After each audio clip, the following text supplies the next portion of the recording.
Hello, bird.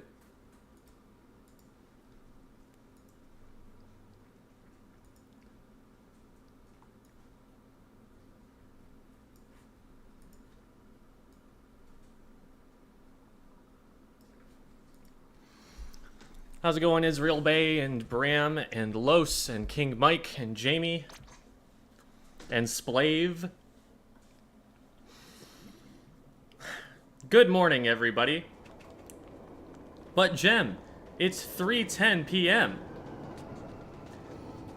I was up until about 4:15 a.m. playing Splatoon. So it's morning.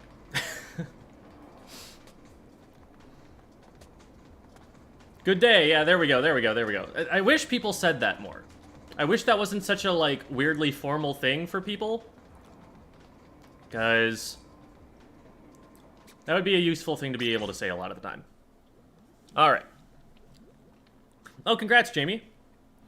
Is motion control that good on Splatoon? It is the only way to play if you are trying to get better and it doesn't make you sick.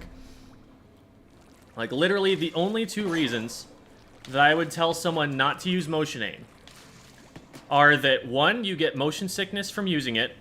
So, like, and lots of people do. Like, I don't blame anybody for not wanting to throw up while they play the video game. I get it. And the only other one, and again, this is equally valid. I'm not trying to throw judgment at somebody who does this. But the only other reason not to use motion controls is if you don't feel like it and don't care about getting better. That's about it. If you are trying to improve at this video game, you will hit a hard cap of what you are physically capable of doing by using sticks. It's just that simple. Like, you cannot... This is way, way faster. What I'm doing right now with my motion aim. This is so much faster than this, which is the very fastest that I can move it with my sticks. I have both of them set to maximum sense. There's just no contest. Like, look at how much slower this is. And mind you, if you are using sticks, not only do you need to, you know, aim left, right to, like, shoot at people, but you may need to... Let me get a shooter weapon so that it illustrates this point a little better. Let's say that you need to shoot at someone but then swim somewhere. Well, let's clean this up. With motion aim, you can kind of do this.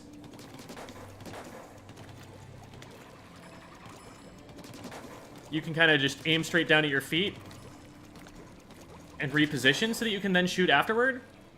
With sticks, like, think about the process of what I just did. You have to aim down, then shoot, then aim back up, then aim to the left as you're moving this way. All of those steps take so much longer than they do with motion aim. And I need to warm up my aim a little bit, because it's not fantastic right now, but...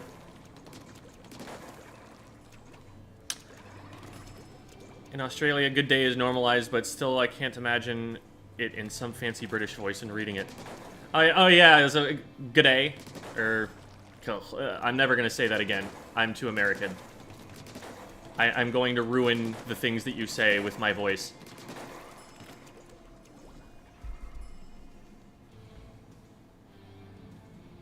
Well, Valimar, that just means you're in better shape as soon as the rotation does come back. Yeah, motion aim is better in every single Splatoon game. No question about it. Again, like, the main reason that I would say not to use it is that you get motion sickness from using it. Or, it's also, again, valid, and I don't want to, like, come down on people who just don't care to play the game competitively. Like, playing it casually is fine. And if you're playing it casually, play however you find it fun. Like, if you don't feel like slogging through the week or two that it's going to take to get used to motion controls because no other game in the universe controls like this, then yeah, I totally get that. That's fine. I don't blame anyone for doing that. But if you are trying to get better at the video game, you just need to be on motion controls if you possibly can. How to do a squid roll. All right, so let's get a little bit painted up.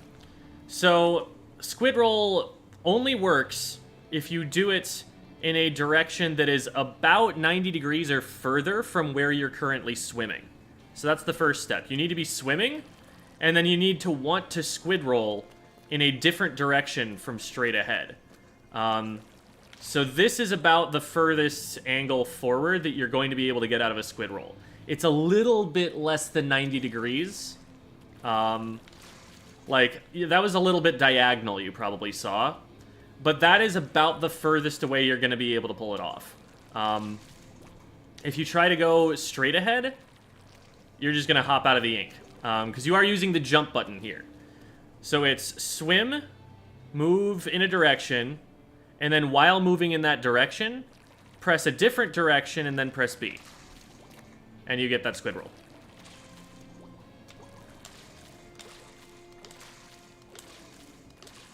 Like so. Alright. What's my take on the Splatana and the Stringer? I think Splatana Wiper is a bit underpowered right now. I think it needs more DPS to be able to do anything. Actually, okay, let me actually get out into the weapons menu so that I can test all of them instead of just the ones that I own. Fun fact, there is actually a different training range in Sheldon's shop than there is in the lobby. You get this entirely different location, which is interesting. Okay, so Splatana. Good things about it. It has combat range that is pretty much exactly equal to its painting range. What I mean by that is the amount that you see painting there is actually as far as the attacks are going to hit. If you take something, so for comparison, if you take something like the arrow spray, this is a really good example of this. You stand here and shoot, and it looks like you're hitting 3 lines away, right? So like 1, 2, 3. It looks like you're hitting 3 lines away. But when you actually try to hit a target with it, you can see on my reticle, on the circle in the middle, where you're going to reliably be hitting shots. That X will appear when you're close enough to... it's not super reliable with this weapon because the aim RNG sucks, so it's going to work like that, right? But at least I'm hitting the shots that are actually on target. But this is only 2 lines away. If I back up, apparently it's more accurate. No. If I back up, it doesn't expect me to reliably hit that far. You can see I'm nowhere near 3 full lines away. The painting range is much, much longer than the effective combat range is. So the Splatana Wiper may look a little bit underwhelming in the range department just because, like, that's how much an arrow spray paints, right? That's how much a splatter shot paints. It doesn't look that far away, but it is actually hitting that full distance away. So that's one nice thing about it. That is something that I will give the Splatana Wiper. My issue with the Splatana Wiper is that it just doesn't do enough damage. Like, the time to splat by just doing this is much slower than the custom dually squelchers. Or I should just say the dually squelchers. I'm used to it being the CDS. The custom dually squelchers was the kit that people used in Splatoon 2, because that was the most viable one most of the time. But this one... the dually squelchers splat faster, and the dually squelchers are a legendarily slow splatting weapon. It's not a very favorable comparison. You can probably splat faster with charger tap shots than doing this. One nice thing about this Splatana in particular is that you can combo it with a torpedo that you roll on the ground. So as long as you're able to get the radius that does the most damage, that is a kill combo. Now, unfortunately, the radius for that is really small. They just universally nerfed the radius of bomb explosions in this game. So that does kind of suck for it. And the other thing that's really bad for this particular weapon is that it has hammer, which is the weakest special in the game right now. I think that's kind of universally accepted at this point. It doesn't fix any of the problems that the Splatana has. The Splatana has okay range, but up close, like, its damage isn't great. and its kill time is just never great. The thing that I think you have to do with the Splatana Wiper is you have to kite. You have to play it kind of like the dually squelchers. You have to, like, keep longer ranged or shorter ranged weapons at bay with these kinds of shots or with these kinds of shots, and not actually let them close on you. And while it has really good, like, run speed while you're attacking, like, this is actually pretty fast for a weapon, what I'm doing right now, it's not better, I don't think, than having 2 dodge rolls. And it doesn't help that the dually squelchers do happen to have a really good kit for them too, and that people are definitely going to play that. Dualies in general are really eating well in this game. The Stamper, on the other hand, I just tried it for the first time today, and this thing has actually got a lot of potential. So let's show a few things here. First of all, its range is insane. Like, this is just the light attack that I'm doing right here, and this hits from this far away. This is longer than Splattershot Pro range. Now, its fire rate is abysmal, but it doesn't need that, you know, that long fire rate if it can kite people from this far away. And what's even more insane is the charge slash range. This is literally longer ranged than a Bamboozler or a Squiffer. It hits further away than a Rapid Blaster direct. What's another thing it beats? Oh, right! I can't throw a Burst Bomb and direct at this range. It's actually longer range than its own Burst Bomb. So, like, some weapons use the Burst Bomb as a long-range damage combo to, like, finish off kills once the opponent starts running away. Here, it's more like you start with the Burst Bomb and then you finish with the Splatana Slash because it just goes so far. Like, look at that. I hit that. This is, like, almost charger range. It's not quite there. It's, like, one line away from being charger range, but, like, it's really, really good. And I think this is going to be one of the premier weapons for being kind of a defensive wall, being in someone's way and preventing them from pushing in the direction that they want to. It's also awesome that this does 70, because this combos with a light attack. It also combos with a burst bomb indirect. I don't have to hit the burst bomb, I just have to hit the indirect damage. And the indirect damage actually does outrange it. So from, where was it, like 4.5 lines, I think? Something like here? Yeah. So from back here, I can't hit with the burst bomb direct. Okay, I can't hit with the indirect either. Never mind, okay. But that does splat, even though I didn't direct them with it. This has a lot of potential.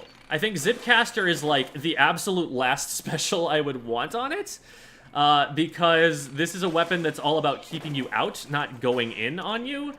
Like, up close, this thing is gonna have trouble. Because, like, yeah, okay, that 2 shots, but that is slower than a lot of shooter weapons that are gonna try and get on top of it. And getting the charge into the, especially the dash, but even just that,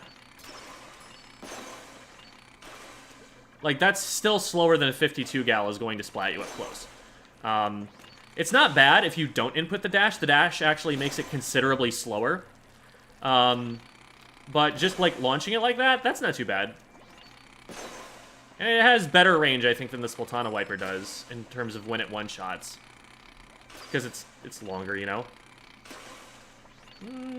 Not that much better. It's about there. That's still longer than the Splatana Wiper, it's just not phenomenal. Okay.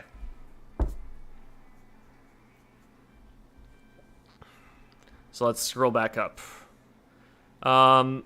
Favorite and least... Oh, Stringer was another thing. Stringer is pretty underwhelming right now. It just needs, like, more damage or more range or more mobility or something.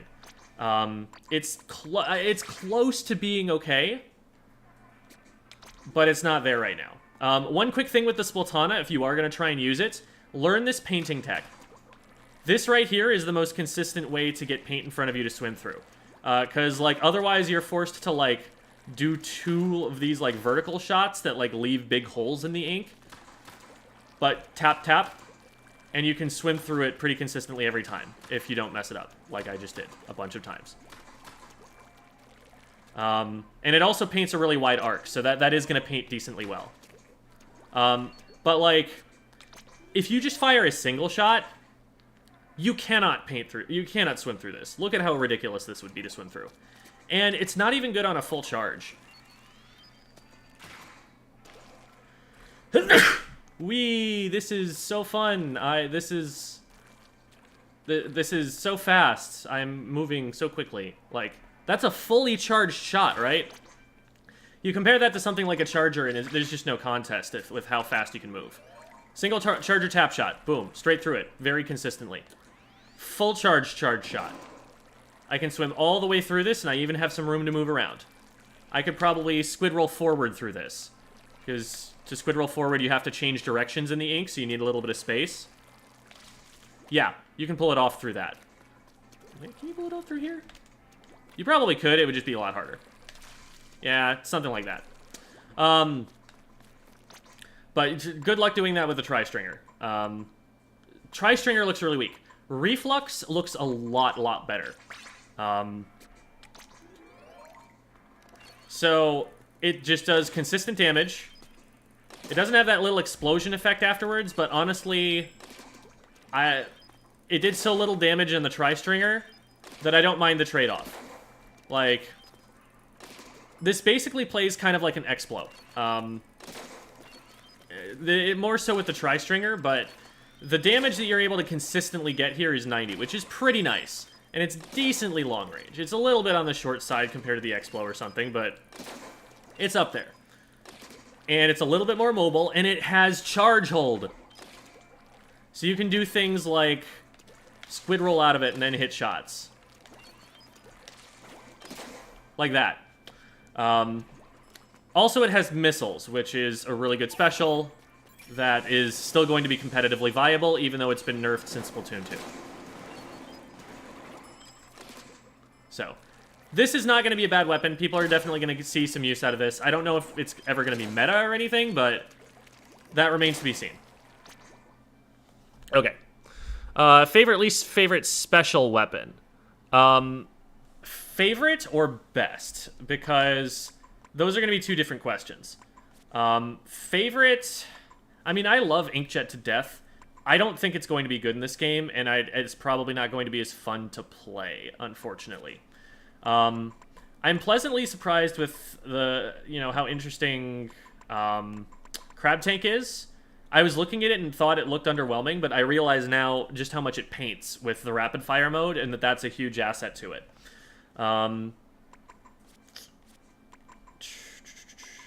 Inkzuka is going to be a lot of fun once people figure out how the hitbox on the darn thing works, because it is a little bit tricky to get the hang of if you're just starting. Have you gotten a chance to play the new Salmon Run yet? I have not yet. How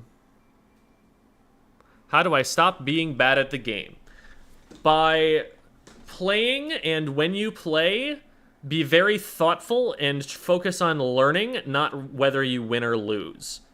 Don't worry about the results, worry about the process. Be solution-oriented rather than being, dependent on, needing those results.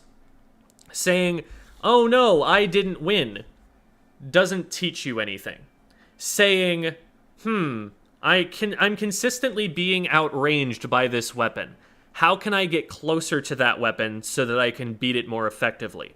That is a better question. That's a big reason why 52 is good, right? It has super good painting range in addition to everything else.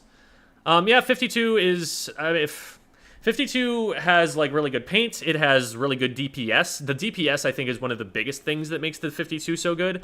It needs the paint on top of that to be, a high-tier weapon. But the fact that it can paint that well and splat that well at that range and have a wall to protect it to shoot all of that through, whether you're just painting or whether you're fighting, it gives it too many different play styles. If you have a weapon that splats faster than it, cool, it will put up a wall before it engages you and then hit you from further than that weapon reaches.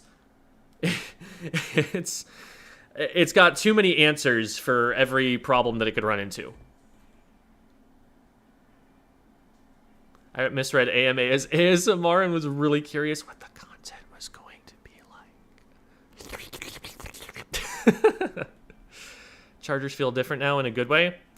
I haven't noticed them feeling different. They are, I think, going to be strong. Like, especially the one of the biggest things that made chargers worse in the last game was that there was armor in the game, and armor denies you your one shot. That's one of the reasons that blasters were having such a hard time in Splatoon 2 as well. You know, I think one of the big things that contributes to how a weapon quote-unquote feels is the sound design. Listen to that shot. Ugh, that's so good. So, very, very satisfying. Snapper's pretty good. Trash special. Yeah, Zipcaster is already a low-tier special in my book, but it's even worse when it's on a weapon that is best at zoning. Like, this weapon's whole idea is, I don't want you to get close to me, and I have the tools to prevent you from doing so. And then its special is, let me get right up next to you and hope that you don't splat me for it. Yeah, bombs are not as good as they used to be, for sure. And I think that's for the best, because there were a lot of playstyles in Splatoon 2, especially on defense, that boiled down to throw bombs in front of where they're trying to go, so that we can stall for the rest of us to get up and be actually able to fight this. And you don't even need to die from a bomb now, because you have squid rolls. Whee! As the funny melee one-shot, even though it is not practical. Absolutely. It is not practical at all. A dual-wielding Splatana. Yeah, like little daggers or something. Do you think some power-ups you can combo more with Burst Bomb would be great for this weapon? I don't know if it'll actually give you enough range to counter it, but it'd be interesting. Let's throw on... Do we have any sub-power-up? Oh god, no, we don't. We have absolutely no sub-power-up. There might be, like, one shop that I can go to that will have one thing of sub power-up, and maybe I can test it there, but I don't think I'm going to be able to get a very reliable test. Okay, yeah, we've got the cycling cap. We'll throw that on. My god, this looks silly. Do we have anything else? I don't think we do. Oh, no, we do. Okay, never mind. I lied. Okay. So now we need Stamper, which is here.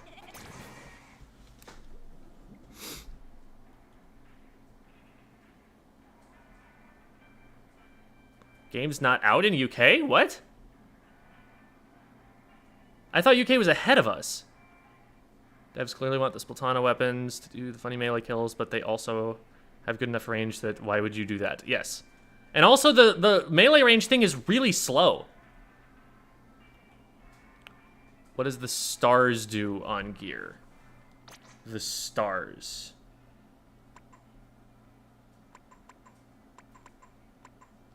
Oh, where you increase it by a star level? I think what that's indicating is that you open up another slot. What do you think are the best power-ups for the Octobrush in this new Splatoon? I would have to look at what people used on it in Splatoon 2, but it's probably pretty similar.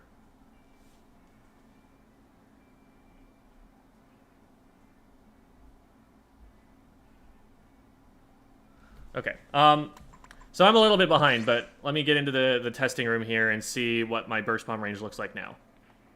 So before we had... It was about right here.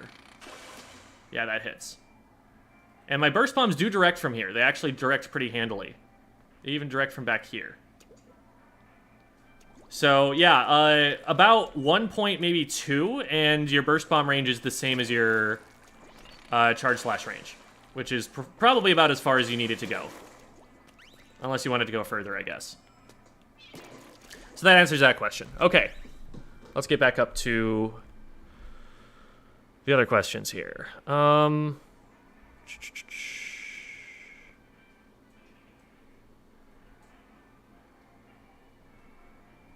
How's it going, Hexatunes? Any Slosher tips? I don't have anything that's, like, unique to this game, but let me throw the Slosher on real quick. I think I actually bought it, yeah. So, one interesting thing about the Sloshers is that normally they shoot straight, right? But you can actually curve your shots a little bit. So see how I was aiming here first, and then I ended aiming here, and I hit the target in the middle? You can kind of... What was that movie where you could curve bullets? You can kind of do that to people. In general, with Sloshers, your strongest way to play is by attacking people at angles they cannot possibly contest you from. So you're either looking to take fights on people that you outrange, or you're looking to take fights on people who physically cannot hit you, because you can hit over cover and they cannot. A straight line weapon gets countered by a Slosher behind a ledge. And this is also great for, like, attacking... Let's say that this is a ledge and there's a backliner up there who's shooting at my team. If I just stand under here and slosh up over the top, there's nothing they can do to attack me, and I can still hit them with my full damage. Sloshers also don't have any fall-off. They don't have effective fall-off. I mean, I guess they do less than 70, but they still two-shot, so it doesn't really make that huge of a difference if you're getting the solo kill. So you don't need to worry about aiming above them. It will still fall down on top of them and hit them. Stringer paints better on zone, the wide arc. Yes, absolutely. Like, there is definitely utility to the way that the Stringer paints in a wide arc. It's just harder to move with. What would you think of Tenacity getting the following buffs? I'd have to scroll down to see those buffs, but... What did they do to nerf missiles? The way that missiles used to target things is they would fly through the air, get close to them, and then only for the last, like, 1 or 2 seconds they would lock on. So it was kind of like a red shell in Mario Kart. In, like, Double Dash, the red shells would target you from a short distance behind you, and up until that point, no movement that you made would throw it off. It was only right when it started targeting you that you could actually swerve away and potentially make the red shell miss. But, so in this game, the way that they work instead is they target you immediately. Wherever you were at the time the missiles were launched, that is where they're going to land, even if you've been moving away from that spot for the last, like, 5 seconds. So let's look carefully at this moving target here, and look at where the missiles end up landing. So you'll see all of the missiles are falling way over here, even though the target moved all the way over to the right in the time since they were launched. That's the change. In Splatoon 2, you had a lot less time, a much shorter window to escape those. Now you can just move out of the way whenever you feel like it, as soon as they are fired. Okay. Nasty. Increased run speed, swim speed. Giving that much gear would probably... Giving that much gear would probably be more than worth it. Now, that's not the other thing about Tenacity is that it powers you up for the times where you should not be fighting. It's basically a way to maybe clutch up on some fights that you shouldn't be taking in the first place. But giving that much gear would probably be really strong. How's it going, Daniel O'Connell? And happy Splatoon 3 to Annie. And I know I am like 10 minutes behind on chat now. Can we see your locker? I haven't designed one yet. I've been playing with the game too much. How do you manage clothes and clothing slot skills if you're new to the game? What are the best things to have on clothes? First thing that I would do, there are a few weapons where you kind of need some gear. If you're playing Blaster, I would say like at least like one main and some subs of Intensify Action is kind of mandatory to be able to jump shot things. But Otherwise, don't worry too much about gear until we are much more familiar with the game and see what top players are running and see that that works. For now, what I would be aiming to do is get gear that has full slots and just farm chunks and like stockpile those chunks so that when we do actually know what to do with them, you will have a stockpile ready to go. What's the best weapon in the game and why is it dually squelchers? It's N-Zap because it farms Tacticooler, but once Tacticooler gets nerfed, yeah, it might actually be dually squelchers. I would believe you. How would you nerf the 52 gal? Making it paint a little bit less is all they would need to do, because that was literally what brought it into the meta in Splatoon 2. Its ability to paint as insanely well as it can, given how good it is at combat. Any tips on when to use squid rolls? Use squid rolls for armoring. It's also really useful to use squid rolls right when you're about to shoot at someone, so that you're throwing your aim off right away, and it's very easy to control when, like where you aim while you're squid rolling, because the squid roll will just stop dead as soon as you start holding ZR, so you're not going to like overshoot them once you get your reticle on. As long as you press ZR and your reticle is on them, your next shots will definitely hit. This is a different training room, right? So I discovered this actually. If you go into the lobby, then you'll get one training room. But if you go into Sheldon's shop and test weapons from there, you get this training room instead. So that's interesting.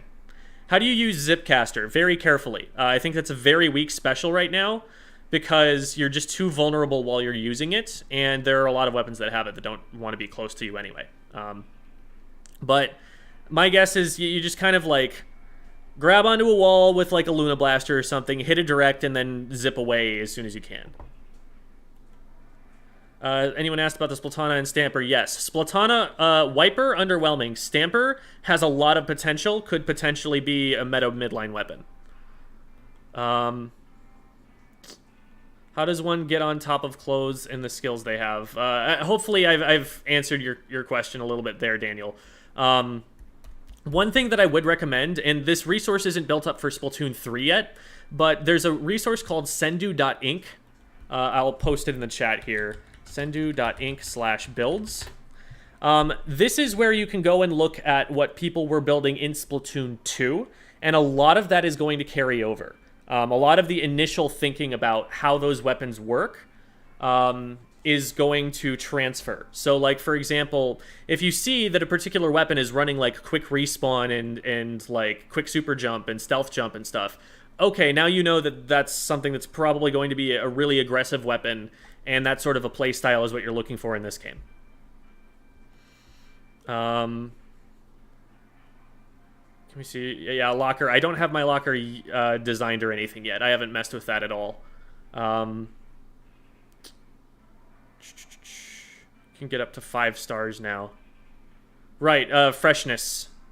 5 weapon freshness levels. So behind on chat if you're responding to everything. I'm getting there, I'm getting there. I'm catching up. Woomy or Vimo? Woomy. Will Dapples be viable with a suicide build? I think Dapples are one of the worst weapons in the game right now. And that's insane because they have Tacticooler. But the thing is, Tacticooler is not something that... The problem with Dapples is that their range is absolute garbage. They get kited by everything. They have to be close enough to punch you to hit you. And they need a sub or a special that helps them with that. They need something that helps you close distance or something that hits from range. And they just don't have it. They're very fun. Like, it's super technical and cool when you are actually able to fight someone at your range. But there are just too many weapons that are not going to let you do that. You cannot, like, push something like a Splatana Wiper with that massive hitbox of its. Or not a Splatana Wiper, a Splatana Stamper. Like, you cannot push this super reliably with this big hitbox.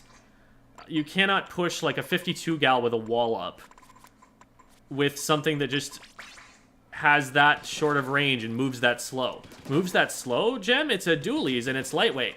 But its painting range makes it so that it has to repeatedly stop swimming to get back up and paint again. And that's just a huge problem for it. It's the same problem that the Luna Blaster has. Luna Blaster is lightweight, but you don't even realize it because it's still just as slow as all the other dualies because its painting range sucks. Having to stop and do that repeatedly is actually a huge problem for it. And these dodge rolls don't go that far. You can probably cover multiple roll angles with just a single light Splatana Stamper attack. So, yes, the Dabble Dualies have the most broken special in the entire game. Probably the most broken special that has ever been in Splatoon. But the Zap has that too, and it paints better than this weapon does, and it fights better than this weapon does, and it has a bomb. So there's literally no reason ever to use this one over the N-Zap for Tacticooler.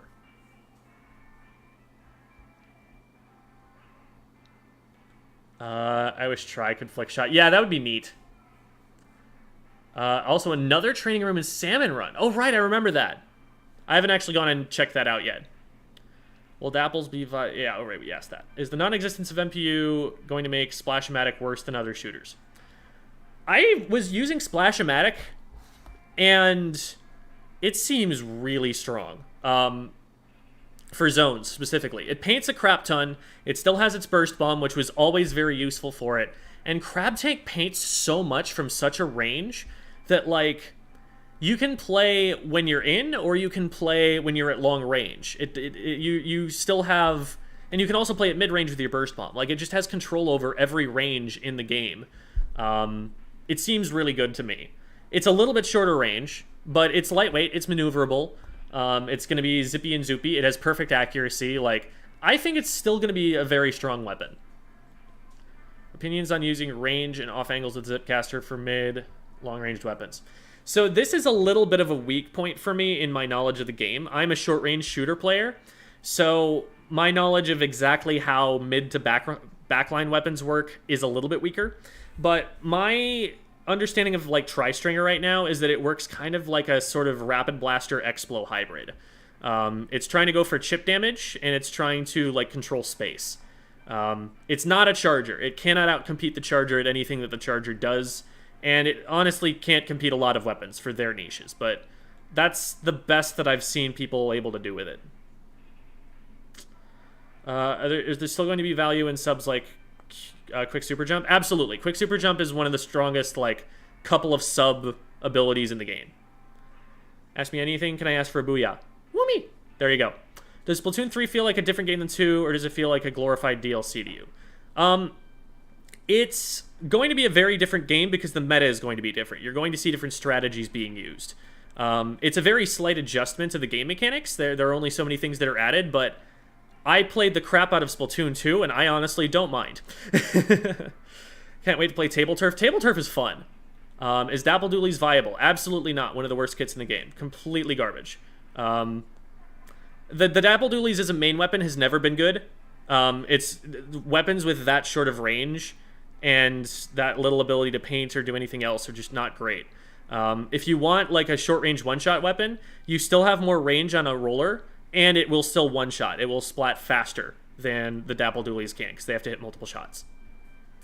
What sense do I use? Max sense. +5/+5. This particular outfit and weapon combo makes you look like... Yeah, because the only reason I'm wearing this is because it has sub power-up. But, to be fair, the gear that I was wearing is not much better. Because, oh my god, there are no good shoe options. Why do all of these look... Okay, these are kind of stylish, but they are very inappropriate for just, like, a t-shirt or something. Like, I need to be wearing something a little bit fancier for these to make any sense. And then, why are there 3 different reskins of these exact sandals? I hate it. I hate it. I hate it. It's gross. Blob feels different. Can't put my finger on exactly. It paints worse, according to Isaac, and its kit is terrible. Blob is one of the weapons that did not make the transition very well, unfortunately. Isaac has been complaining about it on Twitter the whole time. Isaac being a 2800 X power Splatoon 2 Bloblobber player, the best Bloblobber in North America. There's another training room in the Shoal too. A different one? Oh my god, there's so many training rooms. I need to go and try all of them and see like what's going to be a useful go-to for footage. Yeah, it has a bad sub now. Totally cute for Salmon enjoying the Colt. I'll definitely check out the training rooms, but I'm going to be doing AMA stuff. Hope the Deco has a better kit. Not that it could get much worse. Yeah, for sure. Why does Nintendo want to push Tri-Stringer as a charger alternative? Just from observation, it looks like it. Yeah, it seems like they were trying to push it as that, and if that was their goal, they failed. Because the charger does literally everything that it does better. So like, let's talk how... I've gone through this spiel before, but let's talk about why the Tri-Stringer has some problems. So, first of all, this charge time is slower than a charger. But it also does way less damage. It does way less damage. There we go. It does very inconsistent damage, because you have to hit all 3 of these shots even just to get lethal. And it doesn't paint for itself. Like, look at this. That's just not an acceptable amount of paint at the charge shot. Now, as I've mentioned before, you do have this painting tech, which is really good for it for both painting up areas and being able to swim around.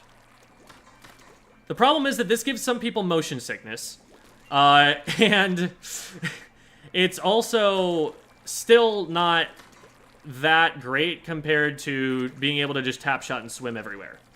Like, if someone gets on top of you and you want to run away, having to stand still long enough to do this isn't going to be great. So, my take on this is that it's going to play more like a Rapid Blaster or an X-Blow. It's going to be playing to, like, control space rather than, like, threaten space and go for picks, like a charger will. Because you can, like, put down a lot of chip damage, and you play this with a chip damage comp, then yeah, it's going to be able to do some meaningful damage. But, like, look at that. I hit this guy twice. And they didn't die. That's not a problem that the charger has. So, yeah.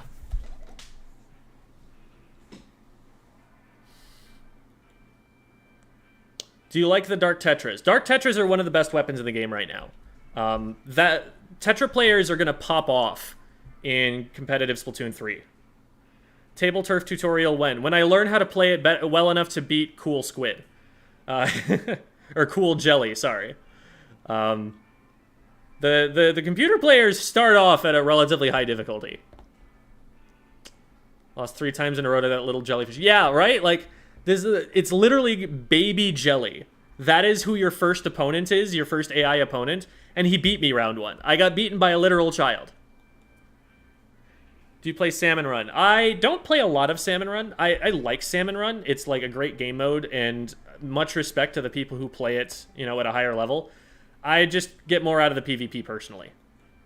Thoughts on Sloshing Machine? Could be busted. So let's talk about Sloshing Machine. Where is it? There it is. So, Sloshing Machine in Splatoon 2 had a moment as one of the best weapons in the game, because it could fizzy spam. Fizzy Bomb plus this weapon is a match made in heaven, because this weapon doesn't paint super well. It's just got a really slow fire rate. It paints okay, though, and with the Fizzy Bomb, it controls space really well. Also, the Fizzy combos with its direct really, really well. So, like, that was an indirect, because it got hit. So if I hit them with 1 hit of the Fizzy Bomb, and then hit a direct, and then hit a direct, that splats. If I hit them with 2 hits of the Fizzy Bomb, and then hit an indirect, that splats. So lots of combo potential. And the big thing about the machine in Splatoon 2 was that it had Splashdown, objectively the weakest special in the entire game. And now it has Booyah Bomb, which is a top 3 special in the game, in all likelihood. Like, this could make a huge resurgence. The big issue with it is just its fire rate. This weapon really needs to keep its distance and kind of zone you, because it's relatively slow. As soon as you press ZR, you're committed for more than half a second. In the time that it takes to attack once with this weapon, a 52 gal can splat one person and hit another person one time in preparation for the second shot. Like, this definitely gets into a lot of trouble if it has to, like, 1v1 a K52, or a 52, I should say. I keep saying K52 because I'm like, it's the one with wall. Well, there's only one 52 and it has wall. It's going to take a little while for me to get over my Splatoon 2 habits of how to say things. But, yeah, this weapon could be really, really strong. If shooters are still going to be really good, and I worry for it, given that it is kind of a shooter meta, but I feel like this is one of a bucket player's best options. The other bucket that has Tri-Strike isn't bad, but I feel like this one's probably better. Fictional Squid's fashion sense doesn't really matter. Shush, it matters a lot. That's what the game is all about. You've got to look cool. It went from 1 training room to 4. Yeah, it's kind of crazy. Is Splatana okay? No. Well, Splatana Stamper is okay. Splatana Wiper is... It needs to be pushed. We need to see what other people are doing with it. I'm not convinced. Thanks for the subscription, Crazed Kazoo. And Ask Cruz as well, from earlier. Thank you for that. And Blue Shell Destroyer. Tri-String Air has a slower charge time, less range, less pain. Its one-shot hitbox is harder to hit than a charger, yeah. What is the best aggressive kit in the game that allows for decent survivability? 100% 52 gal. That's exactly the 52 gal's niche. You've got a splash wall to keep yourself safe. You've got the range to attack people and paint through that splash wall. And it's a 2-shot weapon that splats extremely quickly. And, you know, just nothing there that you can't... nothing there to complain about. The Killer Whale synergizes with it perfectly. It basically turns a 1v1 into a 2v1 for you for about a second. Never put down the Dark Tetras, absolutely. Thoughts on ballpoint splatling? Splatlings are another blind spot for me. I think the kit is really weird. I don't think it gets a lot of benefit out of Fizzy Bomb compared to other weapons, because a Fizzy Bomb user needs to, like, spend a significant amount of time not pressing ZR to get benefit out of it, right? You need to do this stuff. Look at how long I was spending not pressing ZR there. And the whole gimmick of the ballpoint, the whole reason that it's different, is that you can keep charging it and not have to let go of the ZR button, or like not have to stop firing while you're doing it. This whole time that I'm doing this stuff,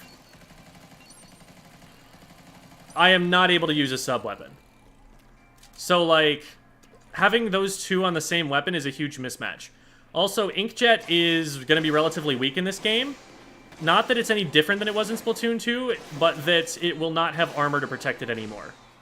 So, it's going to be a lot less safe, especially in a place where chargers can one-shot once again.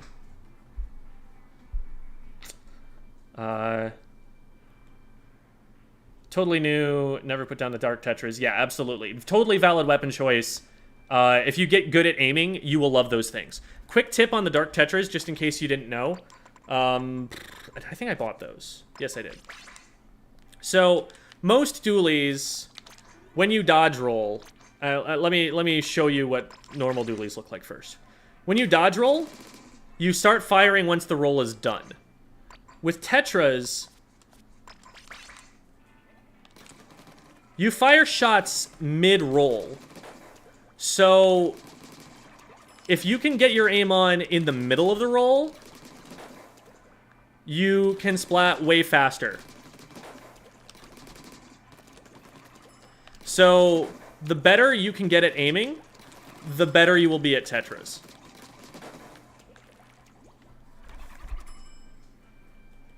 Do you think ink refills faster in 3 than 4? I don't think so. It hasn't felt any different to me. Never really got why Hammerhead is called Walleye 3.0. So, the worry with Hammerhead being Walleye 3.0 was that it was going to be really skinny. And I don't think that's actually the case. I think what ended up happening was that we looked at it, you know, from the overhead perspectives and stuff, and saw, oh wow, that's really skinny compared to how long it is. And the thing is, it's actually pretty wide. It's just, like, huge. It's, like, extremely long. I think there's probably enough space in there to make decent pushes. There is a little bit of a choke point getting into the enemy base, but, like, most of these maps have significant choke points in mid that make it difficult to push in. And there's a side route. There are some interesting flanks. It's just way longer, like a way bigger a stage than I think we expected out of Splatoon 3 stages. What weapon set would you want to be added? We need something more for the Bloblobber and the Nautilus. They need new kits. Their kits are tragic for them. Basically everything that has hammer, whatever other kit you can give it, it will be better.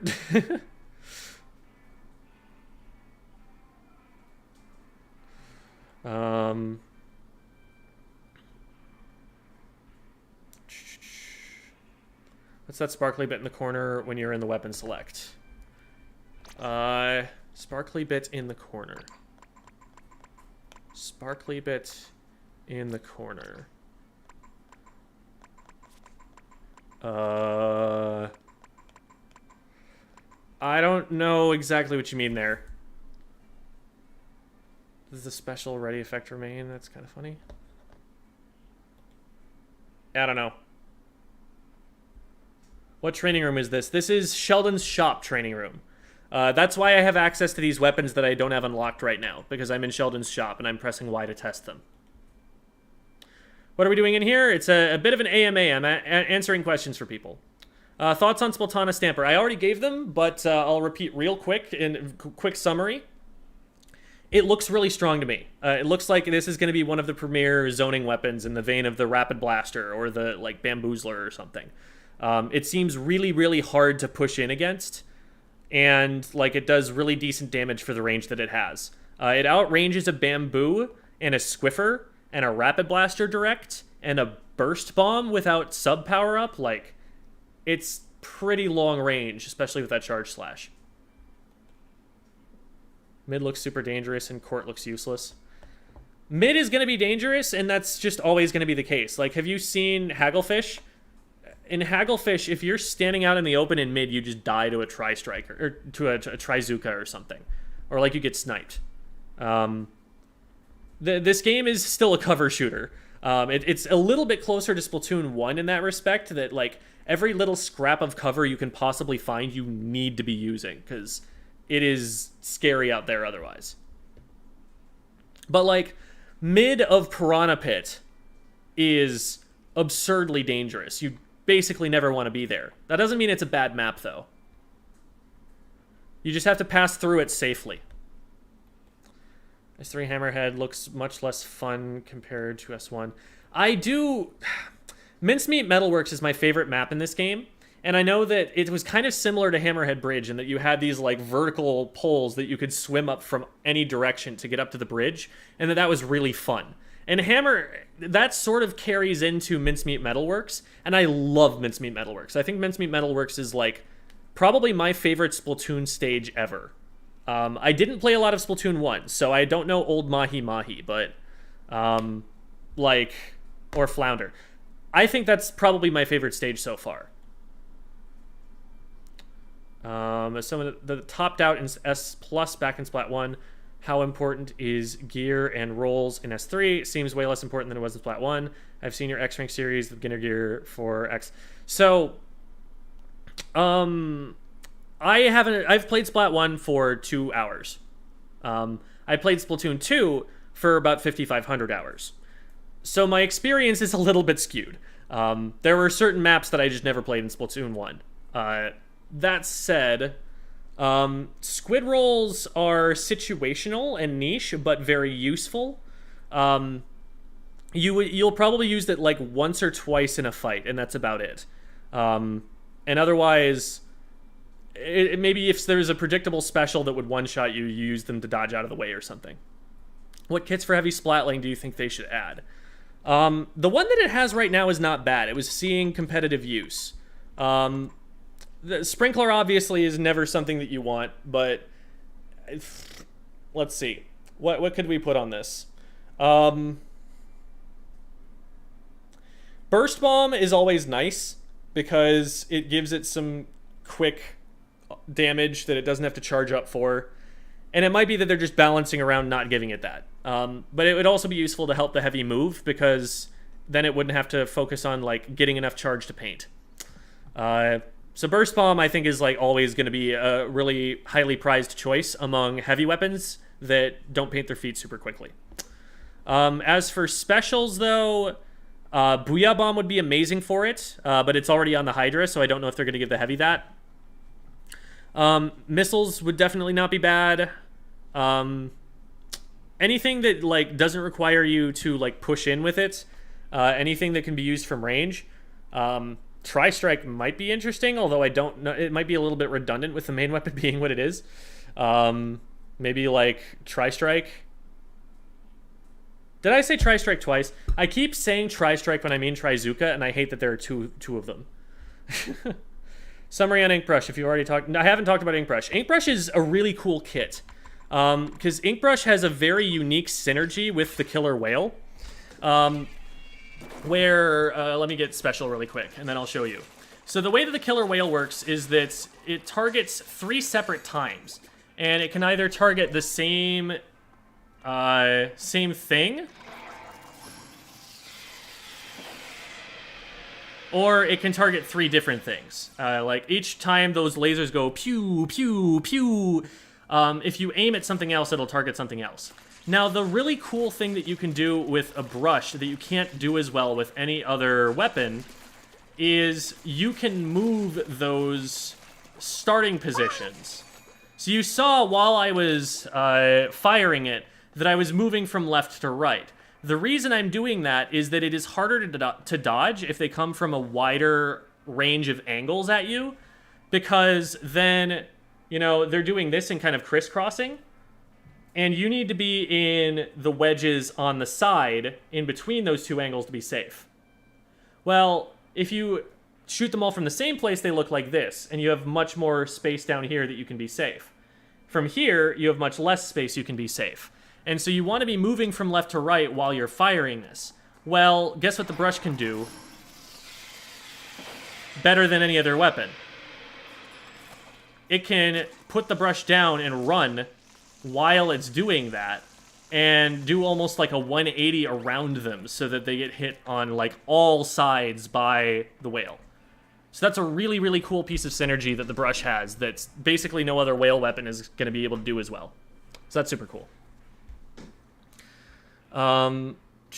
When you get Splashmatic unlocked, I think I used a ticket on it, maybe. I don't remember, because I already own it, unfortunately, so I can't remember exactly when it's allowed. What did they do to the Slosher's design? It's a blue bucket now. I was talking about Hammerhead, as it has very little cover. There's a lot of high ground around mid, yeah. Piranha Pit is in this game? No. I was talking about Splatoon 2 Piranha Pit. Would you say some like me wanting to get into competitive only previously played casually, would just playing the game be the best way to get better, or is there something I should learn or focus on? With learning anything, always have a question in mind. Always have something that you're trying to learn. This is something that a band director taught me that I've kept for my entire life. Just grinding games is not getting you anywhere if it's lazy practice, if it's just mindlessly repeating the same strategy and falling for the same baits and everything. You will eventually learn, but if you go in with a very kind of focused, thoughtful perspective on it, like, okay, when I just died, what went wrong? Why did I get splatted? What could I have done to prevent that from happening? Recording your gameplay is really, really useful for this, because you have to be thinking about the game at the time. You can't be like memorizing everything that happened to go back later. So getting a video recording of yourself and then watching it back and going, okay, when this happened, what did I do leading up to it that caused me to lose? What do I need to do better next time in order for this not to happen again? And that's how you will improve faster. I don't think try is any different. I don't think if they made any changes to it, they're very slight. Hammerhead is kind of like mincemeat. If the bridge, yeah. This game is a ton like Splatoon 1, yeah. I mean, they're all like each other a lot, but Splatoon 2's map design was significantly different. I've played Splatana Stamper for hours, but nobody seems to talk about or use it. Is it bad? So the thing with Splatana Stamper is it's new, and nobody's willing to go out on a limb and say something very strong about it until it's tested at a top level, and we see how well it does. I personally think it has a lot of potential, and I want to see some top players trying to run it, especially players who played things like Rapid Blasters and Bamboozlers. I think it's a pretty similar playstyle. You can wall people out really hard with that thing. Well, would you say heavy or bow is better? Heavy right now. Bow, Tri-Stringer in particular is in a bad place. Reflux has some potential, but it's not a backline weapon. What do you think of Wahoo TC? Absolutely terrible. Should never be played in competitive. Is referring to ability rolls, 3 subs were a heavy requirement. That's what I meant. 3 subs are a heavy requirement if you don't spread them out over your gear. They're a lot less costly if you spread them out. For the weapons that have bad kits, what do you think the reasoning of the devs was? I mean, I can only speculate. And the devs are also trying to balance for casual play as well. Like, there are some strategies that...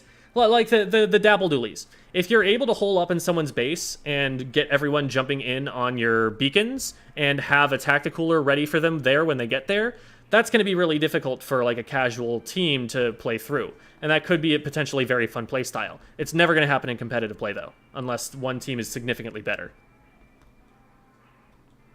Squid roll and surge can actually be used very often to good effect. Making use out of constant rolls in the same way dualies always dodge rolls. Yeah, like I said, always squid roll once or twice in fights. If you have a weapon that permits for you to do that. Because it throws their aim off and it gives you armor to potentially deflect some shots. No reason not to go for it as long as you can get the aim down. JP player said special power up is OP right now. I have not been able to test significantly on gear. Gear is probably my last priority because I think that decision-making, positioning, mechanics, those all matter more. I'm right now trying to build those skills up in this game before I try optimizing with gear builds. And at that time, I will have top-level play to study and see what other people are running so that I can learn what people are running on different weapons. How do you think Stringer is in ranked mode? I think Stringers are really weak right now. Reflux has potential. Tri-Stringer, it's not there right now. It needs something. It needs some kind of buff. Need to check out the Dually Sculpture's jump tech as someone who never got it down. It feels harder. Let me try it, actually, because I wasn't great at it myself, but I was able to do it. Let me see if it feels any different from how it felt in Splatoon 2.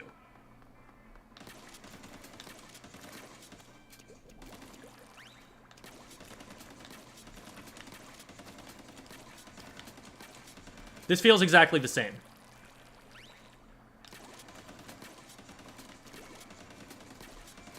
And it works exactly the same way, too. So, the advantage of what I'm doing is twofold. One, you are more difficult to hit. Actually, threefold. One, you're more difficult to hit, because you're jumping while you're shooting. Two, you have perfect accuracy for a while in the air. Notice how the dualies have 2 reticles, 2 circles in front of me? When you roll, you get 1. And you also get an increased fire rate. Well, for a while you're jumping, you can see that it takes a bit for the dually squelchers to go from 1 to 2. So you can be in midair instead of locked in turret mode like all the other dualies are while they're single reticle, and still have that perfect accuracy and increased fire speed. Well, what you can also do out of the air is continue rolling. So dually squelchers can keep moving and never actually, what's supposed to happen on paper with the dualies design is that you roll a certain number of times and then you're frozen. I'm mashing the button, but you can see every 2 rolls I'm getting stopped for a little bit. You completely get around that using jump tech. And the trick is you just have to learn how to aim while doing this jump dodge thing.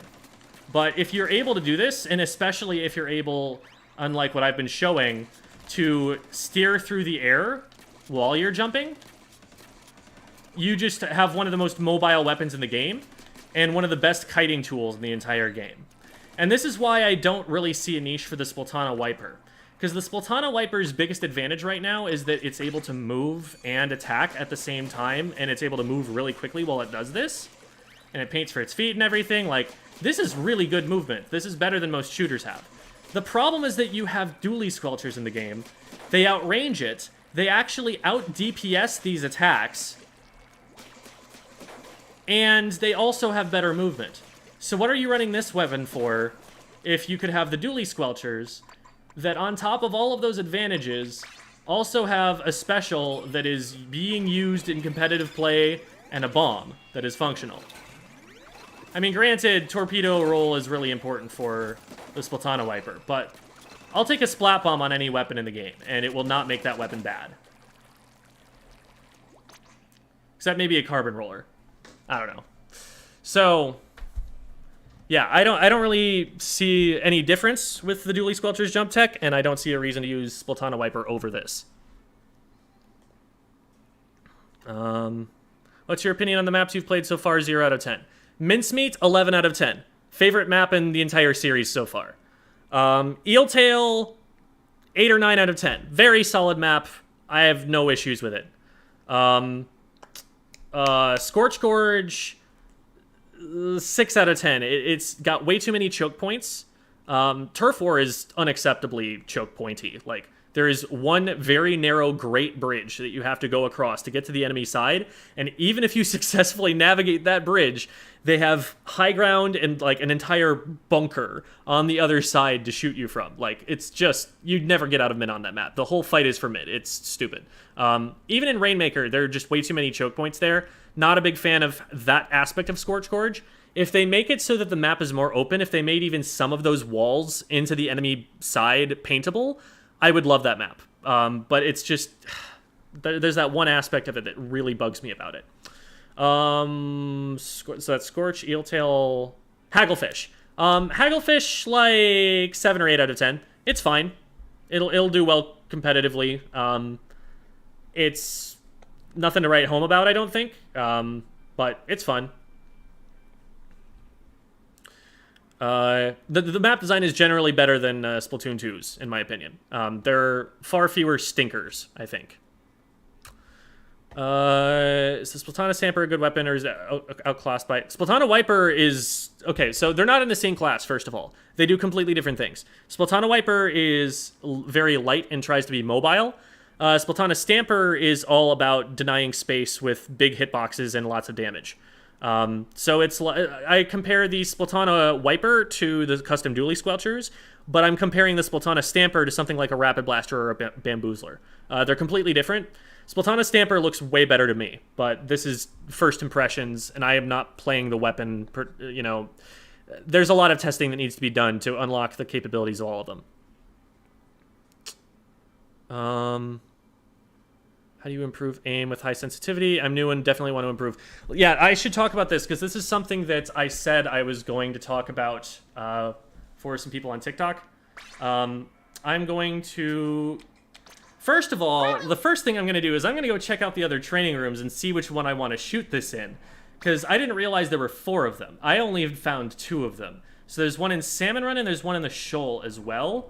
I want to check those out. So I do have access to Grizzco now, although I might get tutorialized here. Here to show you how Grizzco is different. From the top level, that's me. Thank you. To fresh, young talent like you, doesn't say that I'm at the bottom level. We're committed to making the world a better place. Good, honest work with an honest paycheck. Right, yeah, of course.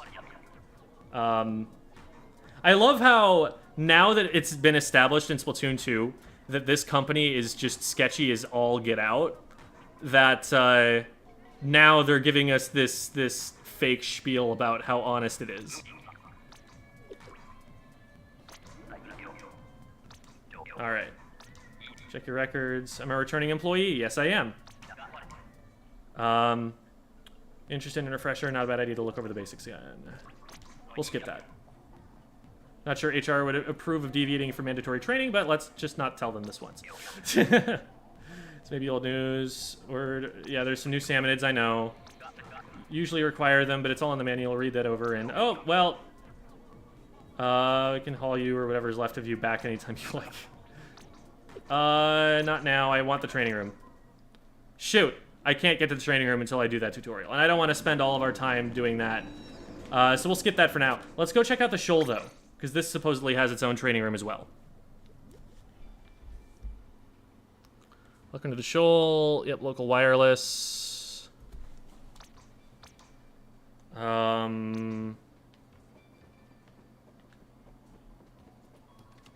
This is the same training room that's in Sheldon's shop. Those are exactly the same dummies and everything. But it's a different color. Interesting. Maybe Sheldon has a deal with the management or something. Okay. So, whoops. Okay. Oh, right, it always does that. Okay, menu, lobby. So this is the training room that I want to use for this. I feel like there's a little bit more that you can do here. Okay. So let's talk about the basics of learning to aim in this game, because there are a lot of people who are going to be a little bit less familiar. Obviously, you know, a lot of the people who watch me are returning from Splatoon 2, but a lot of new players as well. So let's talk about motion aim. Like I've put out, you know, in a TikTok before this and everything, motion aim is superior. It is just straight up better if you are able to use it. There are two reasons not to use it. One is that you get motion sickness or like have a physical disability, so you can't. Like some people get tremors, some people, they get nauseous when you do this too much. So those are all valid reasons not to. And it's also valid if you just don't care that much about getting better at the game. Like if you want to play this as a casual game and you have more fun with sticks, more power to you. That is totally okay. I do not judge people for that. But you need to like be honest with yourself that if you're not just going to choose to use sticks, like you need to acknowledge that you're playing a scheme that is worse for winning games. Because being able to move around this quickly compared to this slowly is just a massive advantage.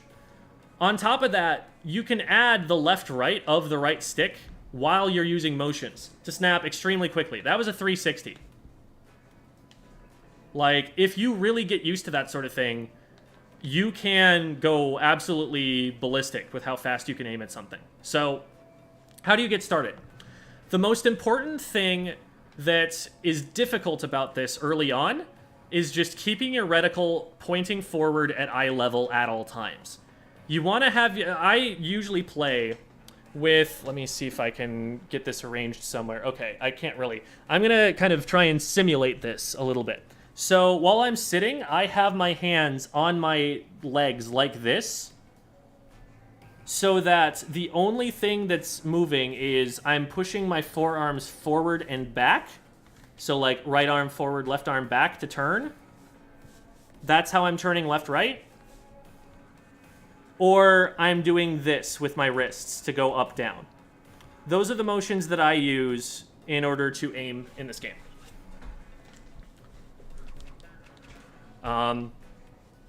So that's kind of how I'm doing it. And it's mostly in the wrist. It's mostly just you're using your wrist rather than your arms, because your arms are bigger and have like more, they're a little bit more complex, and they're a little bit less finely tuned because they're just, there's more inertia in them. So using your wrists is going to be faster and generally more accurate. So that's the physical position that I'm in. Always be making sure that your reticle is at eye level. If your reticle aims too high up, a couple of things happen. Number one, you're obviously not going to hit anybody because you're going to shoot over their heads. But number two, you actually have less range if you aim up than if you aim forward. So here's the range aiming forward. Now watch what happens if I aim up. It doesn't go nearly as far, even though I'm standing in the same place. And you have the same issue if you aim down. If you aim down, you hit the floor before the bullets have time to go anywhere, and so it doesn't go as far. So for all of these reasons, and also for being able to hit an enemy player, your default position that you always want to be maintaining is dead ahead. There's actually another reason that you want to be aiming dead ahead, and that is that you collect more information that way.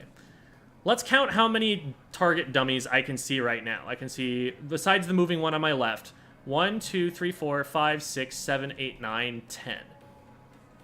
10 dummies. If I aim down, now I can only see 6. If I aim up, that, up high enough, that denies me, like, 6 of them. Or 5 of them. You have a much better view of what is going on in front of you. You're just collecting more information if you keep your reticle aimed at eye level at all times. So, for very, very many reasons, your first priority is just get your reticle in the right spot. Before you even, like, try to learn how to snap to things, do this sort of thing, just get your reticle in the right place. Get that foundation built for yourself. So that even as you're moving around, you'll notice that, like, while I'm moving there, I'm actually tilting the control stick a little bit. I'm not trying to use motion for just looking around slowly. It's smoother if you use the right stick for that. So that's one of the big things that I'll use the right stick for, is just, like, keeping an eye on what I need to keep an eye on as I move. But once you start aiming, that immediately needs to switch to motion, because that'll be faster and more precise. If I try to aim at this dummy to my right with sticks, I'm sure I could be doing this better, because I'm not used to this at all, but that's slow and not as precise as just doing this. This is just so much faster. So, once you start trying to learn to aim, here are the drills that I do to help me improve at that as time goes on. The first thing that I'm going to do is I'm going to find a moving target, and I'm just going to spend some time keeping the reticle on it. The reason I do this is not because this is a useful thing to do in combat, because in fact, what you really want to be doing is erring on the side of aiming in front of someone. If you aim in front of someone while they're swimming, with most weapons, you're going to paint their feet and prevent them from moving. And then they're a sitting duck, and then it's much easier to hit your shots. So if anything, aim in front of the direction that they're moving, because that will slow them down. But what I'm doing this for is just to get control of the reticle. Just to get used to how it moves when I move my hands, when I move my wrists. I want to just keep the circle on the target this entire time that it's doing this. And then if you want more of a challenge, if you need to pick it up, you can get closer to it, so you have to move through a more extreme angle and look at the faster moving ones. See, there I got off for a second. So this one's a little bit harder, and this is going to be good practice for me to keep my hands steady. So there, that was pretty good. Little blip in the middle there, but that was pretty good. So that's how I would start, and I would do that for, a minute or two. Like, take your time and, like, do that so that you're really being consistent about it, because the better you can control this little circle on the screen, the better you're going to be able to get your aim on quickly. The next thing that I do after that, once I've got a little bit more control, is I work on going from target to target. So I'll start here, and I'll move to here. Now that one was bad, and let me explain why. There are 3 things that I'm trying to do when I do this drill. One, I'm trying to go in a straight line. I don't want to curve. I don't want to do something like this. I don't want to do something like this. I especially don't want to do something like this. So I don't want to curve. I want to go in a straight line. And that was okay with what I did. But what wasn't okay was that I overshot. You want to go from here to here and then stop. Just stop. Not go past it. Not go past it, and what especially happens if you go past it, that people tend to do, is then they overcorrect and go past it again. And, like, that is a much slower kill time than that. You need to avoid sprinkler aiming like this. Because you're just firing a lot of shots, depleting your ink tank, and barely ever going to hit anything. So that is something that you need to kind of work to get rid of as time goes on. And that will be kind of your first impulse, especially on shooter weapons, because they have such a higher fire rate and they let you get away with this sometimes. You want just the immediate shot, shot, shot down. Shot, shot, shot down. That's what we're working to be able to get to. So we want to go straight to the target and not overshoot. So I overshot a little bit there. And if you ever get it wrong, the way to solve that is to go slower next time. So now I'm going to go this slow. And that time I didn't mess it up. And it is only once you can get it very consistently at a slower speed that you should start picking it up. It is, again, very much like learning music. You play it slowly so that you can do it perfectly slowly. And only then do you start speeding it up and trying to get it perfectly sped up. And never, ever, ever do things from exactly the same place every time. Because then you will just learn this by muscle memory. You will learn the distance between specifically this target and specifically this target, instead of learning how to just blindly see where someone is and snap to them. Like that. I didn't know that this target was going to be there because I had my eyes closed and moved myself around and shifted my camera around. But then I opened my eyes and I adjusted and hit this right away. That's what you need to be able to get to the point of doing. Now, it's a little bit easier to do that from here because it's further away. Doing that on a target that's further away is going to be more tricky. So that one right there, I was a little bit more unsteady, but I did manage to get it. So that's the next step in the drills, is just getting to the point where you can aim at them. You're moving back and forth between them in a straight line and not overcorrecting or curving your shots. The next step after that is to actually start shooting, because shooting adds another dimension to this. On top of wanting to go in a straight line and not overshooting, you also don't want to fire warning shots. If I go from here to here and I'm firing shots the entire way, those shots, as they whiz by my opponent, are warning them that somebody is shooting at them. Strong players start reacting to those just subconsciously, like, oh, I'm being shot at, I've got to move. And they will start to get out of the way and make it much more difficult.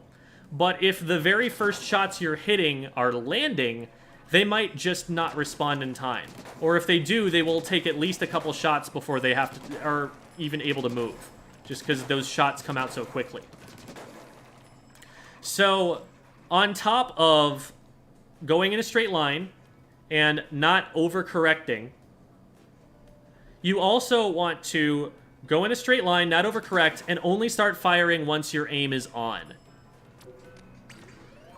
As long as you can do those three things, don't curve your shots, don't overcorrect, only start firing once your aim is on, you start speeding that up and you're going to start aiming like a competitive player. So those are the drills that I do.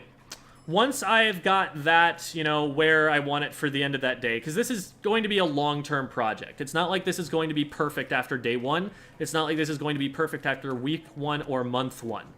But the more you do this, the better you will get at it. And the next step after the stationary targets is to take all of those same drills and start doing them with the moving targets. The thing you have to watch out for with the moving targets is that you do have to lead your shots. There are no weapons in Splatoon 3 or any Splatoon game that are hit scan. Even the Charger, which is very, very, very fast at splatting, I actually don't have it, is a projectile that will take some travel time, especially at long range. And you'll see it especially with something like the Blaster. The Blaster, I really need to aim my shots to hit directs. Something like... Yeah, see there I was actually on the target, and it completely missed. There was a direct. That one missed, even though it was on. See, my reticle is never showing me the X, even though I hit a direct there, because this target is moving. So, the X is great for spotting a weapon's range, how close you have to be to hit them.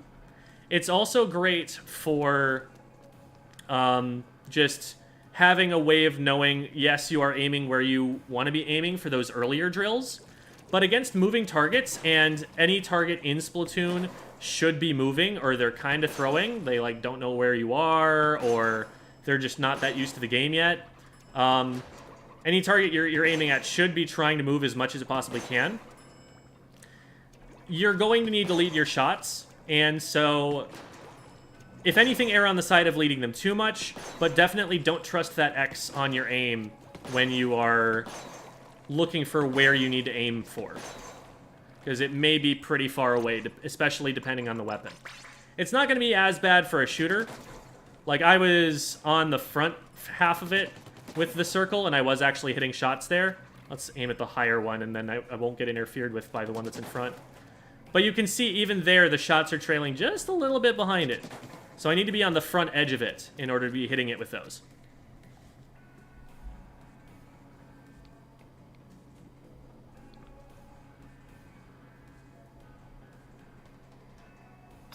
Okay. And now, of course, we're like 25 minutes behind in chat because I spent 20 minutes answering that question. But that was something that I'm going to put up as a video later. So if you missed any part of that, that'll be on YouTube probably either early tomorrow or end of day today. I'm going to get that up. Okay, battle replay is going to be amazing for analyzing gameplay. The thing about battle replays is they're great for people who don't have another way of recording. But the problem with battle replays is that there is camera smoothing and it will not show map checks. So you won't actually see all of the information that people are collecting in-game, and it's not actually going to be best. The curling bomb might be good on a heavy, better movement. Yeah, that's not bad for it. Being able to move fast is going to be useful on any weapon that's slow like that. Tips on Splatlings, when to charge, when to not fire. First time playing Splatoon and know nothing about this. Good question. Because Splatlings are not the easiest weapon class to just pick up and go with. They are probably easier than chargers, but it requires some experimentation and practice. So, as a general rule, when you're charging, you're vulnerable. And when you're vulnerable, you want to be not seen, behind cover, or at a range that they can't hit you. Standing still is a bit of a liability. And so, as soon as you don't have any more targets to be aiming at with that charge, you maybe want to move, or at the most you'd ever want to do in that case is use the charge to paint. But if the whole area in front of you is your color, and there are no targets to try and hit, move someplace else. Go someplace where you're going to be more useful. The big challenge with any backline weapon is, how do I be safe but also have an impact? And so part of that is going to be knowing your range and going out onto the maps and looking at where can I stand on this map that is going to be a good backline position. So I'm going to go and check out recon mode real quick. It's with this nice lunch lady fish over here. And we'll just go to Rainmaker Scorch, because I know of a couple of good places here.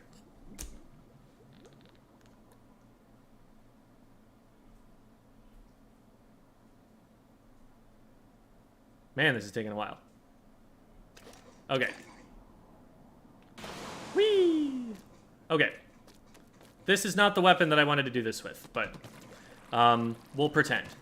So, a good backline position gives you high ground, because high ground lets you see over cover.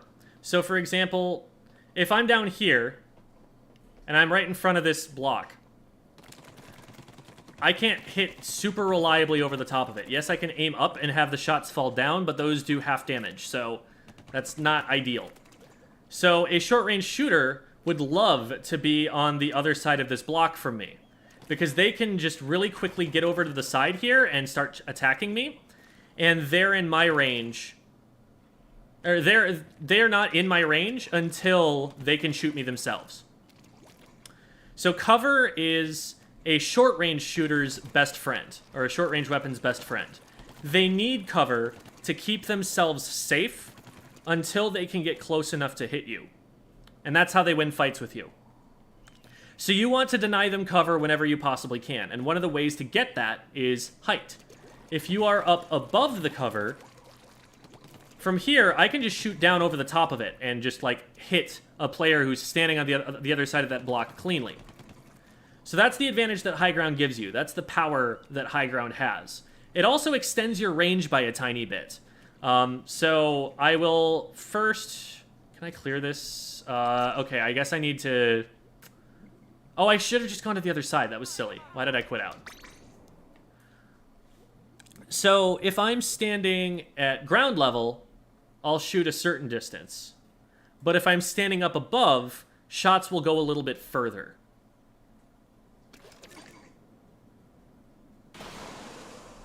So let's... Okay.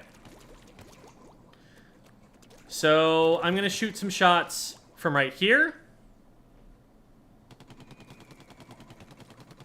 And they go out that far. Now I'm going to shoot some shots from down here. And they go out...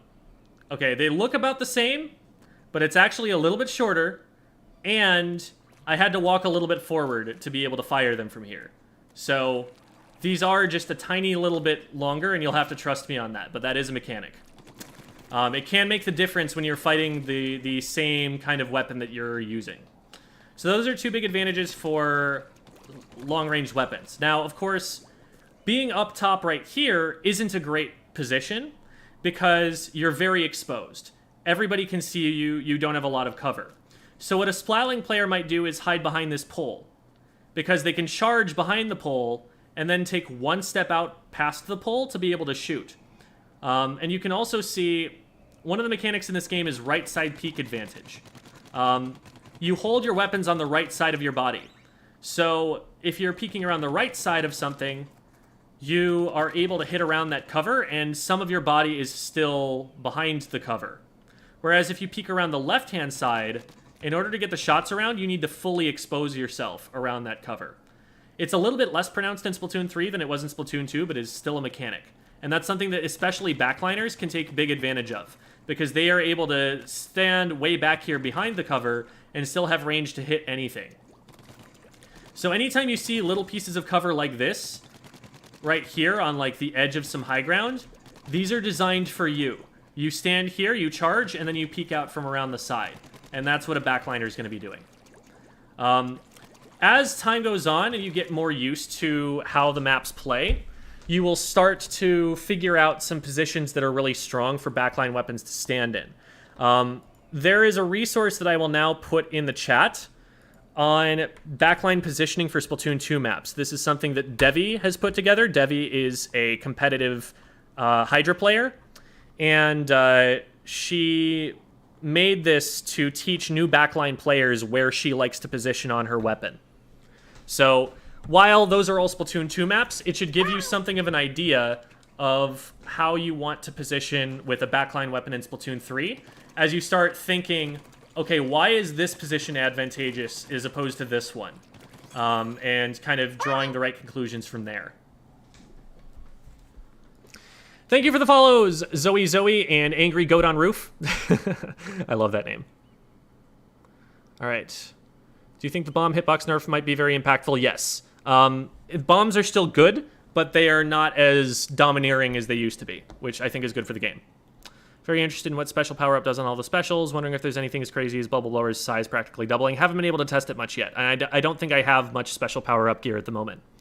How many years do you think we could milk out of Splatoon 3 before a new game is needed? My worry is that a new console comes out. Because the Switch has been out for a very long time. I don't know how long this cycle is going to last. Just to scrub then, I guess, in regards to... it takes a lot of practice. It's not an easy thing to just learn jump tech. Like, that's not something you need to learn at, like, B rank. But that is something to be practicing in the training room, so that once you just practice it every day. And once you start feeling like, hey, I feel like I'm starting to hit some targets. Let's try using this in a real match. That's kind of how I would work it in. I don't know why, but I really want to see an Inkbrush with Curling Bomb. I don't think that would be helpful, because an Inkbrush... The utility of Curling Bomb is exclusively that you can paint through enemy ink in a way you can swim through. An Inkbrush doesn't need that because they can just put the brush down and run. So I don't think a curling bomb would fit really well on a brush. I think gear is important in the same way. Picking squeezer over pro is important. Gain knowledge and skill will always be most important, but gear, better weapon connects. Gear is definitely stronger in this game with the addition of like intensify action than I think it was in Splatoon 2. Did Tacticooler get a significant nerf? Not yet, as far as I know. Why was ballpoint broken when it was broken? Because it had Hydra range with better accuracy, and it could move better while it was firing it and took less time to charge. And also, despite having all of those things that made it just objectively like as good as the Hydra was for its role, it also had the ability to shoot like a mini could in case somebody got on top of it and it needed to aim carefully to hit them at close range. 4 training rooms, that was false. It ended up being that the Shoal one is the same as the one that is in Sheldon's shop. Okay. Getting the stamina room doesn't take that long. Yeah, but I didn't want to have to go through, like, tutorial stuff first. Just beat one boss and then leave and you're good. Yeah, but I want to be answering questions, and I'm already, like, 20 minutes behind on questions right now. How are you supposed to use the reflux? If you don't have it unlocked already, what you do is you go to Sheldon's shop, press Y on a weapon, and he will let you test them even if you don't own them. So I'm going to go and show you that really quickly while I'm scrolling down to find other questions. Don't use sticks and use your controller. For combat, the sticks are still good, specifically for learning, for like looking around and seeing what else is going on the map. So right here, I'm pressing Y, going to test, and then it lets me go into a training room with that weapon. How do I, as a Dynamo main, deal with a good Splatling? I tend to be shut down by them. Your job is not, as a Dynamo, to be contesting the heavy Splatling over, like, open turf. They win that because they outrange you. Your job is to be either getting under a ledge and fighting them that way, or to be taking out their teammates and letting your frontliners deal with them. As a Dynamo, you are a frontline counter. If they run into space that you control, you absolutely destroy them. Also, becoming the Splatling and learning its weaknesses is never a bad plan.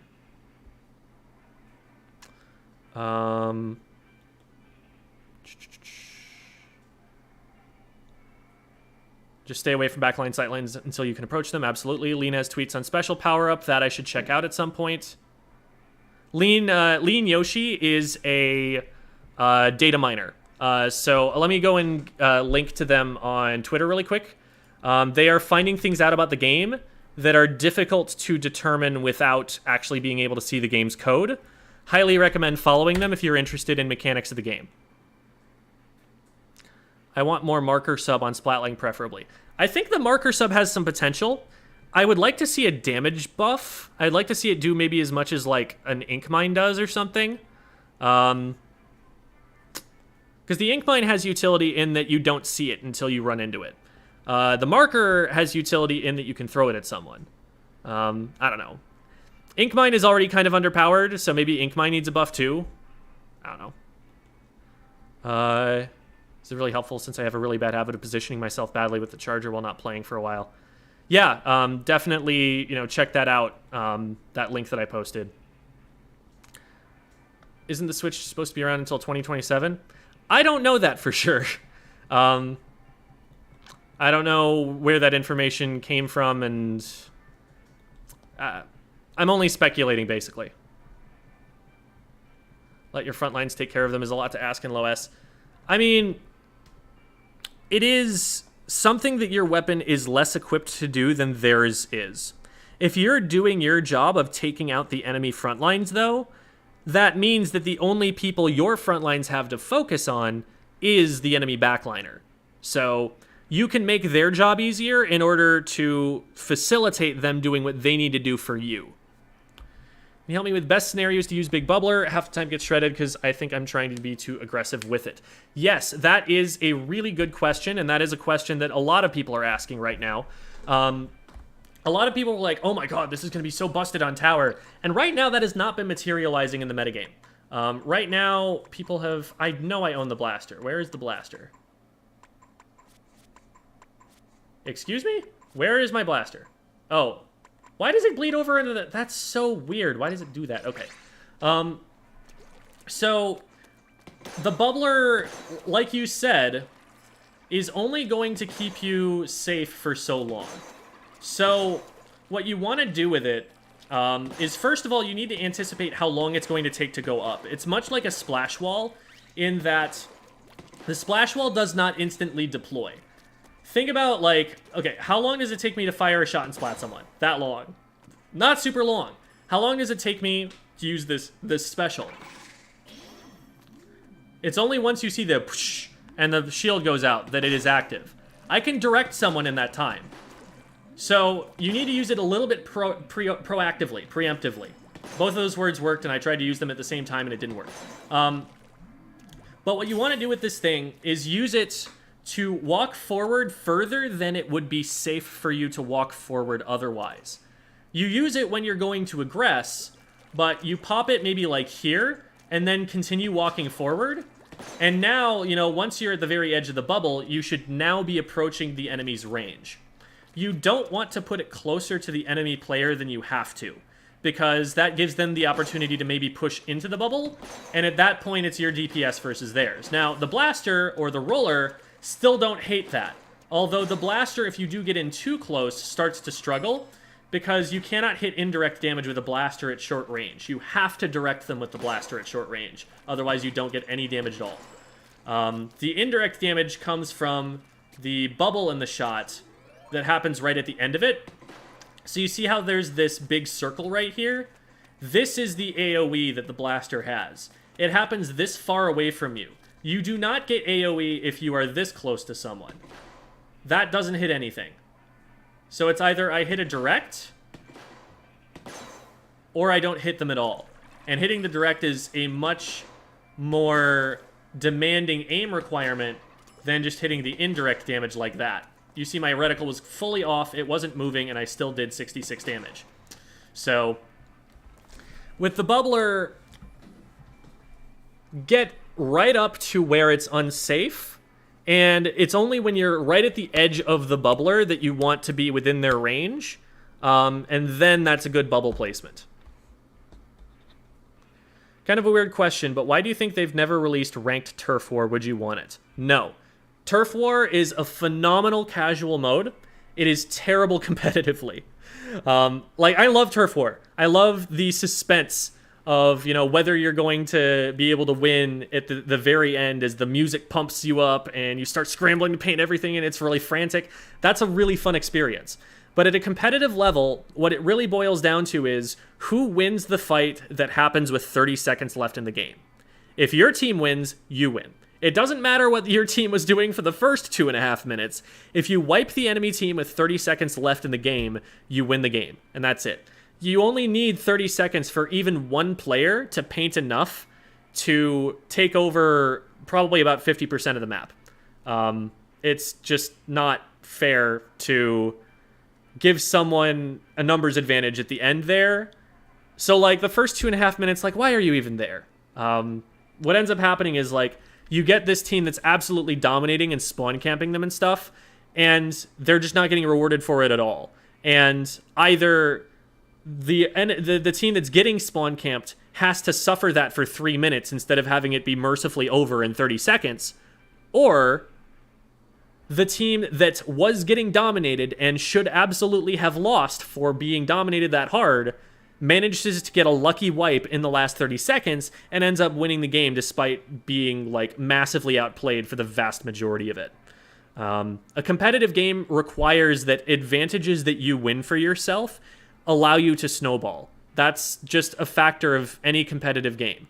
In chess, if you win a piece, you're now stronger for the rest of the game. That's the way that chess works. In League of Legends, if you get a kill, your character gets more gold and becomes stronger than the opposing champion. And now the enemy team has to start compensating for that. Like, when you have... In soccer, when you score a goal, now the other team has to score more goals to win, right? Every time that you gain an advantage successfully in a competitive game, you need to be rewarded for it. Well, in Splatoon's Turf Wars, the first 2.5 minutes, you could win all the advantages you could possibly want, and they don't necessarily matter. So that's why I don't think it's a good competitive game mode at all, and I would not want to play ranked turf war. Not being able to approach a backline isn't always something you need to immediately fix. This is true. Backline weapons are very positioning dependent, so sometimes you can just take another side of the map and they can't do anything about it because they have to shift too. Sometimes you can also do things like throw bombs or throw a special at them and displace them long enough to push through the sight line they're controlling, and then you can just let them live and do whatever you want because now you've gotten past the choke point that they're controlling. So there are definitely counterplays that don't involve just splatting the backliner. What training room is this? This is in the Sheldon's shop. So if you go to Sheldon's shop, hover over a weapon and press the Y button, it gives you the option to test that weapon. And if you hit test, it puts you into that training room there. Would you recommend Salmon Run as a way to warm up or no? Salmon Run is really good for learning movements. That's the main thing you learn from Salmon Run. Movement, and I guess it forces you to play some other weapons that you're not used to. But the thing about Salmon Run is that your feet are never going to be painted because at the level that you start getting overwhelmed by the number of enemies and stuff, they will always be out painting you. So you have to learn how to paint your feet with every weapon in the game in Salmon Run. And that is the thing that is really, really good that you will learn from Salmon Run. Basically, nothing else carries over because the game mode is just so different. The objectives are so opposite. How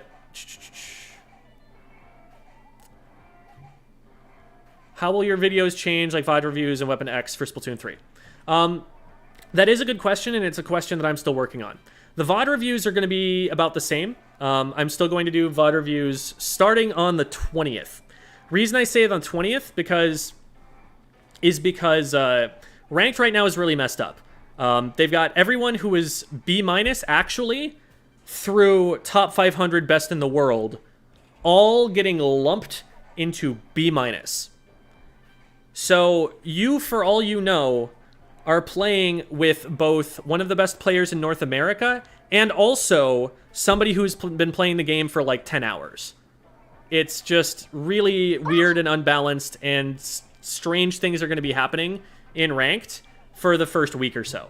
But once the ranks have managed to kind of level out a little bit, it'll be a much more reflective of your actual skill level, I think.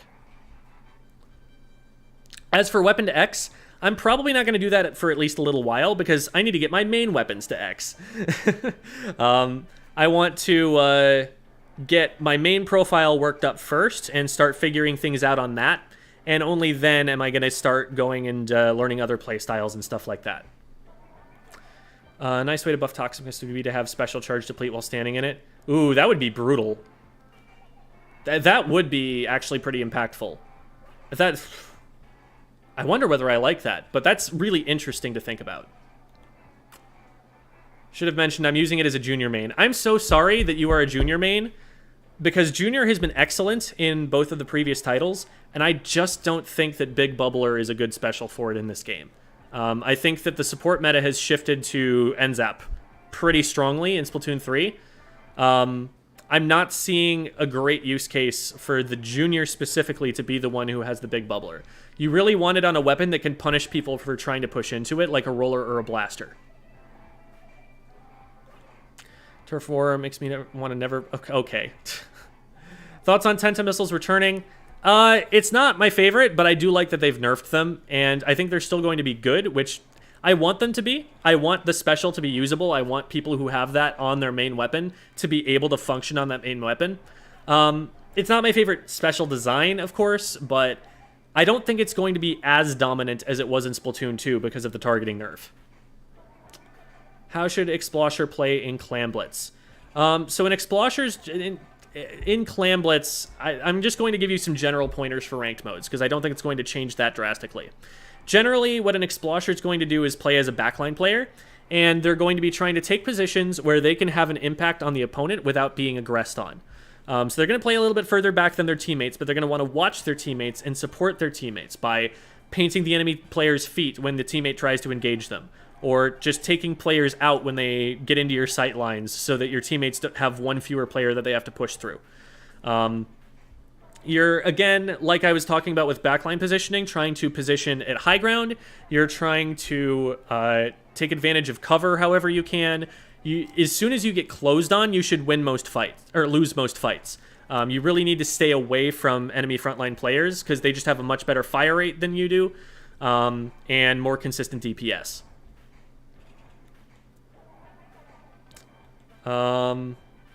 Only seen one variant of the brush as well as the other weapons. Are there going to be more in future? Yes, I think so. The Bloblobber needs a better kit. The Nautilus needs a better kit. Lots of weapons are in a place where they would really like a different kit than they have. The Splatana Stamper is almost there, but I think Zipcaster is the worst special that it could possibly have for itself. Would I want Ultra Stamp on the Stamper? Honestly, for the name synergy, yes.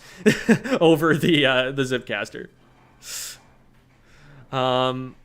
Will you make how to get to X rank for S3? That is an interesting question. And that's something that I've been pondering myself. Because when I was making the how to get out of ranked videos for Splatoon 2, I did not have the pressure of wanting to create daily content. It's really hard to make a long-form video while also pumping out a video or two every day. And so making something big and long and edited like that, it's going to be difficult, and it's also going to feel like I'm retreading a lot of the same ground. Because the how to get out of ranked videos are almost not going to be different from how they would be for Splatoon 3. There are obviously going to be some differences in the metagame, and there are going to be squid rolls and squid surges that I need to work into it. But why did my camera freeze? Hello. Cam, what are you doing?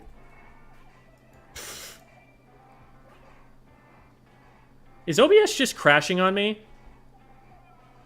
Oh no.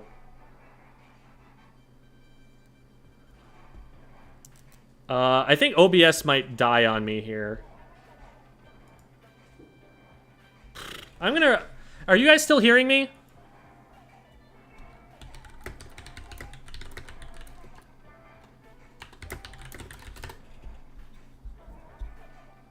Everything else is good? Okay. Let me go and unplug and replug that. But so, on the one hand, those videos take a really long time.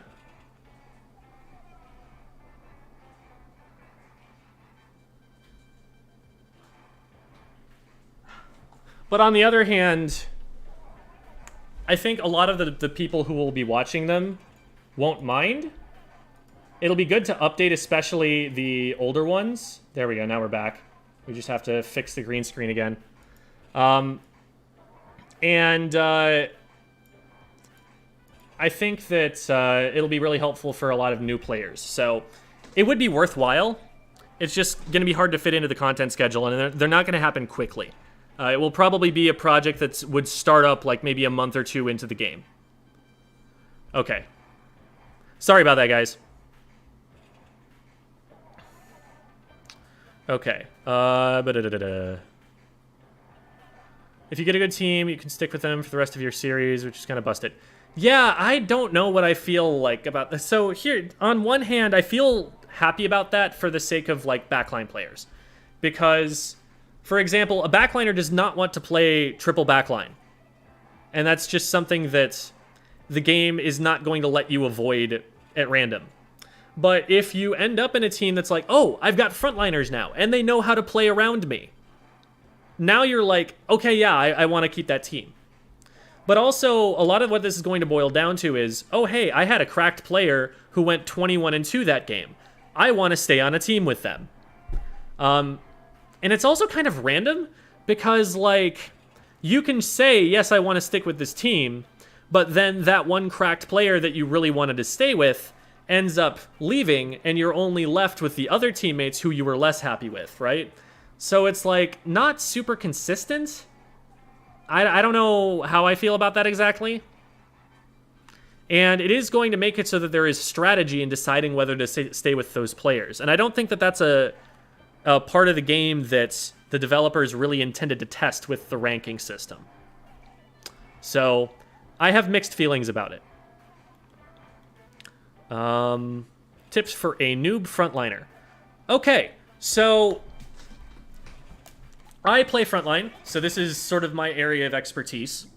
Something that's really important with frontline weapons is, first of all, to get your aim on. And that's just something that is going to take time.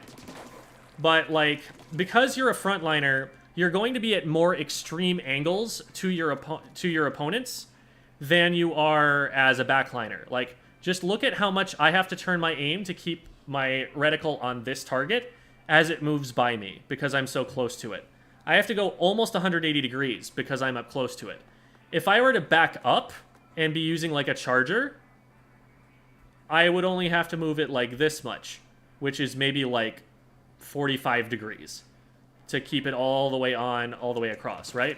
So aiming is more intensive at closer range just because of trigonometry. So that's something that you will need to work on. You need to be able to scramble really well.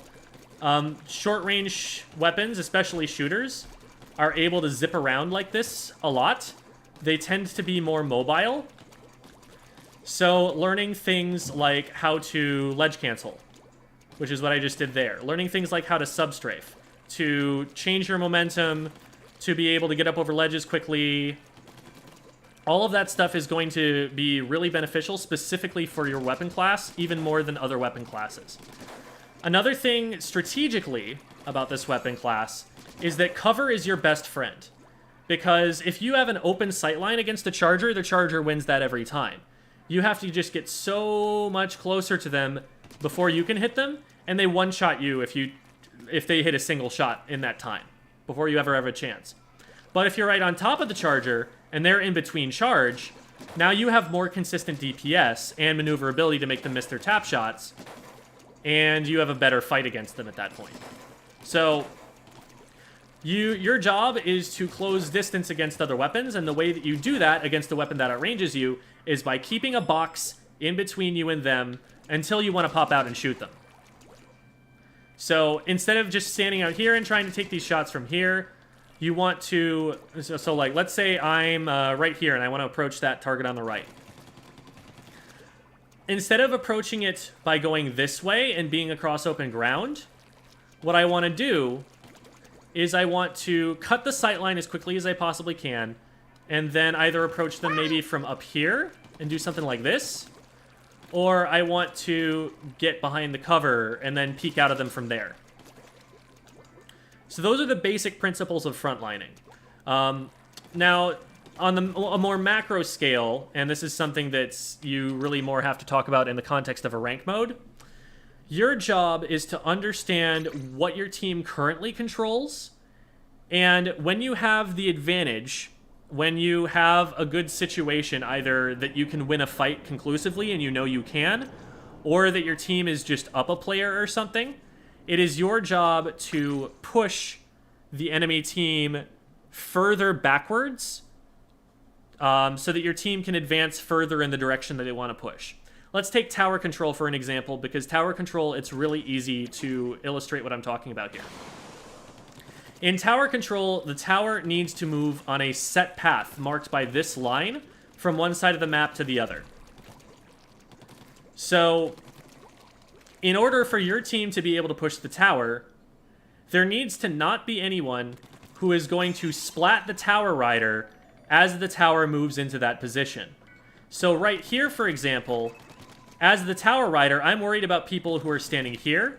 I'm worried about people who are standing here. If you want to push the tower through there safely, there needs to be some kind of pressure that is denying the enemy team from standing in those two places to shoot at the tower. That pressure comes from you. A backline weapon is more limited in the positions that they are able to take because of their limited maneuverability, and the fact that their advantage derives from having range, not from having faster DPS or anything like that, most of the time.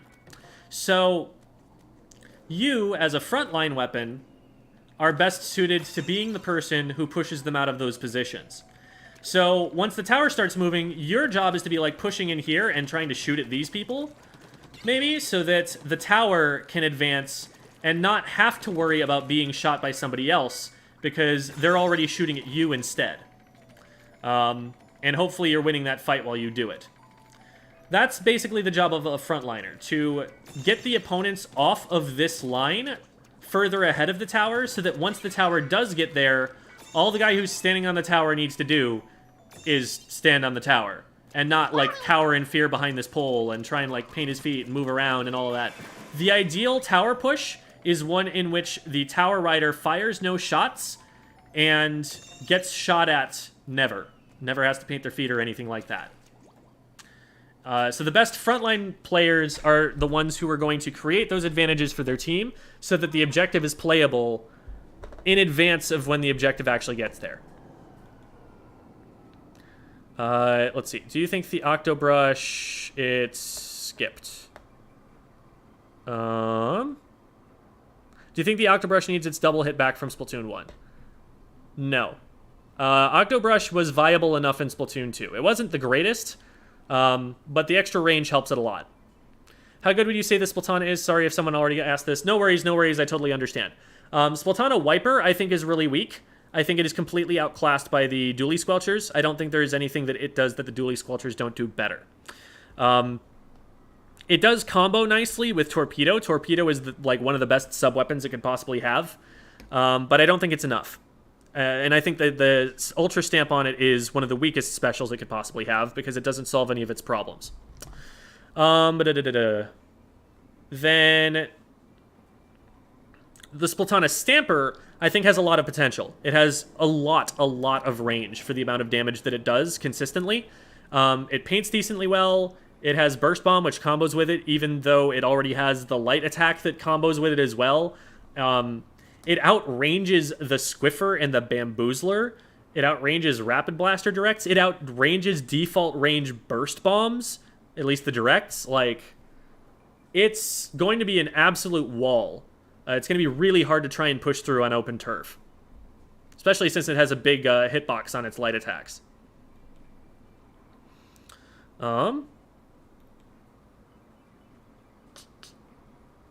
Awesome. Should make a video on the best times to use Squid Roll Surge.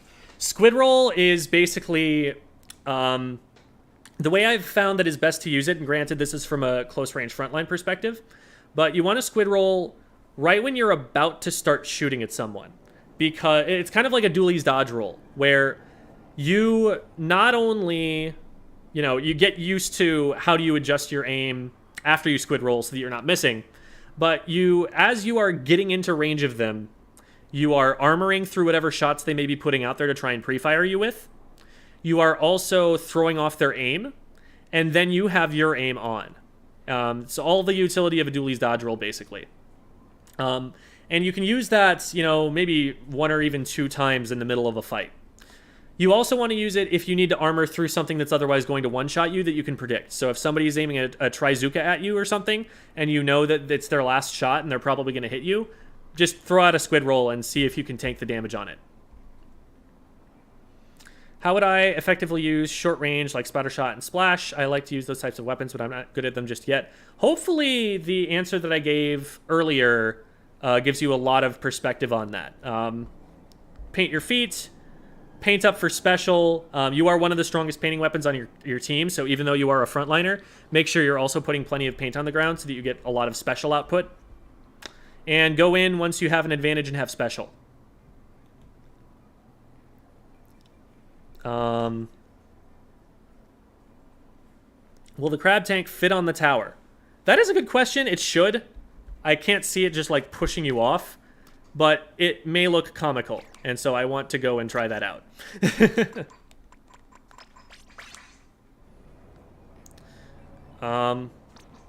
I will challenge you on this once I get my hands on the game gem. Splatana is not bad. Yeah, and I think there are definitely some competitive players who see it that way, but right now I'm just not convinced. I need to see some kind of technique, some kind of strategy being used on it at a high level before I'll be willing to change my mind on that. Or like some mechanical technique that I haven't seen yet. Thanks for the follow, Bell Memer. And there were some others that I've missed. Bell Memer or something, Joey. My Pal Pronto, a Shoelace, Pact's Gornax. Thank you, all of you. Yeah, it fits just fine. It'll scoot around on it. Look at how cute that thing is. Look at how insane its fire rate is. Crab Tank paints the zone like crazy. I didn't realize that at first, but I tried using Splash on zones. If you get to the side of the zone, just like far left side on Mahi Mahi, and just start spraying over it, you can just like cap it by yourself. And if there's anybody on the zone, you mow them down. It's crazy. That utility for it is something I underestimated, I think, when I was first looking at it. Recommended motion sensitivity for chargers. I personally think that maximum sensitivity is optimal, but a lot of charger players disagree on that, and I am not a charger player, so I kind of default to also answering that they will say something between like -1 and +2 is often good. We have Fia in the chat. Fia might have an opinion on that. Fia is a competitive level charger player, but I don't know. I personally think that being able to move your aim fast is an advantage that you shouldn't want to pass up. But I can also see that if you're even the slightest bit jittery, it could be really difficult to control, and that utility, even at a high level, ends up being worth it. Tetradually battle or aggressively posing at each other? Yes. Both. What type of mindset do you have playing Tent? The Tent umbrella is what FLC, who is a very, very prominent Western Splatoon analyst, it's what he would call a skirmisher. A skirmisher is a weapon that is designed to draw enemy attention. It's a distraction. It is something that forces them to engage it so that its teammates can capitalize on that engagement. Not so that it can win the engagement by itself, but so that its teammates can go in and do something with it. The Tent Umbrella has very slow and inconsistent damage, and that's always been one of its most difficult aspects as a weapon. The one-shot is very, very, very close range. You need to be launching your shield and sitting directly behind your shield with your opponent on the other side of that shield to basically ever have a chance at that one-shot unless you, like, shark your way in somehow. Which you can't do super well because you're slow and you don't paint that much that you're going to be able to just, like, take space quickly. So what you do is you take an off angle from where the rest of your team is going. Not too far away, because, again, they need to be able to follow up somehow. But you take an off angle, or maybe you take a corridor that is pretty far away from them, but one that you can completely control with just the tent shield. And you put the tent shield out as soon as someone tries to engage you, and you sit very, very close to the center of it. If they throw a bomb at one side, you need to be on the other side. So you need to be close enough to it that you can swim in front of it or swim behind it, depending on what the situation calls for. Once you're close enough to them, you can start going for one-shots. And if the shield is about to die, then you need to back up far enough that you have enough space that you can create a second shield. And you just go through this loop of wasting their time with them having to deal with you trying to flank them until your teammates are able to do something with the distraction that you've created. That's sort of how Tent is traditionally played. One nice thing that you have now is you have the Ink Vac, which is a panic button special, so that if someone does end up like flanking you or something, you can throw out the Ink Vac in that direction while having the shield going in the other direction and be safe on both sides for a short amount of time. That's probably not a super consistent play, but you get the idea. Like, it lets you realize, oh shoot, I'm in too deep right now. Let's get myself out of it by using this shield that protects me. Do you know if there is info yet about how special charge up affects each special? Charge up? Do you mean special power up? Because I don't really have that information about either one. I guess I could do a little bit of rudimentary testing, but some of those things can be tricky, and I usually just get that information from data miners. Is Dynamo Slayer new meta? No. But I understand joke. As a charger, I use 1.0.5, yeah. And another charger uses -2. Dynamo is slayed in new meta. Dynamo does have the benefit of having new movement options. Like, that's good for Dynamo.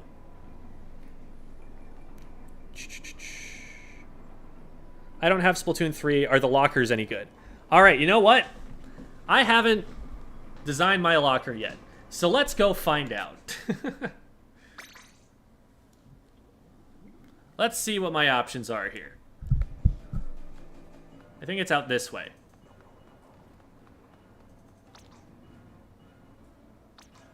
Okay, I do know one thing about this room that is excellent, and I will show you in a second.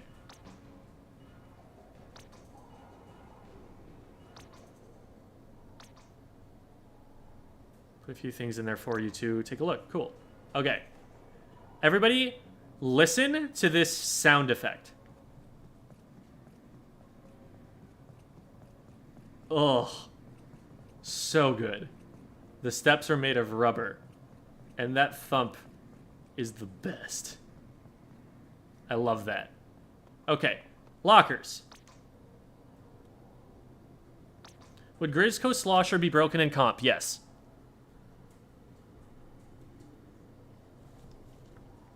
They put a Splash-O-Matic and a Burst Bomb in there for me. Huh. That's interesting. Cool. Okay. So, what are my options here? B rank trophy. Woo. Why is there sludge all over it? That doesn't look... It looks like they messed it up and, like, melted the top of it. We've got a stuffed Zapfish that we got from the story mode. We've got a barrel. Oh my god, this thing is huge. Hold on, hold on, hold on. Can I fit anything else in my locker besides this barrel?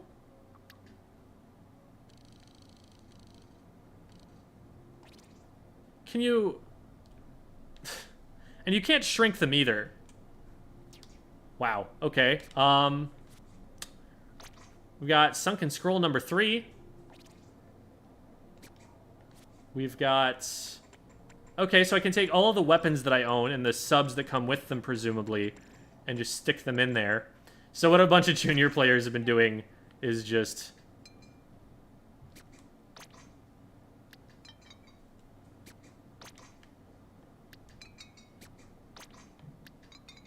etc.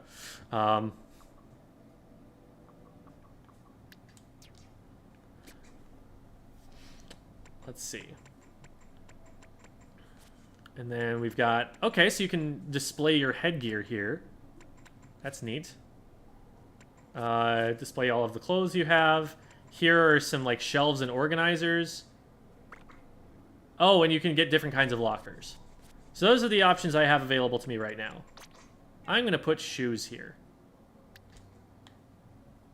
I like how the socks just kind of sit there. Alright, so that's the locker. Not an awful lot to it at the moment. Let's do one of those. And then one of these.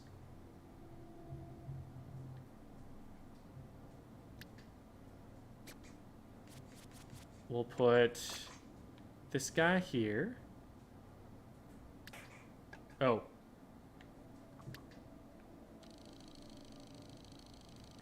Does this not fit in like this? Does it fit like here? What's the point of this if you can't hang things on it? Does this work better somehow?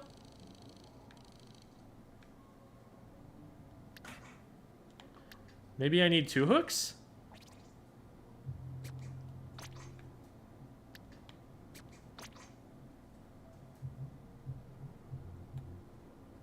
I wish you could, like, line them up with each other better. There, that's about exact.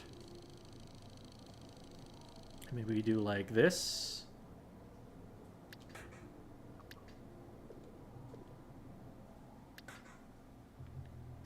That still doesn't look super natural. That's a little better.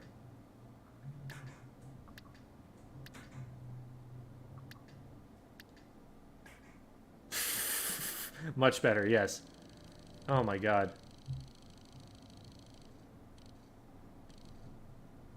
Maybe I need to put one higher, actually. Maybe I need to put it like this. And then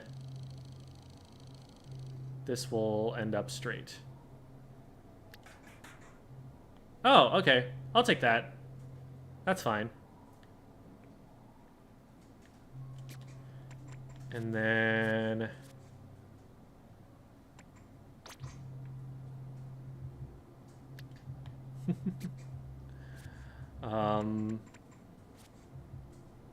I don't like any of these shoes. They don't get to stay. Put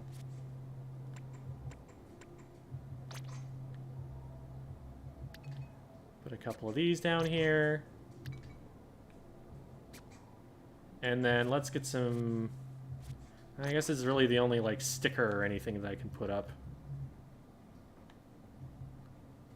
So let's put this on the door. Pretty bare right now, but we'll get more stuff for it later. I think that's a pretty good start.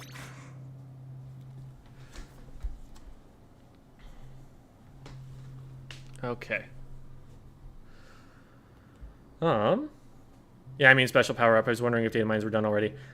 So, again, I would recommend following Lean Yoshi. Lean Yoshi will probably have information about that sort of thing eventually.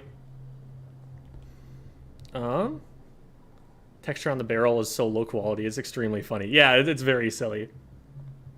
Sound metallic. I thought they were plastic. Well, the locker is metallic. So I figure it's the plastic clanking against the metal that we're hearing. I want to support you, Jim, but I can't subscribe on Twitch. What else can I do to help you out? So here are my links. I have a Patreon, so that would be one way. You can also do a YouTube membership if that's available. But even, you know, if you can't support me financially, things like vouching for me on Medify, so I might actually be able to start coaching people on Medify because they don't let you if you don't get enough clout or something. It's very weird. Vouching for me on Medify is a huge help, and just, you know, supporting by commenting and watching the videos and stuff like that is also so huge. Really, really appreciate you reaching out to try and support. Those right there are all of the links that you have to be able to do stuff like that. I too keep my socks in my shoes at all times. Right.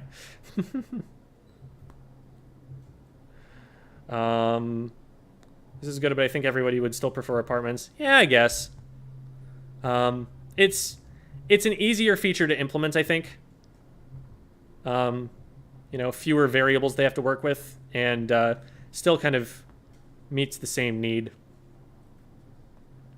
The hooks are for clothes. Oh, that would make sense, I guess.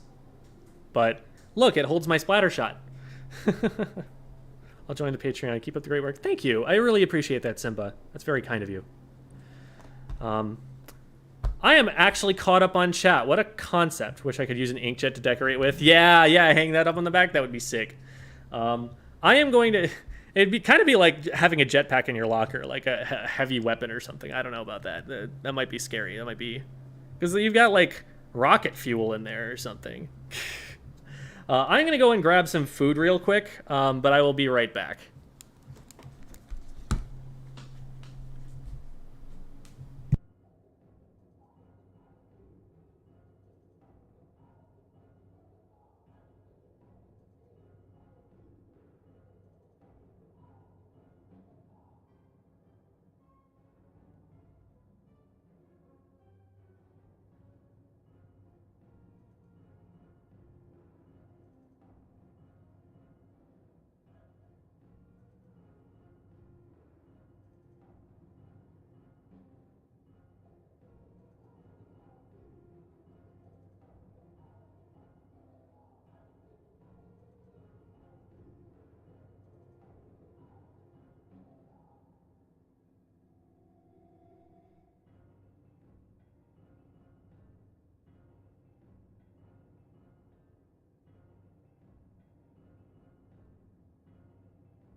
All right.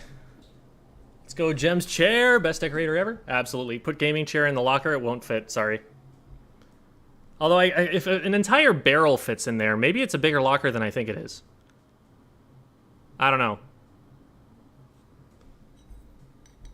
Actually allows you to put corpses in it. Neat. How to be pro.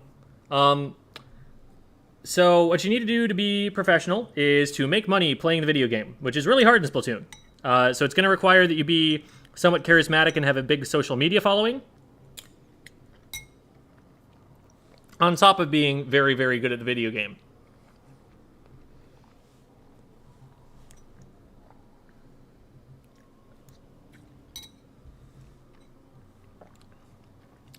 Did you get better at the tri-stringer yet? So first of all, it's not my style of weapon. It's not something that I would typically want to play myself. But I still stand by not seeing that much potential in it. And again, I'm open to being convinced because it is a new weapon class and it's something that people haven't had as much time to experiment with yet. But I just don't think it's that strong right now. I don't think Crab Tank will fit. No, it will not.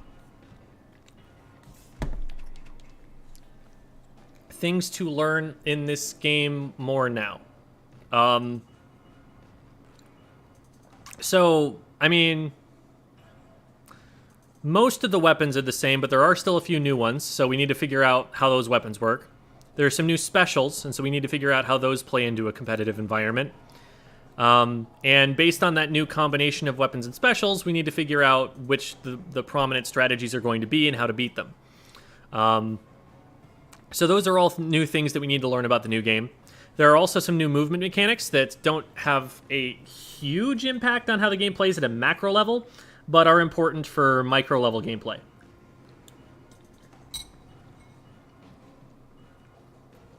I'm eating chicken noodle soup. Do you review other people's closets? VOD reviewing your lockers. All right. Let's have a locker VOD review.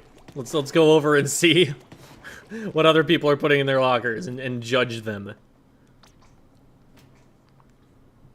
Pfft, it's just beer or something.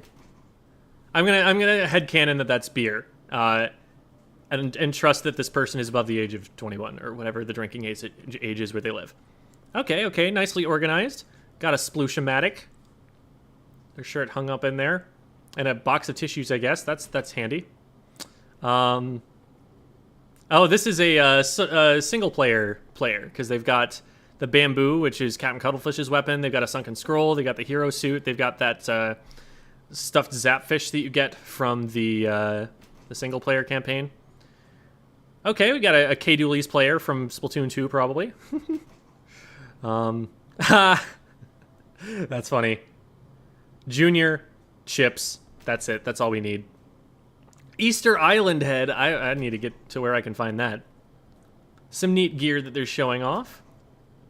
Going for like a kind of futuristic vibe. SMH, that's clearly Tacticooler juice.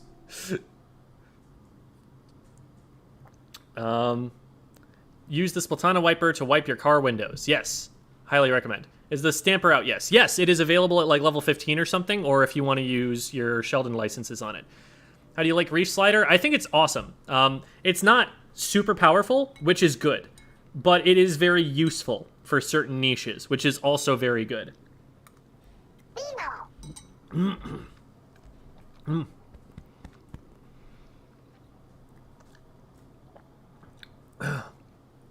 Excuse me. Thank you so much, Cougar C, for the... I am sorry.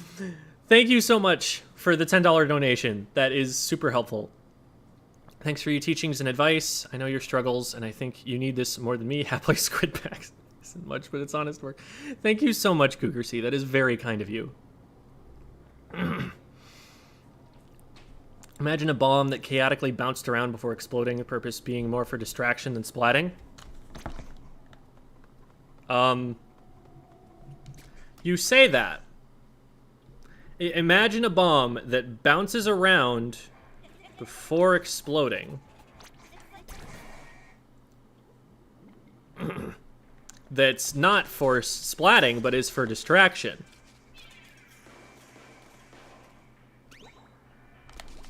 And for painting. That's an important part of said theoretical bomb, too.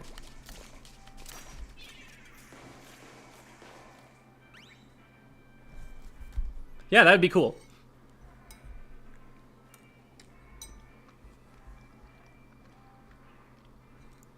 What's a good way of finding people to play with as a beginner? That is a very good question. Couple of ways you can do this. Twitch streams are a phenomenal way to meet people who share your interests. Just go into a Twitch stream where people are playing with viewers and get playing with other people in that community and like chatting with them and stuff like that. That was one of the first things that I ever did, and I actually found my competitive team through it. I was in a chat with a player named Supercell, and one of her friends, Devi, was also looking to get a team together with a friend of hers at the time, Chansey. So Devi and Chansey met me, and I was already planning on teaming with a player named Toxic, and between the four of us, we created a team called the Grillers, which is still going. I left it last year in the summer, but they're still playing. So that was how I found my team. So it happened to be through a Twitch stream, but Toxic I had met through a Discord server. There are a bunch of Discord servers, and what I think I will do here is, if I can, I will post a link to Inkopolis Crosswalk. This is a... Yes, I can create an invite link to this. This is a Discord server that is a hub full of Discord servers. And you can look for the kind of Discord server that you're looking for. So here is Inkopolis Crosswalk. It will have links to all sorts of different places. I highly recommend for competitive play being in Academy, being in Splatoon Stronghold, and then any tournament servers you want to play in, and if you're looking for if you're looking for a formal competitive team, Splatoon Recruitment and Free Agency is a place that you want to be. Oh, also Sendu's server. Sendu's server is very good. It has a lot of information. But there are all sorts of different niches that are represented in those Discord servers there. So Discord servers are one place, because the Splatoon community is largely used over Discord. That's where all the voice chatting is going to be happening competitively. That's where all communication and hanging out is going to happen. So Discord is a place you want to be. Following people on Twitter can help, and networking from there can help. But also a big place to find people to play with is on Twitch streams. Once you find... The most important thing, and I have a whole video about this that's like 20 minutes long on the YouTube channel, but the most important thing for finding teammates is if you want to, form a formal competitive team, you need to have the same goals as your teammates do. If you are more serious than the rest of your teammates, it will not work out. If the rest of your teammates are significantly stronger than you and kind of have to carry you along, that can work if they're okay with it, if they don't have, the goal of doing the very best that they can with teammates that are at their skill level. But a lot of the time it doesn't. So you need to find people who have those same goals in mind, and ideally have about the same maturity level. Those are the most important things.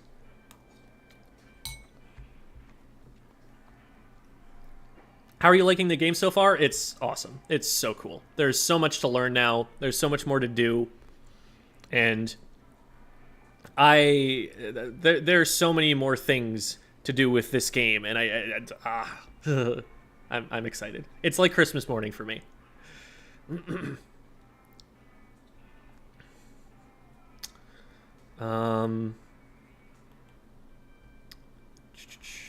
Hi, Deluxe.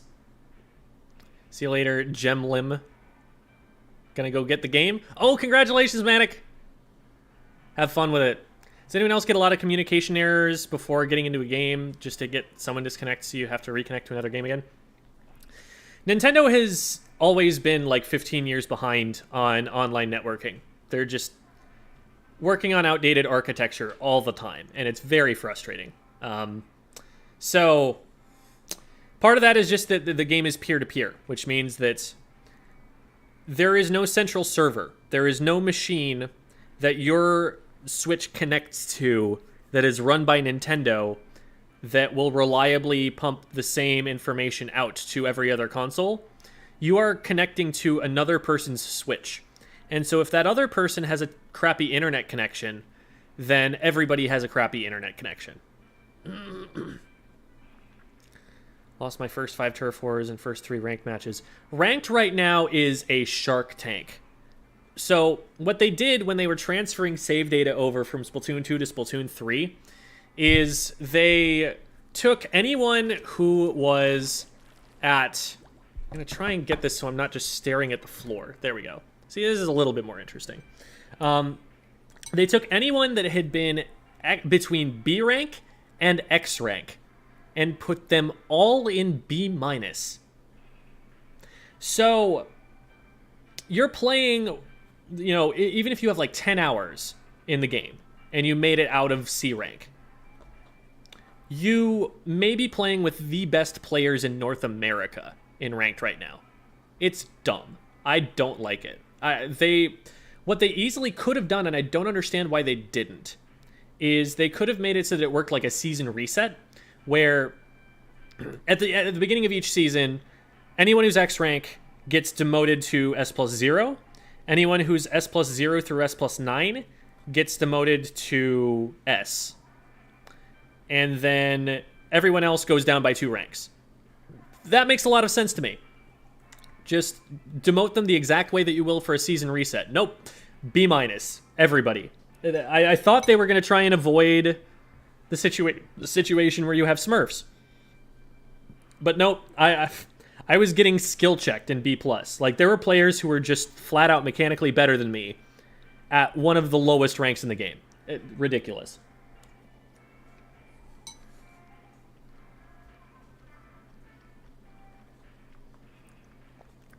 I haven't played ranked since last night, so I'm still on B+. Is it true that the tick rate is worse? That I don't know. That would be a question for data miners. I was in X rank and not looking forward to fighting everyone to get back there tonight. Yeah. Easy to hack Switch, so they put everyone in B-. Easy to hack?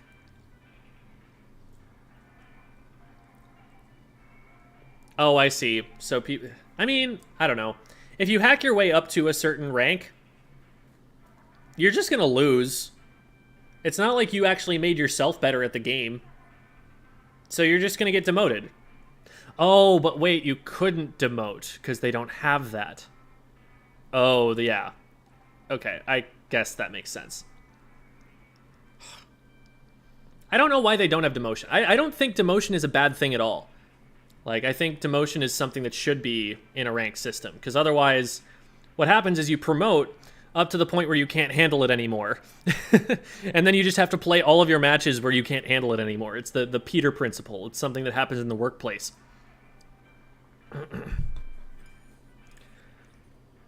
Looking forward to seeing how far I can get with Splatoon 3.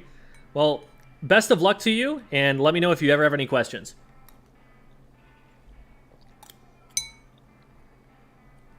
I need to eat faster.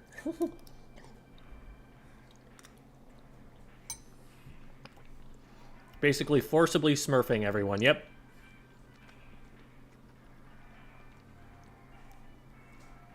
Aerospray won a tournament? Did someone run it at Riptide?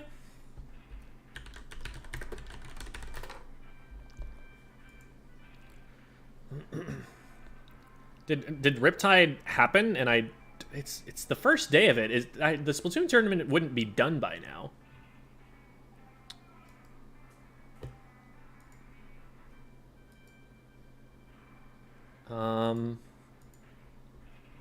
Where's the bracket? I'm looking it up right now. Splatoon 3 in progress. So, what tournament got won by it? I have not heard of this.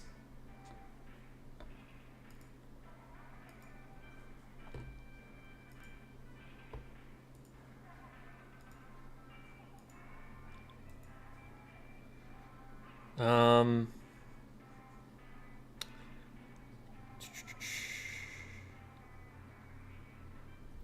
Splatoon 3 was out of stock everywhere after I got out of school because I have to stay on the Splat 2 grind tonight. Ah, darn. Yeah, it's an anticipated release. That was why I went for it with digital, because I figured it would be much easier and more consistent to get. Is it a problem that every time I get splatted in Salmon Run, it's always small fry? They're kind of difficult to handle. Like, you need to aim at them. And that's not always easy.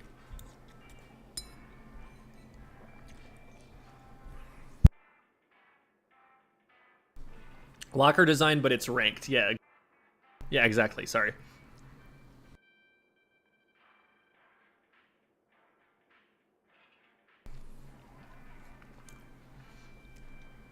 Any tips for a noob to competitive and where to start out?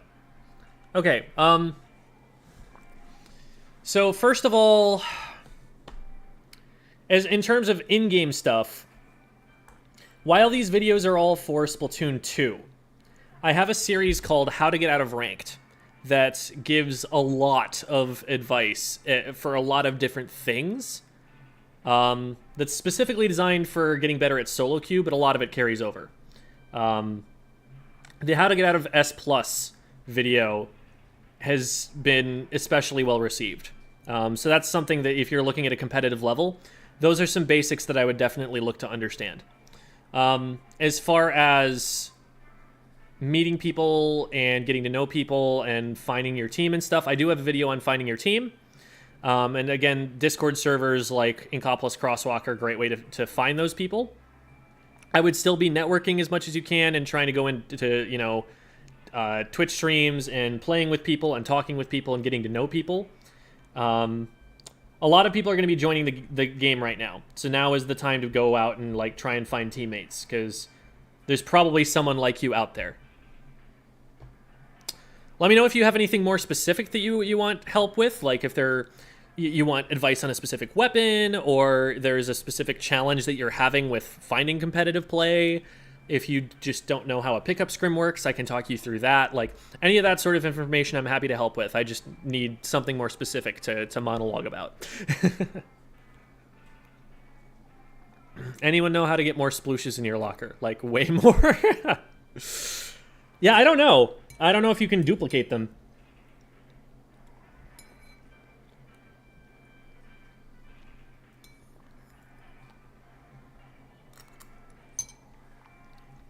Is there one place I can check for the tournaments? I want to watch more competitive play, but I'm not sure where to look.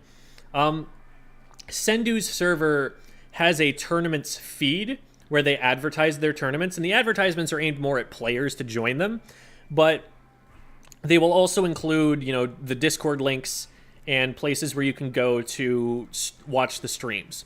Usually when a stream of a tournament happens and it's of a decent size, it is probably going to be one of the top streams on Twitch for the game at the time. Right now, it's a little bit out of whack, because what's happening right now is you're getting a lot of content creators who are variety streamers who are coming over to Splatoon and will play for like a day or a week or something and then be gone. So a lot of them are going to have larger audiences because they've gone variety, and so they are kind of trumping the majority of the competitive Splatoon community. There are still a few competitive players that are up there.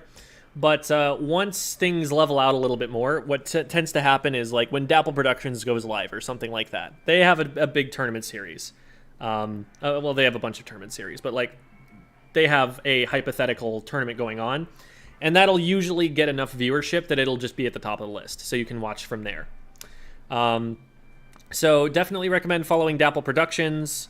Definitely recommend following IPL Splatoon. Those are probably the two biggest production companies in Splatoon tournaments right now. But there are definitely others that are popping up all over the place. And, you know, any number of them would be worth supporting. What sort of time commitment would you say it's like to compete at a tournament level? It really depends on how well you want to do in the tournament. One sec.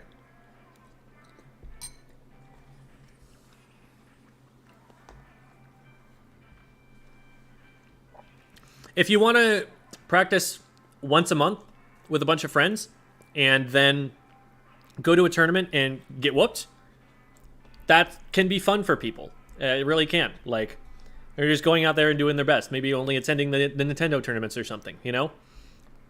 Some people will have, like, 2-hour practices a week. Top teams are playing pretty much daily, probably scrimming for a good amount of that time, probably VOD reviewing for a good amount of that time. About half and half, I would say, probably. And they might be playing, 4 to 8 hours a day. And it really just depends on what your goals are and what you're actually trying to do in those tournaments. My chat reset. Can you post that Discord link from earlier? Yeah, for Inkopolis Crosswalk, I got you. Here is Inkopolis Crosswalk. Good close for Splatter Shot in Splat 3. That is a good question. I'm still trying to figure that out myself. I think some Intensify action is going to be helpful because jump shotting is nice to be able to do. Swim speed is never bad. Stealth jump is never bad. Something like Comeback is usually good for weapons that are going to go in and die a lot, which is, what short-range shooters are really good at doing. But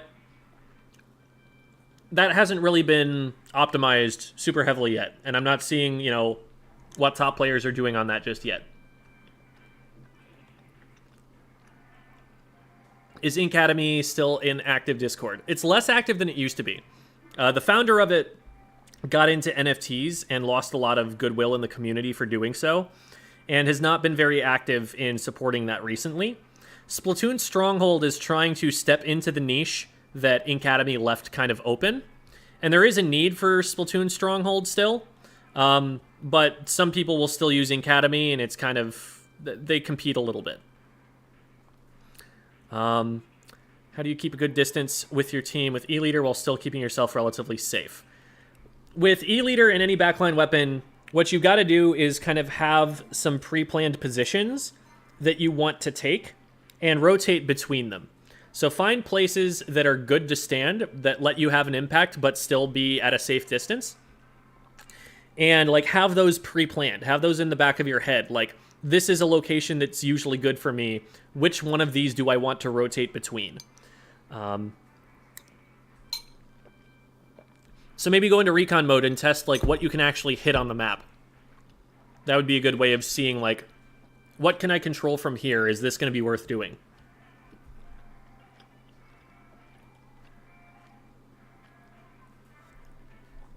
Is there still Japanese streaming sites and a spreadsheet to see weapons in high rank? I'm sure there will be. I don't know exactly where that resource is right this minute. All right, good night, Icicle the Weavile. What do you think about the squid bag animation? I think I can call it squid orbing. I mean, bags can be circular, right? That can be a bag shape. That's not actually where it comes from, but we're not going to talk about where it comes from. I heard motion tracking is changed in Splatoon 3, less smoothing or something. I believe the camera is changed. What actually happens to your reticle when you move the controller is the same. Like, it will move the same amount at the same speed. What's changing is what you see as a player, like how the camera rotates along with it. And I'm not sure exactly what the details of that are, but I heard it explained once, and I don't remember exactly what it is that changed. Hello again, Jem. Just downloading Splatoon 3 updates. A watched pot never boils. Yeah, there you go. Way to distract yourself while waiting eagerly. Play with Dapple Doolies, but I don't know what to focus on, splats or inking. Unfortunately, your weapon is not good at either of those things. Splats is definitely the better of the two for the Dapple Doolies. The problem with the Dapple Doolies is that it's just too short range. If you try to fight, other weapons are going to kite it. If you try to paint, it's not going to paint very far in front of it, so it's not going to paint a lot. It is outclassed in the support role by the NZAP because it has the Tacticooler and also is better at fighting. And it's outclassed in being a, Slayer by the Tetradoolies, for example, There just isn't a great reason to use the weapon right now. There are some cheesy strategies you can maybe do by trying to drop beacons in the enemy base and having a tactical already as soon as your whole team jumps into it or something like that, but that doesn't work in competitive play. Not at a high level.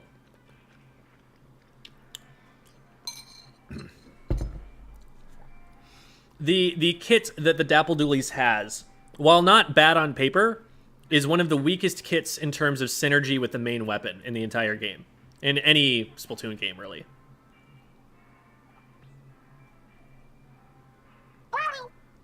Finally off work, time to get home and play. Let's go, Andre! Welcome, welcome. Thank you for the follow, MKW Core. Stringer is still fairly new, but I'm wondering about tips for play, suggestions for builds. My understanding is that the Tri-Stringer is getting played similarly to something like a Rapid Blaster or an Explosher, where you're putting out slow but threatening damage from range so that people cannot advance into you. That's kind of how that's working right now. When you say NFTs, do you mean Hitzel? Yes, Hitzel and I think Pengit got into that together. So I don't know exactly what gear you would want. The movement speed is never bad, especially swim speed. Swim speed is good on literally any weapon, and by default, I will always put some of that on it. But a little bit of quick super jump never goes a long way. A little bit of special saver, you know, utility subs, stuff like that. I don't know too much about builds just yet because I haven't been able to see what top players are running yet. Because the top players haven't even been able to farm their builds yet. Sorry for all the questions. This is literally an AMA stream. I'm glad you're asking questions. It gives me content. Why do I seem to win more? Oh, by the way, thanks for the subscription, Double Chin. Why do I seem to win more when I myself am doing worse? Like in Splatoon 2, I would get like more than 15 splats and lose. Then the next game, under 8 splats and win. So it might be that the splats that you are getting are not contributing enough to the objective. So for example, if you're just like feeding in for trades and dying like 15 times in a game, but also getting 15 splats because you're trading every time, that'll make it look like your KA is high when it's not. Not like when your KDA ratio is not. So maybe those 8 splats that you're getting are being more impactful. Another thing that might be happening is that if you are the lowest level player on your team, everyone else is outslaying you, that might mean that you're more likely to be carried if you have better players on your team with you. But without seeing your gameplay, it's hard for me to really diagnose one way or another.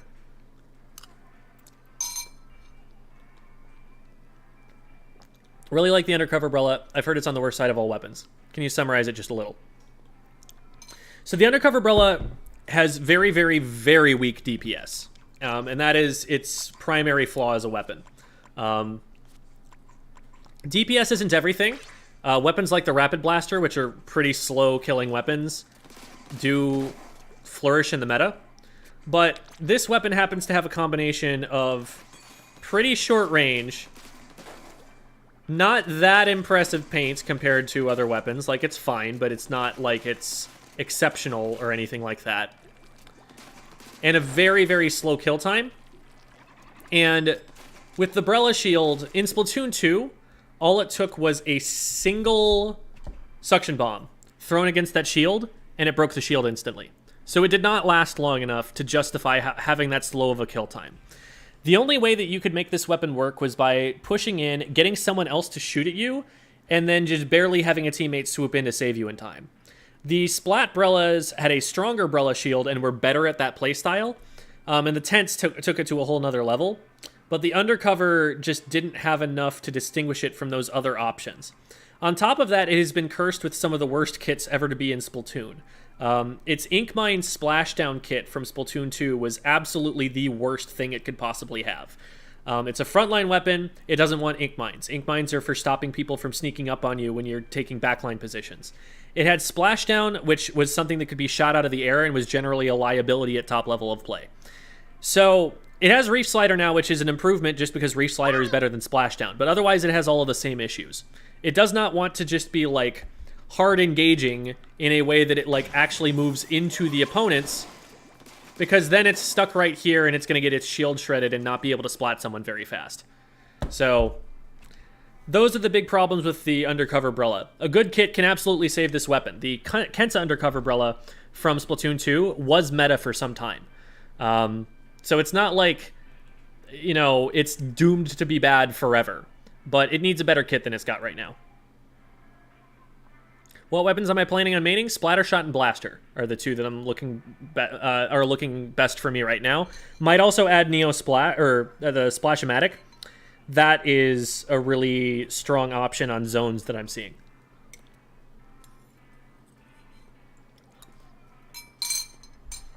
Can you talk about the Jet Squelcher? Absolutely. So the Jet Squelcher is a painting backliner. Its job is to basically like AFK paint the map in time to get its this is how it played in Splatoon 2. And this isn't exactly how it's going to work here, but what this weapon did in Splatoon 2 that made it the meta backliner in the final patches of the game was it was able to paint very, very safely, get a special charged very, very quickly, faster. I think it's the fastest Stingray in the entire game there. And then it would be far enough back that it could just use those missiles or that Stingray and have an impact with that very quickly. And then maybe move in and be able to use its very safe range to get a pick here or there. But a lot of what it did was just spamming missiles or spamming Stingrays. It was the premier special spam weapon in the game at that time. Inkvac is a little bit less spammable. Inkvac is a weapon that's going to require you to push up a little bit further and play a little bit more aggressively. So you're going to need to use the shooter aspect of the weapon a little bit more than just for painting in this game. And I'm not sure how much of a place it has in the meta that now has chargers in a place where they will not get denied a one-shot by armor.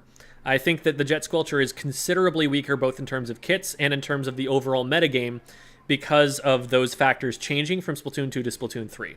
But that's kind of how it used to play, and now we have to kind of figure out what to do with it next.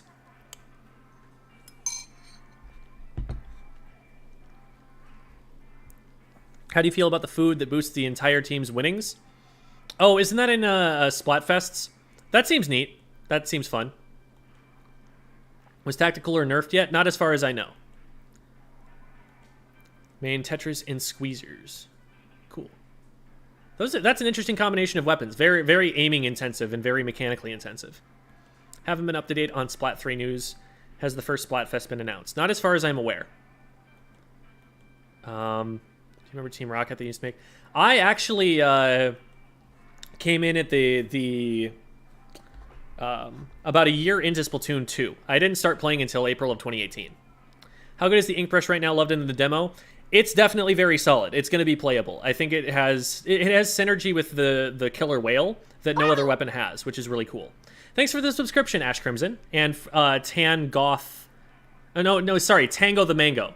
I was like, Tan Goth 3 Mango. Like, wait, Tan Goth, those are opposites. No, it's Tango the Mango. I mean, the Bloblobber and the Splatoon... Yeah, Splatoon... Bloblobber players are probably hurting more than any other weapon in the transfer. The Bloblobber did not get a good kit, and I think the painting also got nerfed. So Isaac, who is the top North American Bloblobber, has been complaining about it on Twitter all day.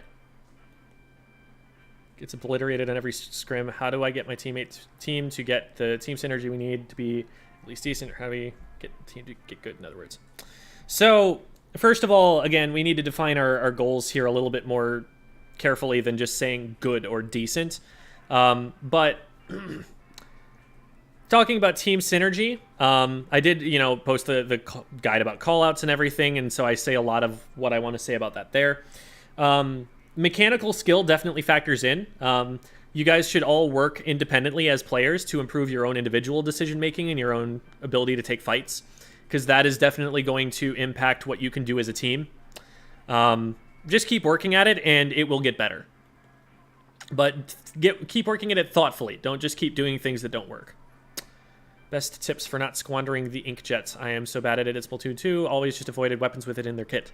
Unfortunately, it's going to be significantly worse in Splatoon 3. In Splatoon 2, the meta for using inkjet was you have an armor user pop armor, so that when the inkjet user goes up, they can tank a charger shot before they go down. And that means that they can get their one shot off and they can one-shot someone. And that was how inkjet worked. Always use it from a place that the opponents can't see. Ideally underneath a ledge where you're going to immediately spot someone above the ledge that you're going to be able to one-shot in the very first shot that you take. The first 2 shots of an inkjet should always splat someone. And if they don't, then don't consider it a good inkjet. That's a rule that a coach gave me once that has stuck with me. Oh my gosh, thank you for the raid, Lumo! Lumo Phoenix is raiding us. Lumo is a Salmon Run player. Really, really good at Salmon Run. I've had them on the stream before to teach people some more high-level ideas for Salmon Run, and I'm sure that they are very, very excited to have the new Salmon Run mode to play, and I'm excited to see how they're doing with it. So go give Lumo a follow, especially if you're into Salmon Run, but just if you're into the Splatoon in general. Great streamer, fun person. Dumb question, but how can I tell? Let me see. Did I squandering inkjet? Right. So the biggest deal with the inkjet is once you get your first shot or two, you need to get high ground. You need to get up. You need to get up around cover, but also use the height so that people aren't in range to be able to shoot you. And that's the way that you're going to escape the best. Use ZL in the air to go squid form and drop, and also decrease the size of your hitbox if somebody has a position where they can hit you. And just try and survive until you jump back at that point. How can I tell if the lag is on others or if I need to buy myself an Ethernet adapter? I would just recommend getting an Ethernet adapter. I think it's just always going to be a better experience for you that way. I am eating chicken soup. Is 52 gal still good? Absolutely. It is. It was seeing a lot of use at top level at PAX West. In fact, sometimes teams are running double 52. Now, I think that's less likely in the current build of the game, because they were running on the Splatfest build, where they only had like 12 weapons or something. But it's very, very good, and still very viable, just the way the K52 was. About to boot up Splatoon 3 right now. Let's go. Brella and Octobrush, do you have any tips? Those are 2 weapons that I have not played very much at all. But they're both skirmishers. Your job is to distract the enemy team enough so that your team can follow up and take the fight on the person you're distracting. So distracting them isn't doing a lot for you if you're just on the opposite end of the map from your team, or your team is all splatted. You got to pay attention to when your teammates are up so that you're able to actually get follow-up on the things you set up for them.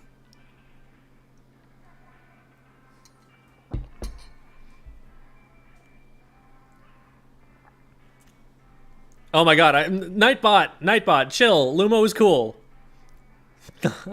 I'm so sorry.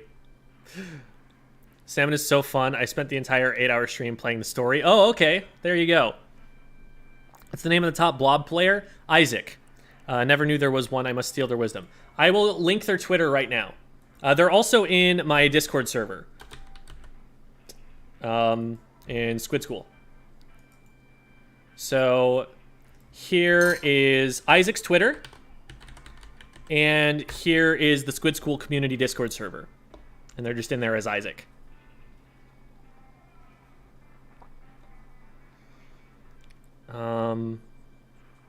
How do I effectively use Booyah Bomb? I've played a lot of Splatoon, but never played Splatoon 2. Haven't figured out Booyah Bomb for myself. I do have a short on Booyah Bomb, which summarizes the main things. Booyah Bomb is a displacement special. It is not a painting special, like many people seem to try and use it as. And it's not going to get you a ton of kills by itself.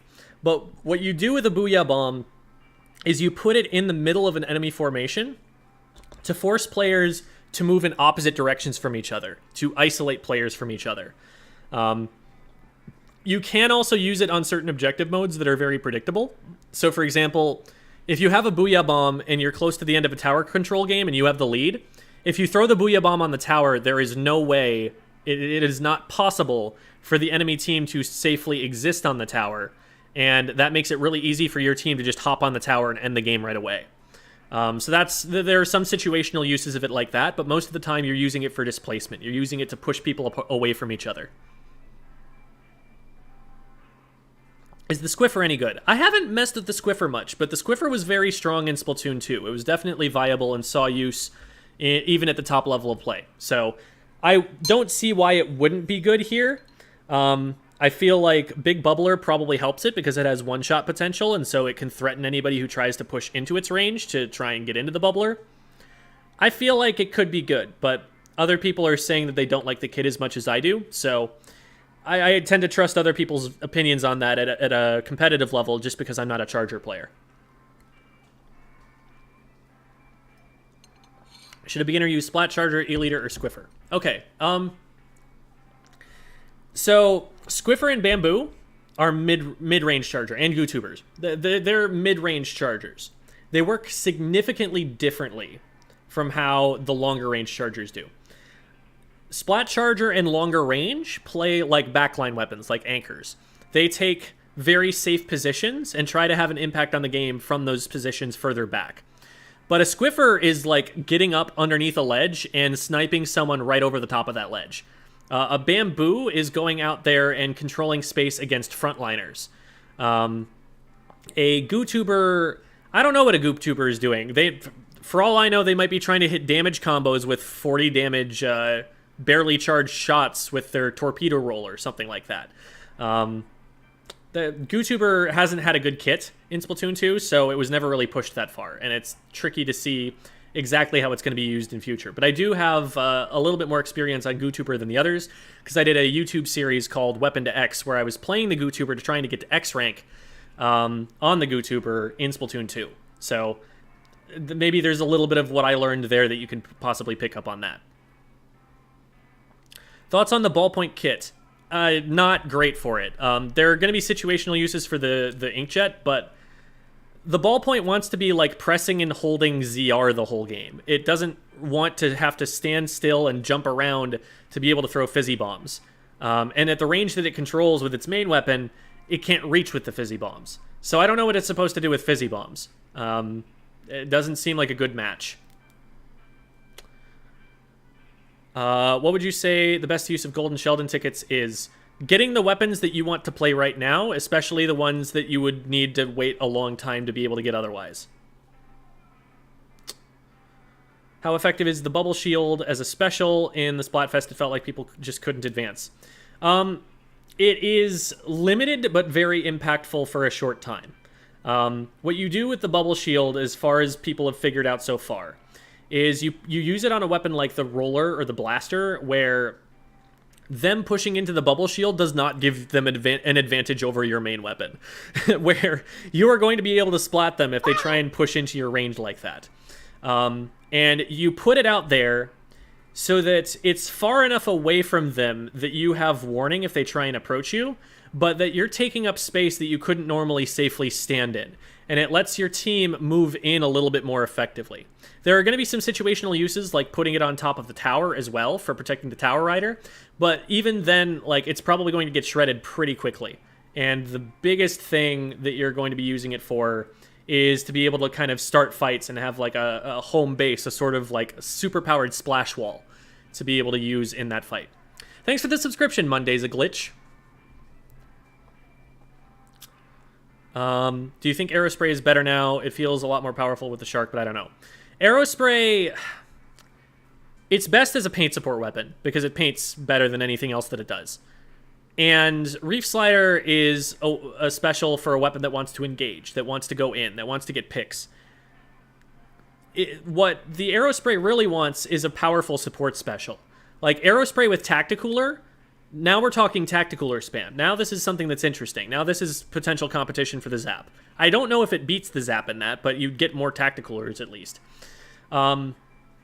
Like giving it like a Bomb Rush or a Crab Tank or like something that you can use supportively would be a better choice than something that's trying to get picks, because nothing else in its kit is designed to get picks quickly.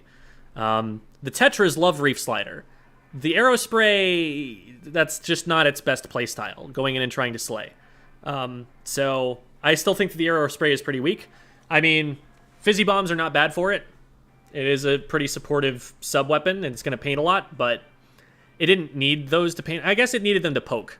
That's really what it needed them for. So that's not bad for it, but I still don't see it being used competitively that much. Playing while watching, your advice about having my kills affect the objective more rather than trading repeatedly is already helping. Awesome. Yeah, when you go for fights in Splatoon, it should be a fight that allows you to advance the objective. Like, if somebody is out in Narnia, you don't have to go kill them. You can just play the objective because now their team is in a 4v3 because they're out of position. So just fiending for the first fight you see isn't really the call. You really need to go and take the fights that matter so that you are going to be able to take the objective and push it as soon as possible.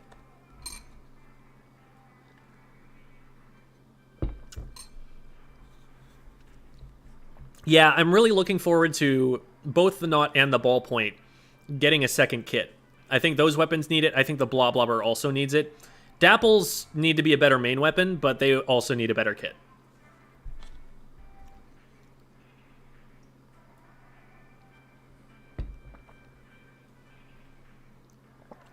Do you think there will be Splatoon 4 or Splatoon Funky Mode? These are the real questions.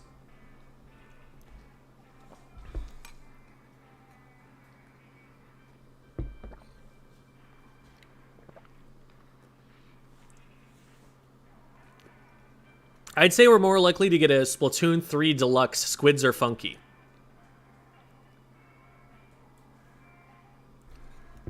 You know, you gotta have a colon followed by a subtitle afterwards. That's how the games industry works now.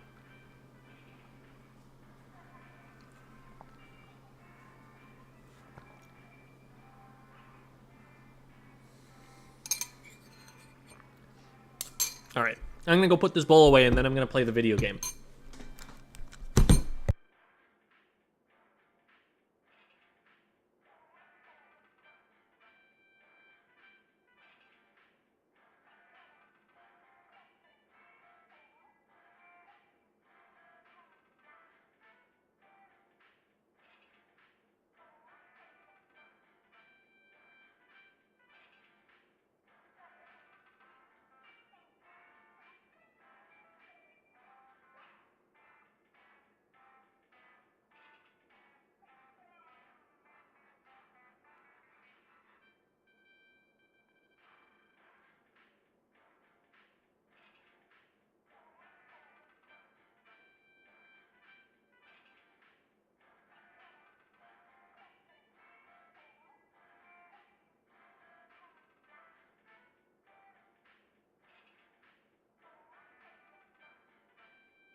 All right.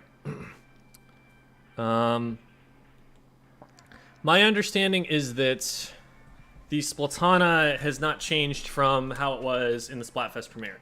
And so my personal opinion is still that it is underwhelming. However, my personal opinion is not that of a top level player, and it is also uninformed by doing much experimenting. As soon as some top level player finds something new you can do with that weapon that people haven't thought about yet, the entire, you know, course of it could change, you know? I'm not going to say that it's always going to be bad, even if they don't change it. Just getting rid of that exclamation mark there. When they change the male running animation, it's slightly not as cool. Hope the custom junior will have Tacticooler to give it an alternative to NZAP. That would definitely shake up the support meta right now. Although I think they still need to nerf Tacticooler. That special is going to be a problem. It's better to play. Does anyone know if run speed or intensify action affects the length of the Splatana dash? I don't believe either of those things do. We can test it, I guess. Well, okay, I'd have to go into the other training room to try that because I don't have all the weapons unlocked.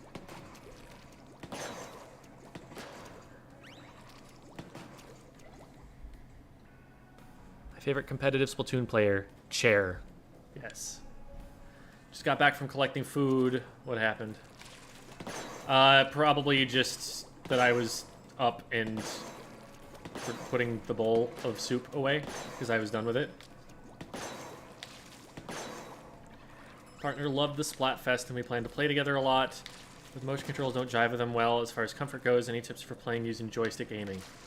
I mean, my biggest tip is suffer through the motion aim for a week or two and then realize that it's much better and start beasting on the players that you're playing against. But if we are insisting on using sticks, I think weapon choice has to factor into that. Like, I don't know how you play Tetradualies. I think you need to find a weapon class that doesn't need to aim that much. So, like, tri-sloshers, rollers, brushes. You want to find something that's just not going to, like, require you to have pinpoint accuracy, because you're not going to have that. And then also you also need to take into consideration your movement, because your movement slows down considerably by not being able to move your aim.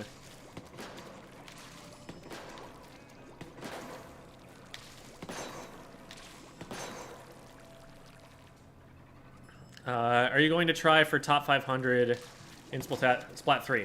I don't know. I didn't really feel inclined to go for it in Splatoon 2. My solo ranks were relatively low compared to players on teams that I was on even. I think maybe this is a personal weakness of mine too, but I think I, like, depend on my teammates making certain decisions and, like, anticipate them making those decisions. And so I work a lot better in a coordinated environment where I can actually expect that they will do predictable things that I can play off. And then I can't do that in solo queue because I don't know them and we haven't trained together. So maybe that's something about me. I don't know. And maybe it's just that I don't have the level of mechanical skill that a lot of my teammates had. And maybe that's the main reason that I struggled there. Both of those things could be true. But I don't know. I definitely want to get to, you know, Quad X rank. I just don't know where I'll go from there.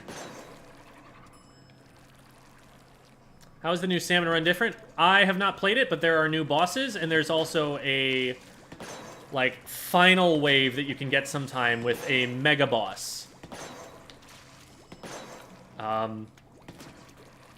And probably some, like, new maps, and there's also, in some cases, like, actual stages from the game get overrun by salmonids, and you have to play on them instead. It's called Big Run. What's your opinion on Dynamo Roller? I didn't play Dynamo Roller enough in Splatoon 2 to know whether I think it's going to be stronger or weaker. Chara is saying, you know, as a top-level Dynamo player, that he likes it because the extra mobility helps. It doesn't seem like it's going to be, like, a meta choice for, like, top-level play, but it's probably going to be playable. Any tips for the new marker sub? I seem to be aiming too low so it bounces into the sky, or too high so it overshoots the enemy. One of the big things that's really important in general in this game is keeping your aim held at eye level at all times. I explained this a little bit earlier, so apologies if this is repetitive for some of you, but let me demonstrate something really quick with this weapon. So first of all, being at aiming too high means that your shots don't go as far, and aiming too low does the same thing. You can see the one in the middle, which is where I was aiming straight ahead, went the furthest. Secondly, when you aim too high or aim too low, you cut off information that you can see on the map. There are like 10 dummies in front of me right now, but if I look down, I can only see the one. If I look up, I can only see maybe like 3. So for all of these reasons, it is important to just kind of keep your aim level at all times and to kind of move around like that and try to only keep things on the horizontal axis with regard to aiming. So with using the angle shooter, if your problem is you're going too high or too low, that probably means that you're not keeping it level all the time, which is what you want to be doing unless you're like going uphill or like aiming up at someone who's up there. And then you immediately, like you just saw me do, want to return to level, at eye level for your aim again. Hi, Smidge! Find it hard to believe a melee player lacks in mechanical skill. I mean, I was, you know, an X-rank competitive player. I was probably in, like, the top 0.5% of Splatoon 2 players. Like, I'm not bad at the game compared to most people, but at the level that I'm competing at, mechanical skill was not my forte. And that really was kind of the case in Melee as well. I focused more on predictive zoning play than on having, like, set flowcharts that I just tried to execute every time so that I could take advantage of very consistent, like, mechanical play. I was more focused on outsmarting and reading my opponent than I was at setting up guaranteed stuff that worked just so long as I could press the right buttons.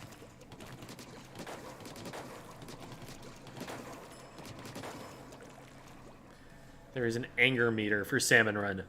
Anger meter, oh no. New Salmon Run also isn't time-gated anymore. Thank goodness, yeah. It was silly that that ever went out of rotation. Like, it doesn't take extra resources to have that just going, I don't think. I don't see what the problem would be. Maybe, because they don't have servers that they run, right? It's not like there's even the extra, like, electricity cost that you have to pay to have the servers running. So the fact that you just sometimes couldn't play Salmon Run is weird to me. Do you follow the chess scene at all? I very, very casually. Like, I know Magnus Carlsen, I know Hikaru, and the Botez sisters, and all the, you know, chess.com people who are Twitch streamers. Because I think that's been a very interesting ecosystem for streaming that those players have capitalized on especially well. Levi and all of them. But, it, like, in terms of, like, actually knowing Grandmasters and being a student of the game, not particularly. I've never broken, like, 1100 in, on chess.com ELO. So.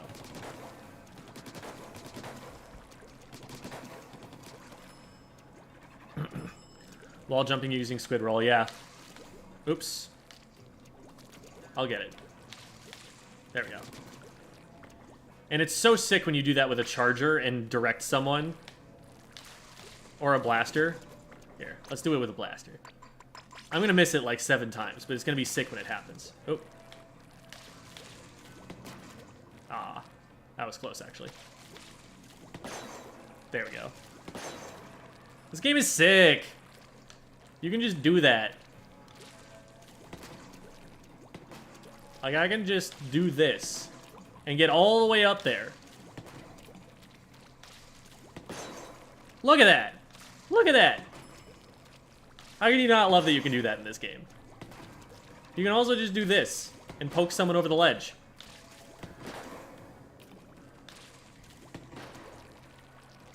They took one of the biggest disadvantaged states in all of Splatoon, being on a wall, and made you able to do a sick dash off of it. That's so cool.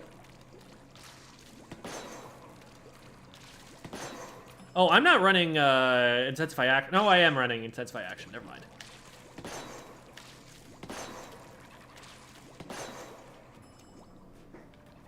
Do you think I should buy a controller to play? I definitely recommend Pro Controllers for people who are going to play it for, like, a good number of hours. Like, if you're only going to be playing it for 10 hours as, like, a little novelty, maybe you don't need to go and spend 60 bucks on a Pro Controller. But if you're planning on, you know, playing 50, 100 hours or something in this, and, like, trying to improve and get better, the Pro Controller is nice because it gives you a consistency that you can't find in Joy-Con. Joy-Con can work, and I actually played on Joy-Con for a long time, but as soon as Joy-Con stop working, which happens sooner than it happens on a Pro Controller, oh my god, it is so painful. And it ends up being more economical to buy the Pro Controller if you're going to play a lot of hours, because it lasts longer than the, like, 3 sets of Joy-Cons you're going to need in the time that it takes to replace one Pro Controller.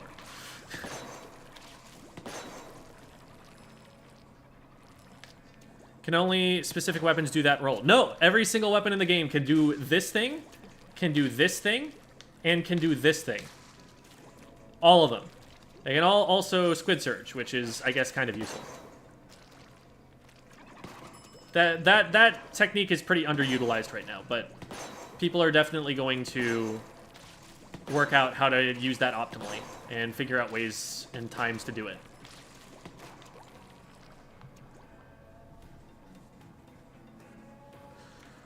I don't know if it's me, but it's been kind of hard to pick up the squid roll in actual matches.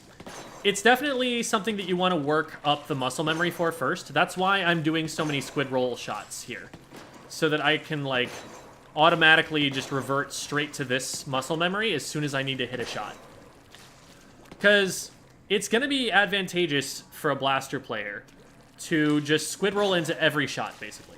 Because you're initiating the fight with armor, you're initiating the fight with a little dash that throws their aim off, and if your aim is going to be consistent every time you squid roll anyway, that doesn't throw your aim off at all. So that's like a bunch of advantages that you want to be able to take advantage of in any kind of engagement, especially one where you're a blaster. But this is going to be good for shooter weapons too. Like, I feel like even a splatter shot probably in a lot of cases wants to start fights by squid rolling. And maybe even squid roll a second time when they're repositioning. Any more than 2 squid rolls, and the fight should probably have ended already.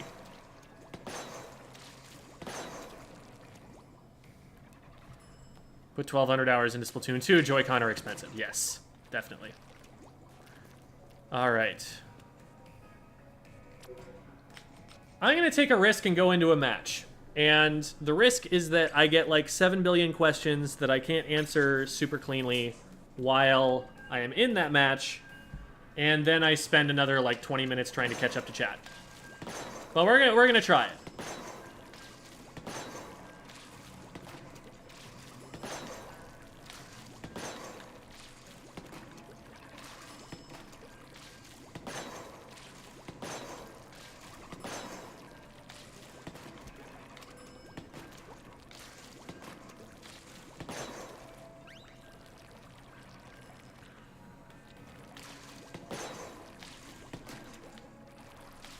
Yeah, I know, right? Playing the video game? What a concept.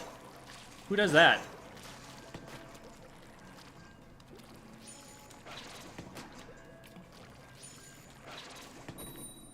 See, that's cool and all. I'd rather just squid roll off the back of the wall a lot of the time. Yeah, not hopping into ranked yet is completely valid, because here's Barry. This is in B rank, and I'm playing against Barry, who is like a 2400, playing with Barry, who's like a 2400 XP charger main with significant competitive experience. In B rank. That's how this all works.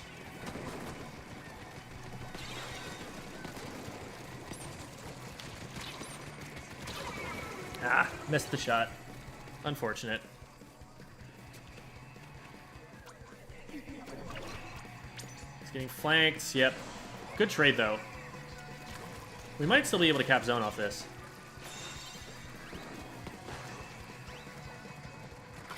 Okay, Stringer sees me. But it can't do anything about me because it's a Stringer. I jest, but I genuinely do not think that's a good weapon. Wow, I got lasered. All right. Cannon, I believe, is also a competitive level player.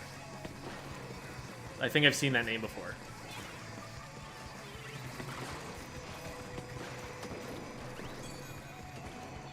What if I were to go here? What would you do about it?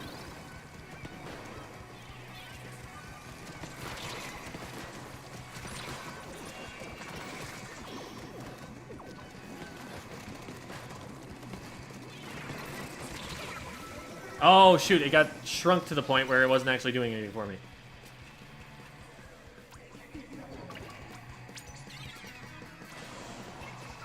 I'm having trouble finding picks.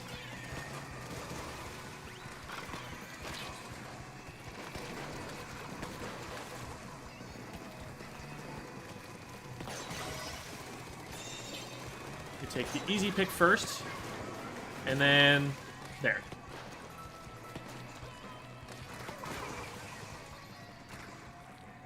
Is there any way up there? No. So I just have to kind of shark this, I guess.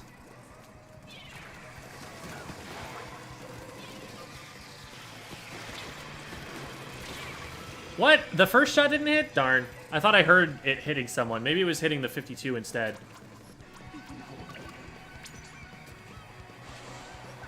Okay, nice. That's a huge shot from Barry.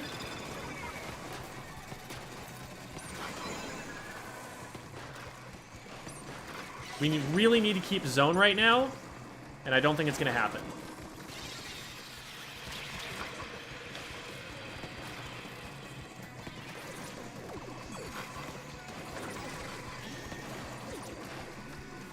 Oh my god. That toxicness is really annoying. And yet they still couldn't hit anything.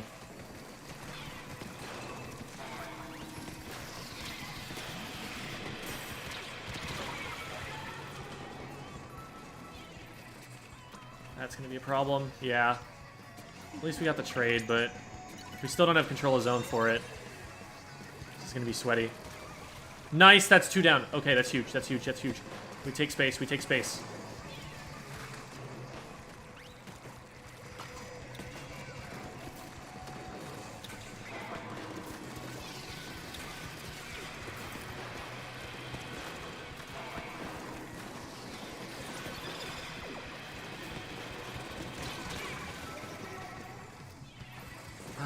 Okay, nice. I think that gets us lead. Beautiful.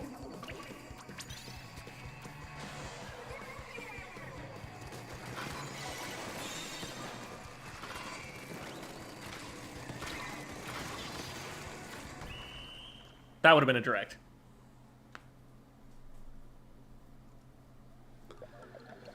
Whew.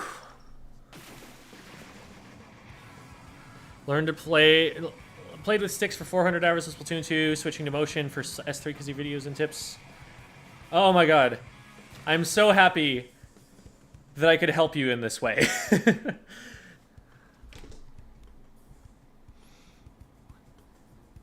I'm so happy that I could teach you a way of living a better life. Living a life that will make you happier and more fulfilled. Yeah, I mean, I got carried, so I'm happy sticking with that team. Shh.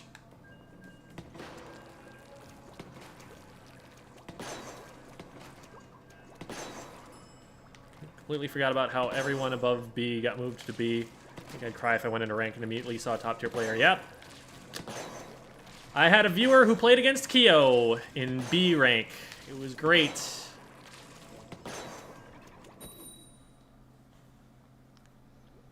Dodge over the lasers. Yeah, that's really good tech for avoiding killer whales, because you're in there for so little time that the armor is just going to continue to protect you all the way throughout. You're not going to take any damage from that at all. Okay, now we're on Scorch Gorge. I am kind of playing Blaster on zones, aren't I? This isn't ideal.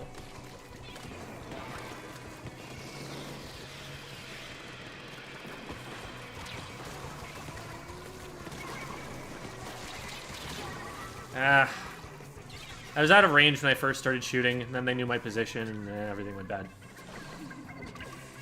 Ooh, I hope Barry's okay. Oh, no.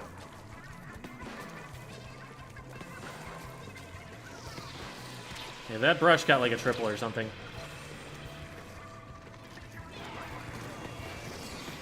Oh my god.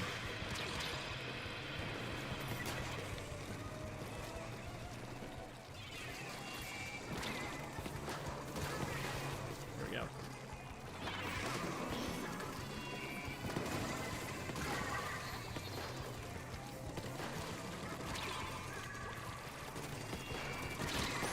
There we go.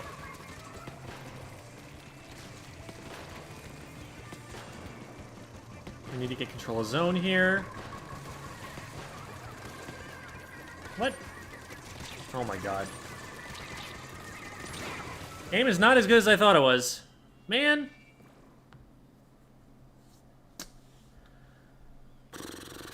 I definitely could have painted the zone a lot better if I had had a different weapon.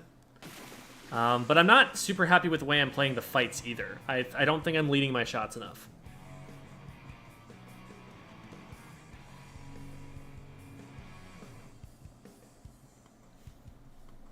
Hi, IVBSF. So cool how all the menus are now actual locations we can run around in. Besides the stores, yeah. I didn't get to see the scoreboard on that one. I mean, I'll stick with the team. 2 and 2, okay, not bad. Our midliners got shut way out. That was unfortunate. But hey, I'll keep hanging out with Barry. I'm down with that.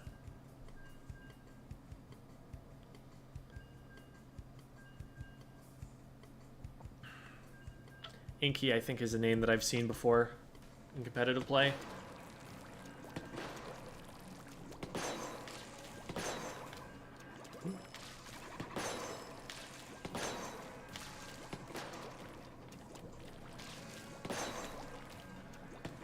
But you can see the importance of practicing with the moving targets here.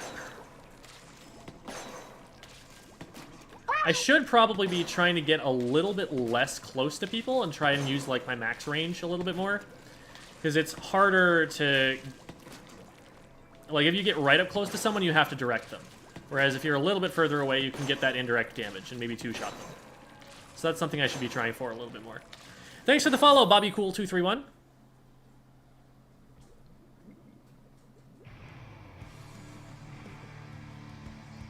Only ever got to S, probably because I made Aerospray, so ranked is looking really scary.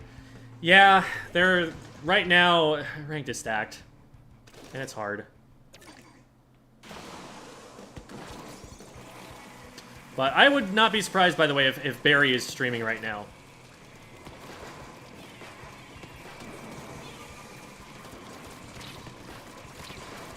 Oh, wow. I can't believe that didn't even indirect. Ugh. Need to work on that aim.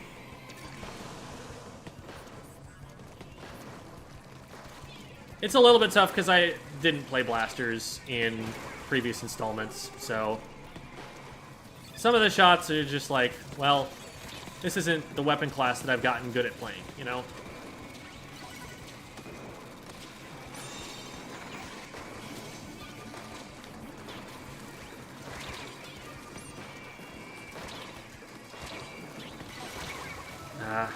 Dying on zone, not good.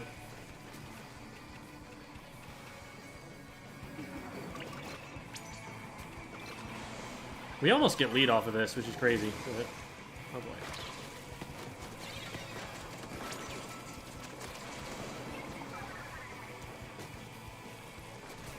At least I got jumped out of that one. What hit them?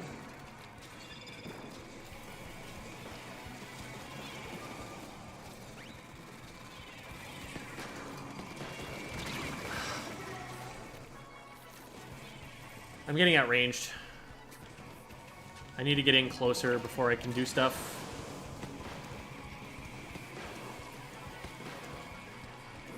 Try and sneak in from the left.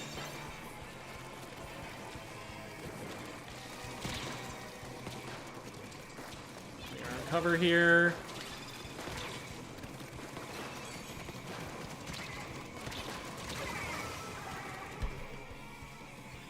Really not hitting these shots, which is weird to me because I was hitting them so well in the training room.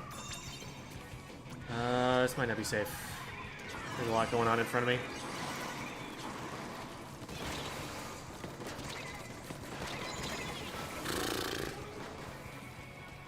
That time they just, like, double rolled away before my shot came out.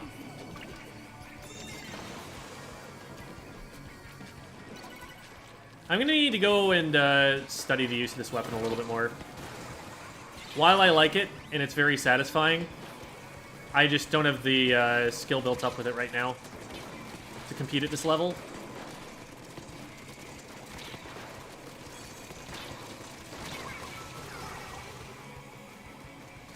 I stuck around long enough that my teammates were going to be able to clean that up a little bit better, but we're still not in good shape. We need to control a zone pretty soon. Otherwise, they start scoring.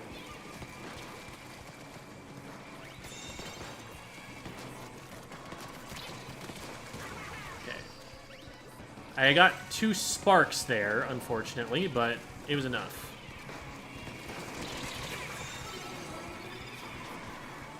There, part of what I'm doing is I'm trying to run over to the side to get them to shoot away from the zone.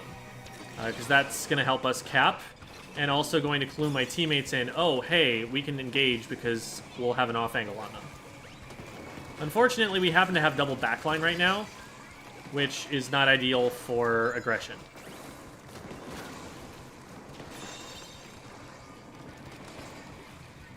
Oh my god. Get over here. Okay, now I've got the Expo watching for me. This actually might be really good.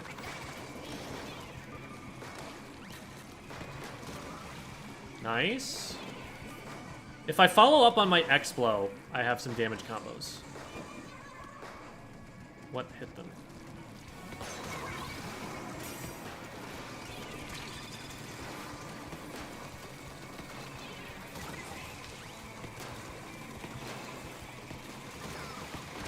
Maybe I'm just not keeping good visual track of the enemy players.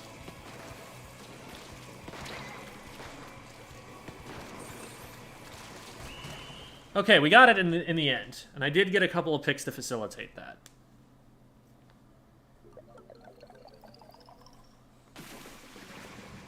I think the Expo player probably doesn't want to continue playing with another backliner, so we might get a switch.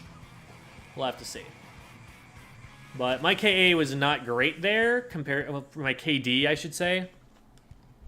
Any good Splatoon Twitter accounts I should follow besides yours? Oh, there are a lot.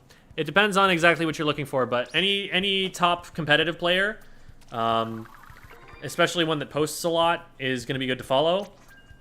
So, Chara, Kiver, Keo, Biscuit, Bagel, Ice. I think Zero's coming back. Q is a fantastic Charger player, and I think she's going to be playing and possibly tweeting more often. There are too many to name. I'm just, like, trying to brainstorm off the top of my head. FLC is an analyst, Western Splatoon analyst, who is extremely knowledgeable about the game. Kind of taught all of us how to play it.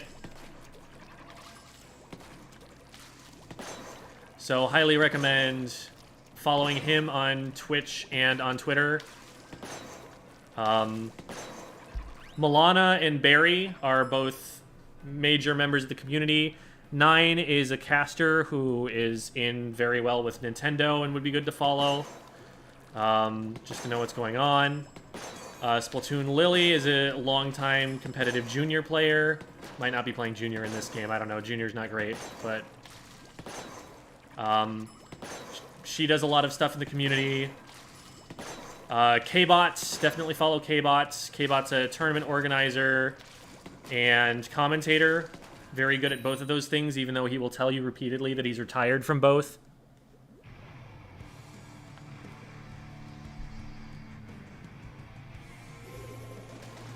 Very rushy right now, so maybe not good for Blaster, but good for Brilla. I mean, I should be doing the rushing. Kurta on the other team is actually also on Element R, so one of Barry's teammates.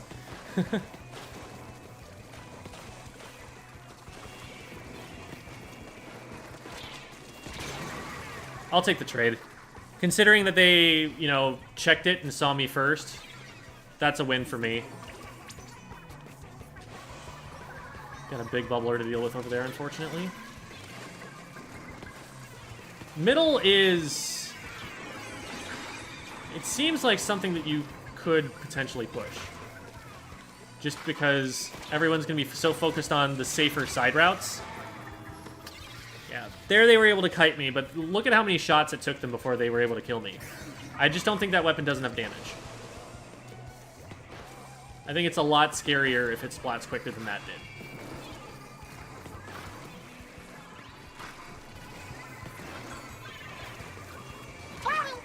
Look at me over here. Look at me over here. Okay, well, we've got the entire team looking at me over here while we die in our base, so... I guess I need to, I don't know what I need to do with that. Oh, man. I probably should have super jumped in. So we need to get closer to the zone right now to have an impact.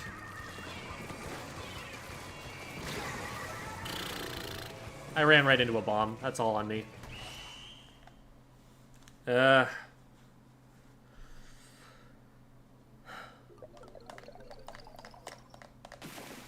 think that's... Is that the series, or is that the second loss? I forget. Thanks for the follow, Brazon.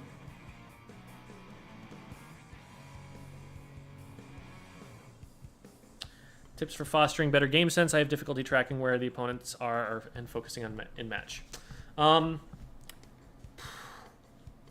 So you learn how to see this game before you learn how to play it. By that I mean that you need good vision of what is going on around you. You need good camera control combined with a very good awareness of when you see like a flicker of ink to respond to that right away. That's still probably the best I've got.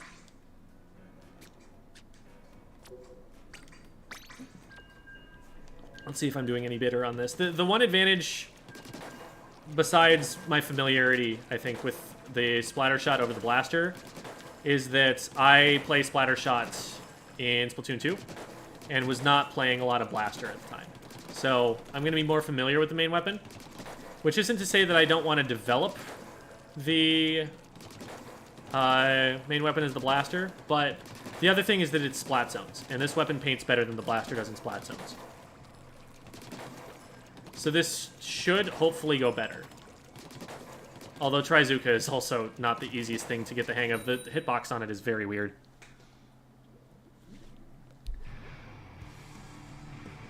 When did 10K happen? A few days ago.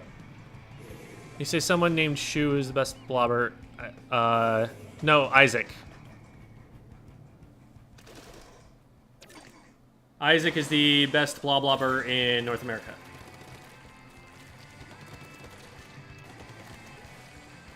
I'm really feeling the swim speed. Holy crap. I'm going so zoomy. Oh no. I bounced off the splash wall. Please don't kill me for that. Ah, lame. At least teammate followed it up.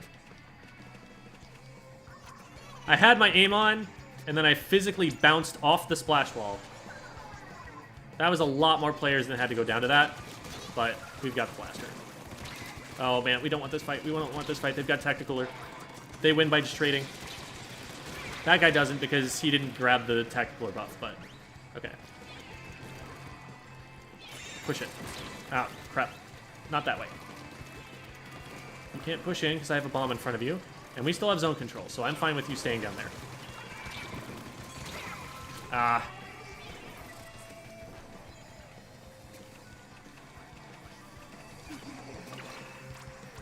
I'm fine with Super C Snails not existing. Like,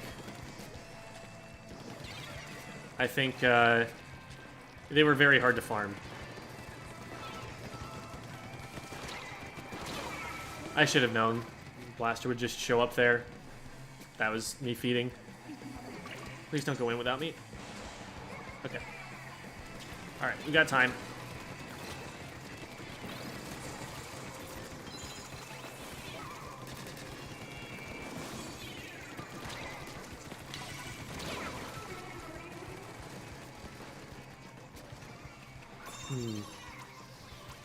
Nice. Let's jump into this. Oh my god.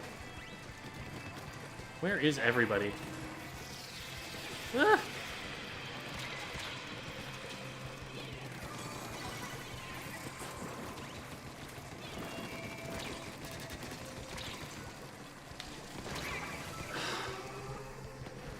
I'm getting tag teamed everywhere I go. I don't know where my team is looking at first.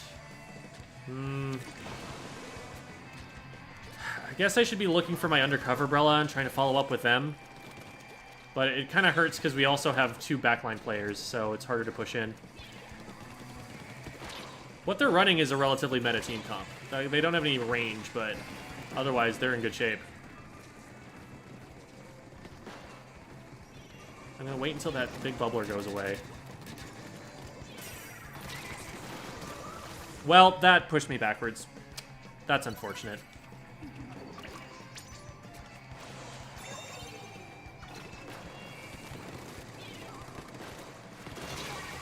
What? Just blaster? Huh.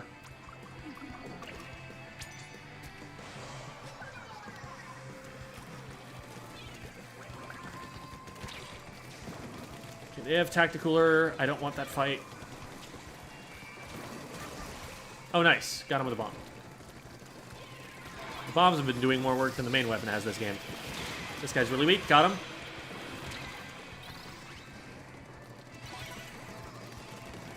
That guy went airborne for way too long and will die to that bomb. And then this guy is up close, has to hit the direct, and they are down. Ah. On my ouch. We are in the lead, which is nice. We're probably not going to keep zone forever here. Although, if we win this fight as well as we could potentially... Yeah, they were facing the wrong way the whole time. They needed to be painting the zone there. Alright. So I did go better.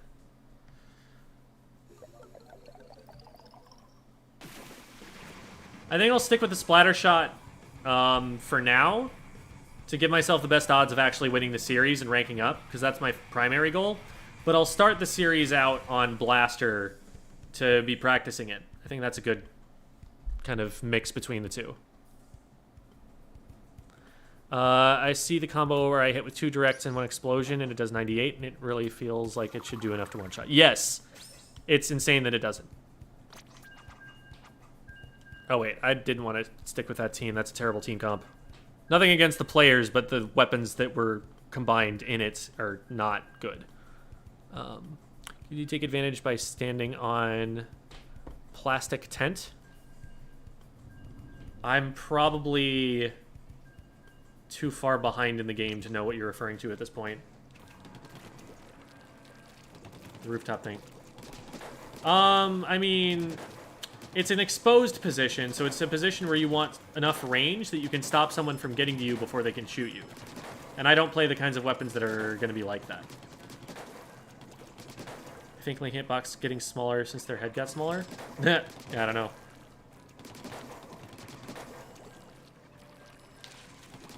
Oh, hey, Squivig! Squivig sees my ghost. That's awesome. I am haunting you. Woo! Froppy's a competitive player. Okay, good. We've got some paint at least. We don't have a lot of pushing power still, because it is just an arrow spray, but...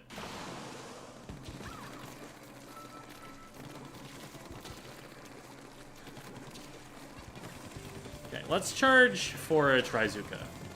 And start with that. Oh my god, I just ran right into a bomb. I even saw that bomb land. And then I just overcommitted. That bomb is actually really annoying. Because that stops you from even standing next to this ledge.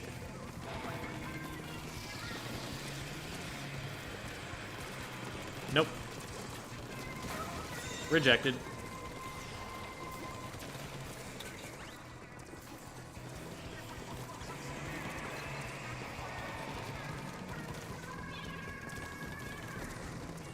Okay, I'm close to Inksuka. So let's pop this. That is really unfortunate. Wow, we're still scoring. Very good job on the heavy to be able to stall the zone that long. They do have Tacticooler. We don't want to fight this yet. Unfortunately, we had to.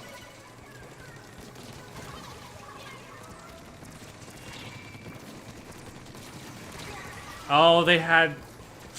Dodge rolls, of course. It's the dualies coming back in.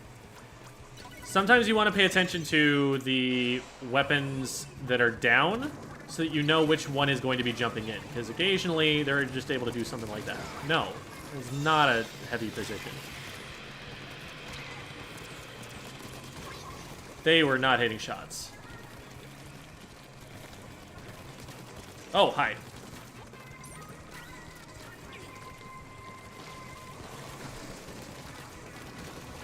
Okay, you can be down there, that's fine.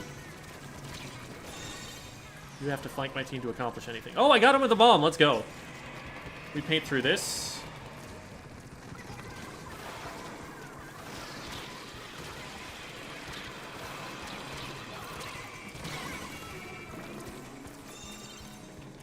And we still keep some. We're getting flanked, we're getting flanked, we're getting flanked. Nice, Froppy.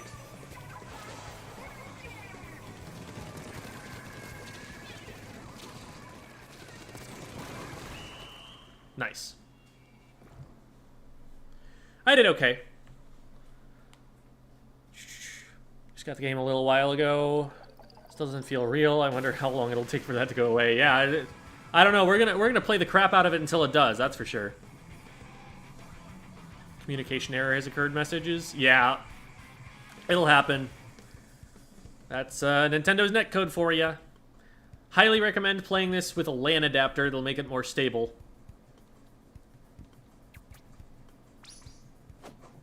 All right. First win of the day? Oh, I guess it counts as a win on the ticket. If I win 4. Right? It's weird that you only get the bonus then.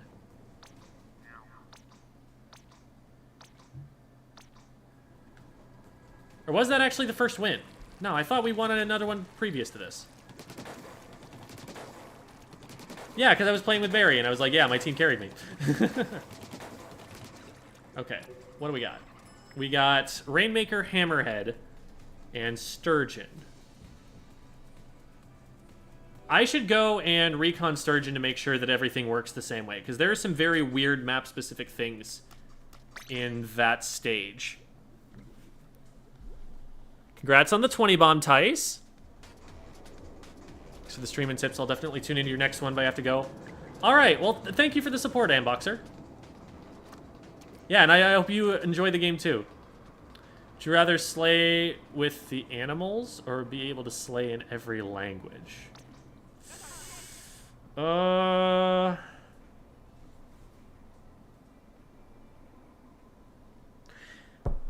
I could communicate with the animals, I feel like we'd be really powerful. Because they have, like, physical attributes that humans don't have. So maybe that would be more useful. I don't know. But humans are the dominant species. But if animals could speak, that would mean that they were a certain level of intelligence, which would mean... This is a difficult question. Okay. So first check is just right here, which is... That makes a lot of sense. Interesting. Okay, so there's no box here, which makes this an even better way to push than it was before. So the way this map used to work is there was a box right here that you would hop up on, like steps, and it was the fastest way to get to here, which was the safest push, because you were up against a wall this whole time that you were around here, and this could all be used for cover against the defenders above. But now they've changed it. They've cut this wall a little bit so that you have a better angle on someone trying to come around the corner. So that's going to be a little bit less safe, which I think is a good change, because, like, once you got to this box and got over and got to this wall, you were guaranteed to get to, like, 23 or something, just for making that one push. So, okay. Oh, but now the only other way involves a jump, so that's still going to... They've just kind of nerfed this Rainmaker route in general. But let's see what... So the other option is to go up that way, which we knew about... And I bet they're going to make it a little bit easier to jump across. Let's do this. Oh.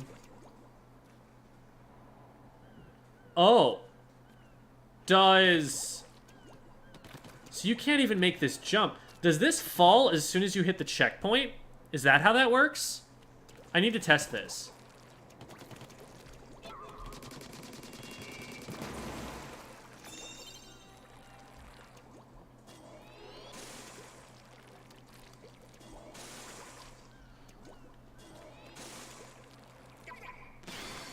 It does. But it does so very slowly. I don't know. It's not so slowly that you can't, like, go as soon as the Rainmaker gets popped. So you can make this jump, but can you go over at all? No, you can't. It's more linear in this direction. Because before, what you could do is you could jump, not from this point exactly, but, oh, but maybe... So the spinner doesn't activate until you grab, but then it goes back up still? And from here, you can make this jump. Okay. That's very different than it used to be. Nice. I like how it resets there. That's a cool thing. Okay, let's see if mid is any different. This looks about the same. This looks about the same, and this comes up, and it's got a little sound effect that clues you in it's doing that. And you can't come down here because then you could stall the Rainmaker there. Okay, so all of this is the same otherwise, which is sad because this area right here on the left is very disadvantageous and could have used some extra space over here like they had in the tricolor turf war. So I'm sad that that's the way it is. But the new Rainmaker paths are going to be really interesting there. While I'm at it, I might as well go and recon Rainmaker on Hammerhead. See what's different, because I played it on Clan Blitz last time. Thanks for the subscription, Dragon Draws.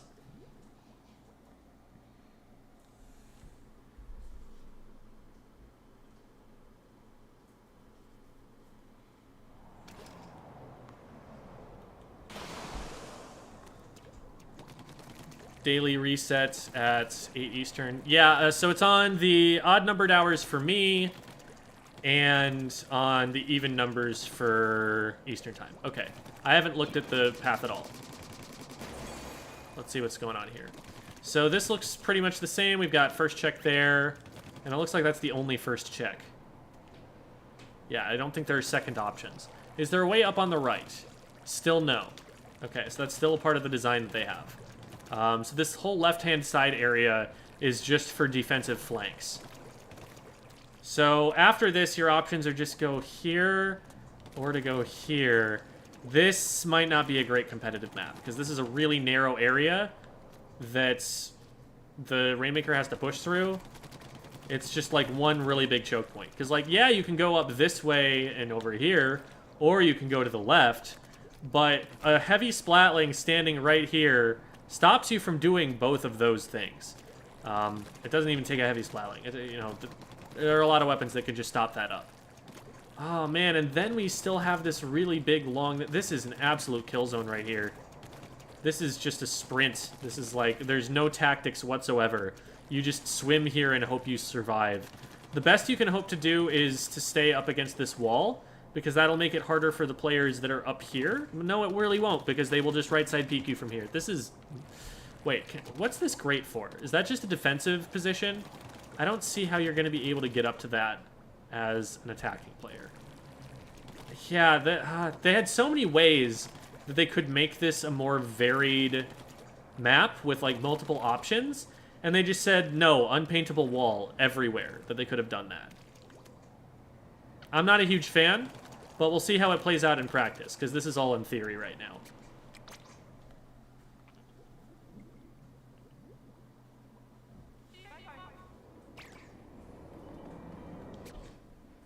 Mitigating, preventing RSI?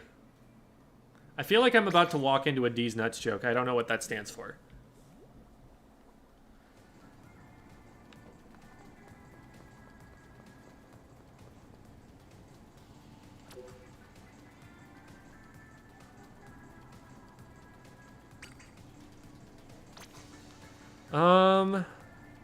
Blaster. Let's finish the series out on Splattershot, and then when we have a clean ticket, we'll start on Blaster again.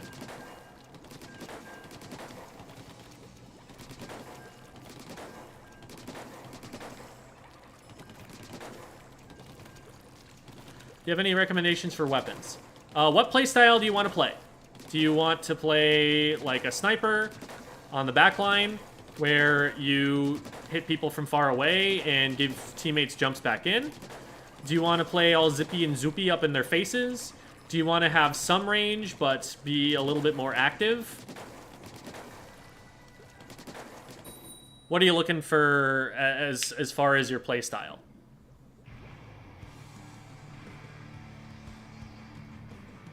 What's my favorite weapon? Probably the blaster. Splatter shot, close second. Splatter shot was my main in Splatoon 2, and that's what I'm best at, so I will have the most success there. But I really want to get into blaster in this game. It's going to be weaker for a while, but I still want to make it work. Okay, nice. How do we push into this? We want to dislodge them from there and force them into a single line. We're not doing that right now because there's a brush back in this area. Okay. I don't think that push was worth it at all. Absolutely not worth it. So what happened there was we pushed without having any control. And when that happens, you get wiped. Yeah. Zipcaster does not seem like a special. At least not a very good one.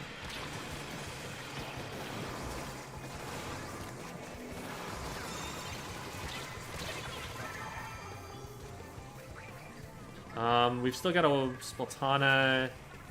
Oh my goodness.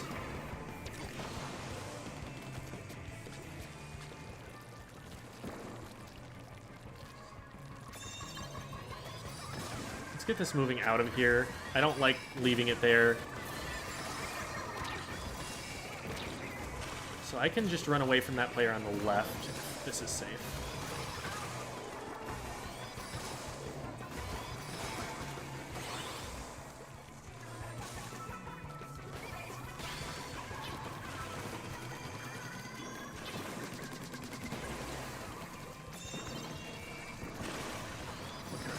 Give pretty good points. Almost was able to rotate left to get lead there. If we're able to get this pop, we might get there. I don't know what the enemy defense is like right now, though. Oh, nice. That's one down. We can definitely get it now.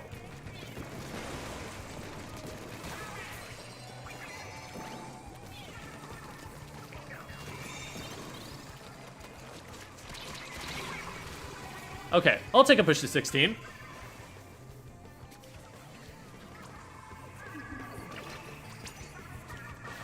Nice, and that's enough that we can probably get pop here.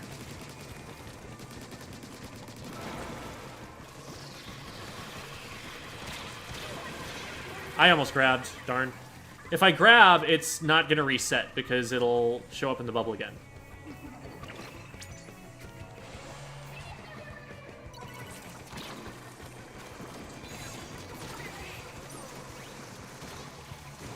Okay, reset to mid. But we can just kind of shark here and prevent them from retaking this space and be a pain. That's 2. We've got 3 down. Only one is on the right over here. I'll take that trade. We need to move, though. We need to move. We lost the advantage that we gained by me getting a triple. Okay, go, go, go, go, go, go, go, go. Move, move, move.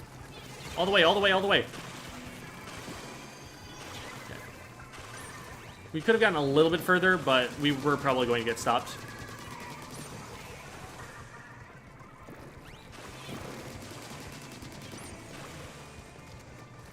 They're going to outpaint us here. Someone's going to try coming this way. I win that.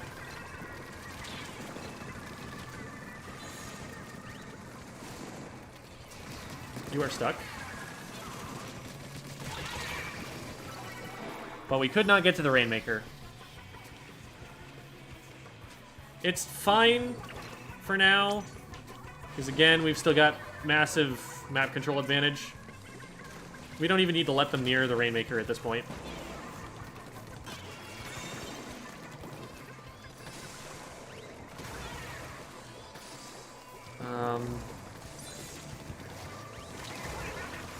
Nice.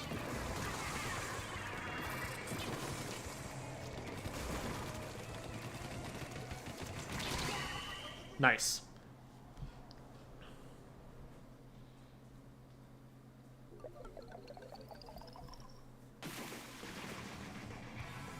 Yep, that was Candy Coated Rocks. The Damp Socks song, which is the new gig for Off the Hook members.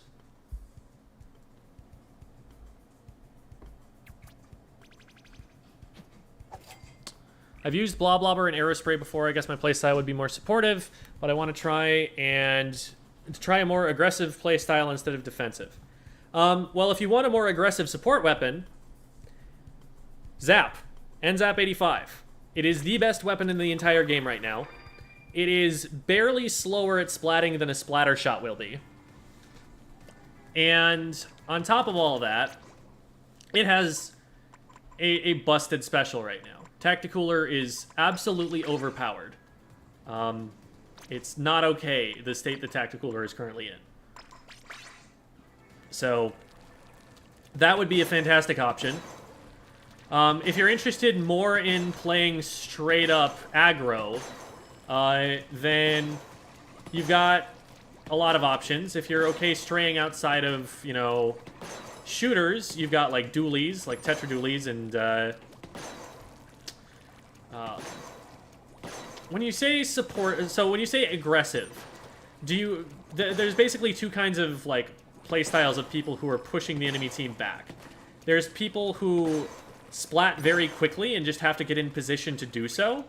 And then there's people who engage the enemy team without actually going in for the kill, so that they give their teammates time to go in and get those kills really quickly. The Blaster is the first of those. Really quick splats, just has to get in position for it. That's called the Slayer archetype. And then something like a Custom Dually Squelchers is a really strong example of a Skirmisher, which is a weapon that distracts the enemy team, but doesn't necessarily get picks unless they overcommit. That's kind of how that works. So hopefully that gives you some ideas. Forgot this was an AMA stream and you're asking Jim. Yeah. Tacticooler is not fair right now. Tacticooler makes it so you can just run in and feed, and you're not actually punished for that.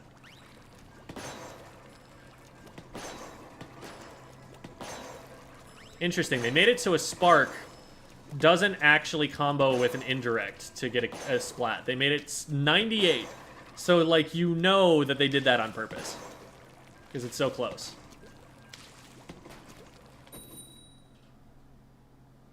Motion control speed. I have max sensitivity on.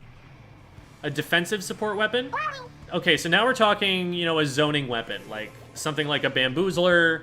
I feel like the Splatana Stamper is going to fill that role pretty well. Rapid Blaster.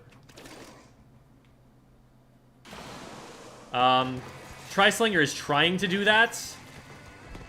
I don't think it's going to be especially successful at it, but that's what its niche is.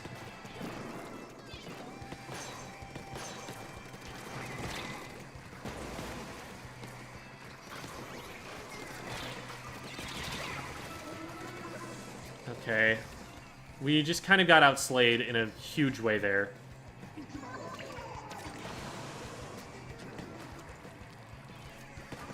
So they're going to go for the upper right check. Can I jump across this safely? No, I can't. Ugh. What kind of defense do you have from here? Let's just drop this down. That'll force them to spend a lot of time getting it back. I might actually be able to go way on the left.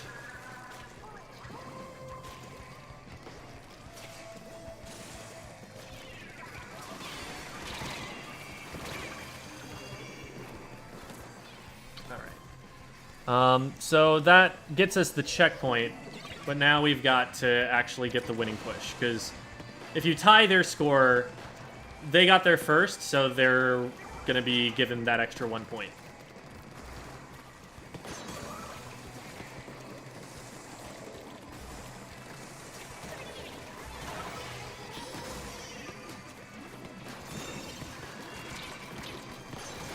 Absolutely not.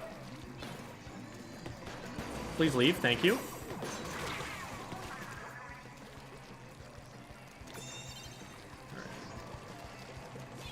I'm fine with that as long as it's one of his blasters, because we are the redundant weapon in the comp. There are 2 of us, so the utility that we provide is already being given by the other one. I am worried that that jump is unsavable, yes.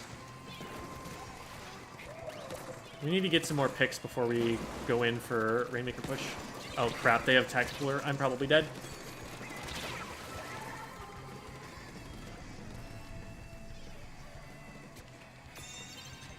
Okay, good stop. That's not huge points, though it is annoying that they got further.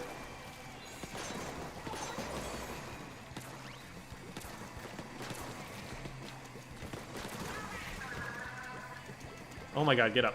There we go.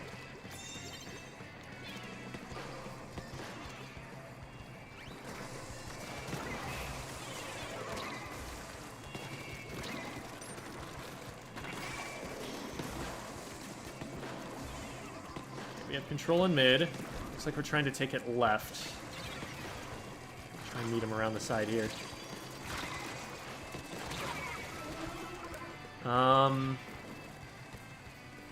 Yeah, so they kind of ran that away from the team. As the Rainmaker carrier, you need to stay behind your teammates. Because as a general rule, as soon as anybody who is not the Rainmaker sees you, or anyone on the other team sees you and you're holding the Rainmaker, you don't really have a shot of winning that. You just go down right away. Part of the reason, like, of why I'm trying to take control of the Rainmaker, so that I get to make the decisions about it.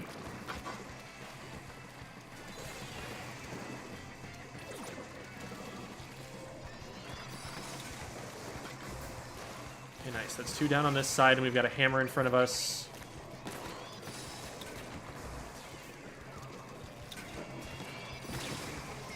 I think we have a shot of moving forward this way.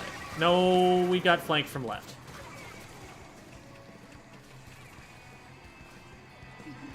I probably hesitated a little bit too much on the push there. Because in Splatoon 2, the safe push was to go right. That was the correct direction to go. Most of the time. And it doesn't feel so significantly different in this game.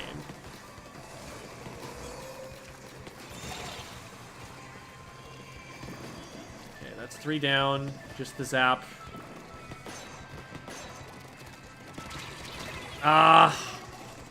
That was a sloppy engagement. If I win that, I get rid of their Tacticooler. So I greeted for it. We need to get in front of this. We need to get in front of this. It's protect the president mode. Nobody got in front of it. And now that it's in front of everyone else, this is absolutely the opposite of what we needed to happen.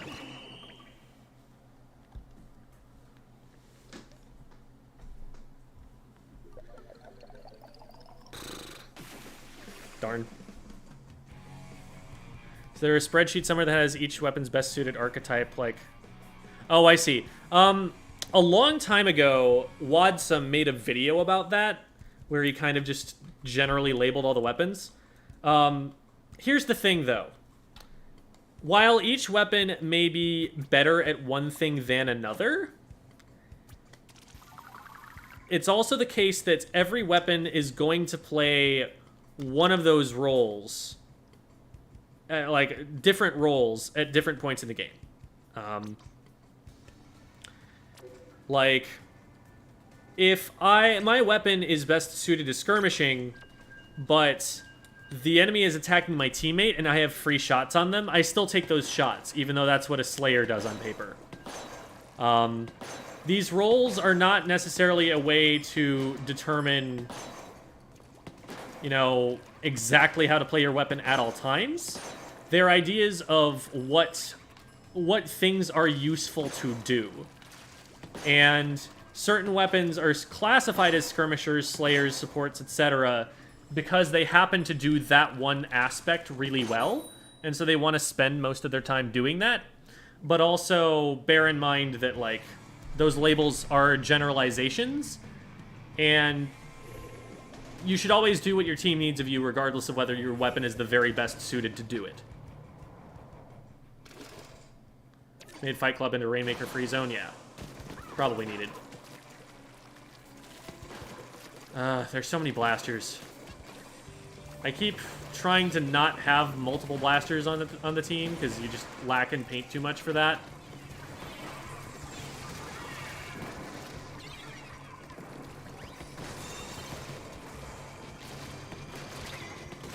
Oh, I thought they were weakened. I thought I saw some orange paint on them. I thought all I needed was an indirect. Run, run, run, run, get it up, get up, get up. Okay. That's good. Because the roller's in an obnoxious place if we try to fight them, but they're not in an obnoxious place if we try to push the Rainmaker. In spite of them. Wow, okay. The entire team just pushed that guy. Ugh.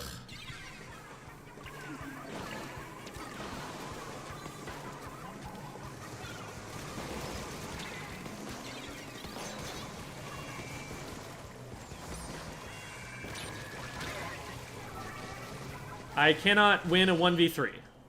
That's not something that I'm reliably going to be able to do.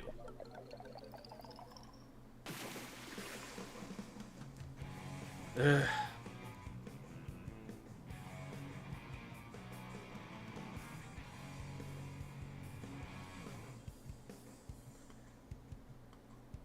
Why am I B minus? Wait, I kind of like that. Yeah, everyone from B to X in Splatoon 2 just got placed to B minus.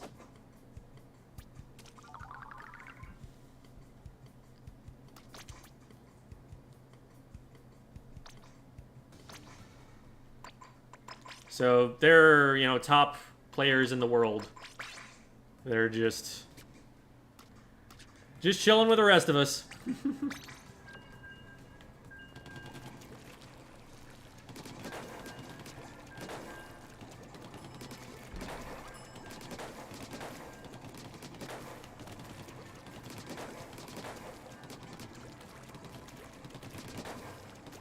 Do you miss Splatoon 1 Seeker? I played Splatoon 2 for 2 hours. I have never used a Seeker in my life.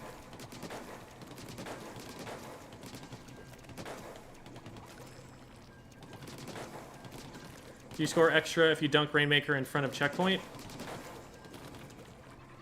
No, because the Rainmaker checkpoint caps you from being able to score past it until you actually dunk it. What your qualifications are to teach this. I've been a competitive player since 2018. I am a Div 4 player, and I was also an English teacher. And so, as far as explaining new concepts, I have a lot of experience with doing that. There are definitely players who are better than me, but I try to study from as many of them as I possibly can. Thank you, teammate.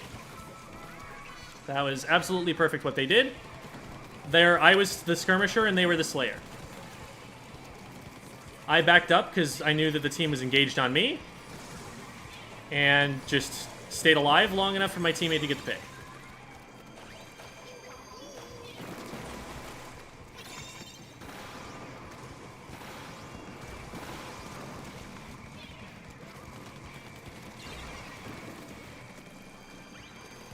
Man.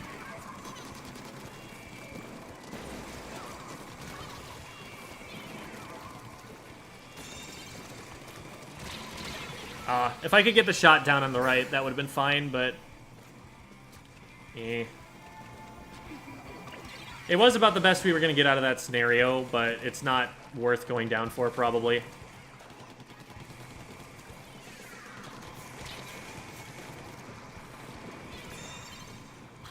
I am so out of position. I need to find a way to have an impact.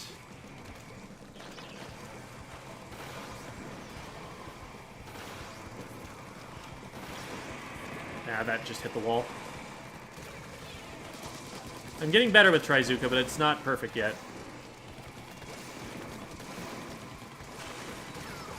Nice.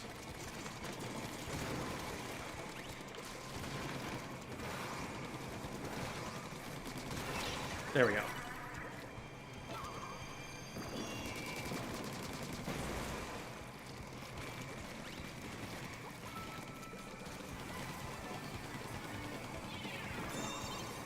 That was a really slow pickup.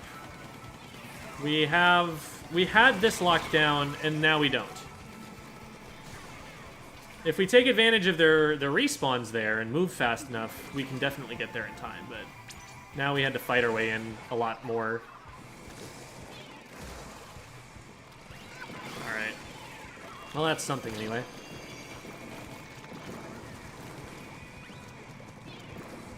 We still have numbers, I think.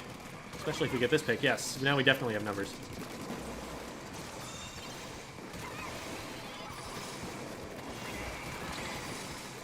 This should be game. Nope, not quite. If we get Hop here, we can definitely win it. But I think we've got players going down. Yeah, alright. That's fine. Push to 3 is pretty good. Have you ever played with Dude? I have played a couple games with him. I haven't, like, played on his team or anything like that. He's a somewhat higher level player than me. He plays at, like, a Div 1 level, Div X level, depending on how practiced he is. Because, like, I think he's not quite at the absolute top level right now just because he spends so much time on content instead of, like, practicing. Which is completely valid, and he's still an authority on the game beyond what the vast, vast majority of even content creators are going to be. So definitely, you know, listen to what Dude says and trust what he says. But, so he's probably around that level, Div 1 or Div X, and I'm at Div 4. Maybe Div 3 on a good day. Is there anybody else here? Okay. Where's the Rainmaker? It's in mid still. They do have a tactical already. It'd be nice if we could sneak up on this guy. Okay, got one as soon as they got the juice. Unfortunately, I'm not going to be able to stop the rest of them. We're really far back here. Something pushing them? I'm not seeing anything on the right. There's just a fight in mid. They don't have an angle on this, right? They don't. Yeah, that's them.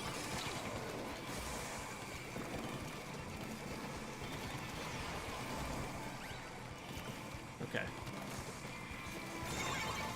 There we go.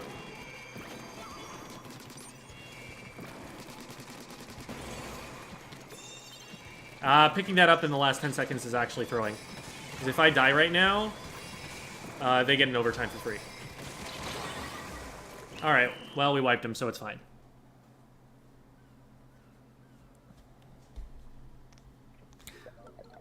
I was a competitive player for Splatoon 2, never for Splatoon 1. Oh, is the other one you watched Milana, Raul? I know that Milana's a teacher. So glad bomb rushers are going. Yeah, you know, I don't miss them. They were fine, but like it wasn't like they were ever unbalanced or anything. But they always just felt like a little bit less satisfying to use.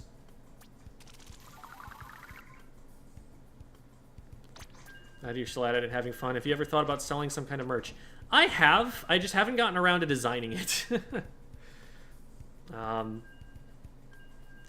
It would probably behoove me to at some point, but I'm curious what kind of stuff people would want.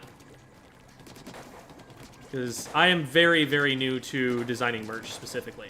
It's not something that I've ever really tried to do. Cool. So the one person that stayed on the team is the player who carried the absolute hardest. Sick. Love to see it.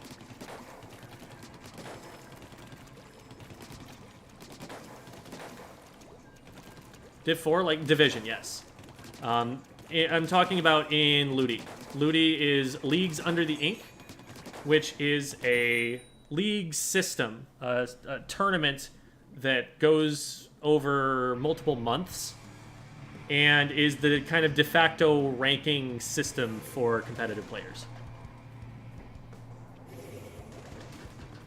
Critique the game's grammar.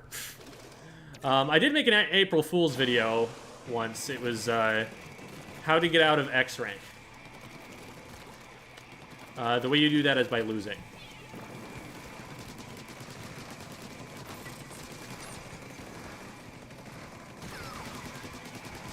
We might still get this, because they look like they're focusing... No, one of them is focusing on splats. I need to back up.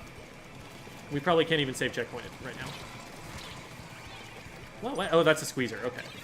Oh my god, this is so obnoxious.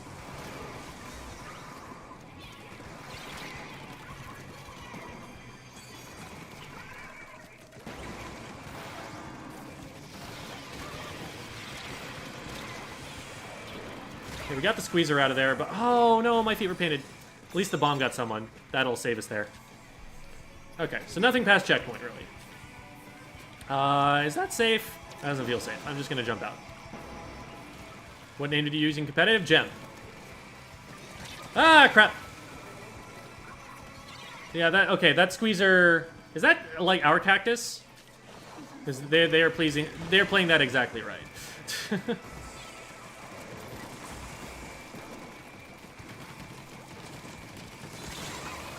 Got him there. I couldn't quite get close enough. They backed up exactly the right amount. Bombs in front, paint their feet. That's the best we can do at the moment.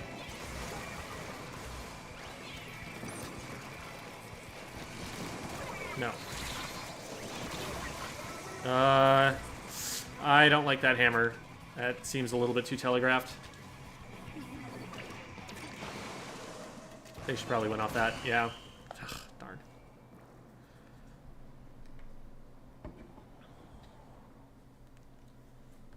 Not our cactus? I don't think so? Okay. How's Splashmatic's new kit? I think it's really good for splat zones. I haven't tried it out elsewhere. But Crab Tank paints like crazy.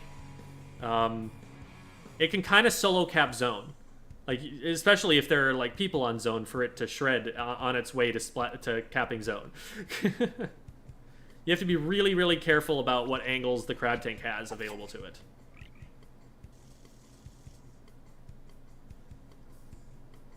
Okay, rank up battle in 56. Cool.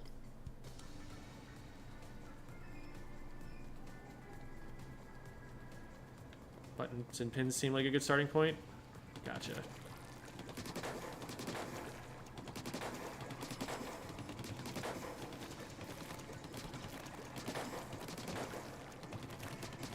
Yeah, because I just don't want to end up, like, printing a bunch of t-shirts and then, like, somebody doesn't like the design, or, like, I end up with, like, 20 of them and nobody who's interested in taking them, or anything like that. Oops, not this one, it's this one. And there's no new gear to buy, so I'm stuck with this for now. Let's keep trying.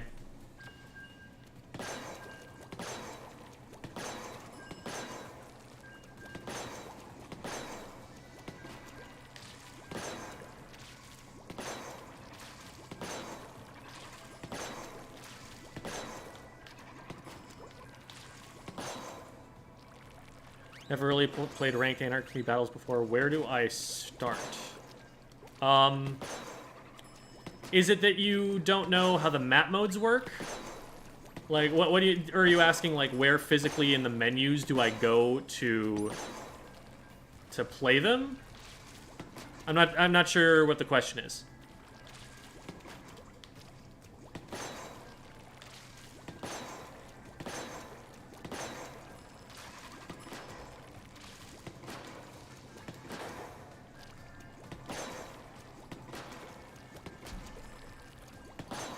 What firing mode do you like the best when using Crab Tank? The, like, Slosher mode is good for finishing off kills, but the rapid fire mode is, like, the default you want to start setting up, because it just paints so much.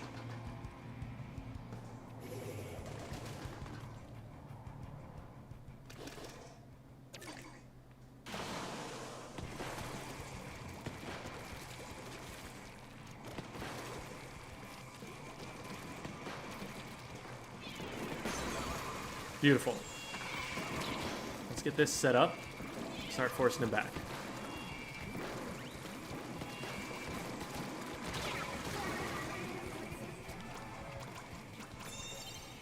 Okay, we should be able to get a checkpoint off that. Nice.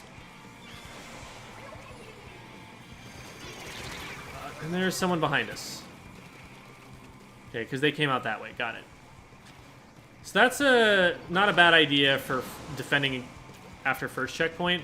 I'm just so worried about going for that because if you end up behind them, but your teammates all die, then you just end up, like, letting them move forward because you're not in the way. Yep. Once I got marked, that was going to happen. Nobody was able to do anything else with that? Shoot. Okay, that's a couple down. They got a little bit past first check, but that's not a huge deal. First check is not super hard to get to. Need to watch out for sharks.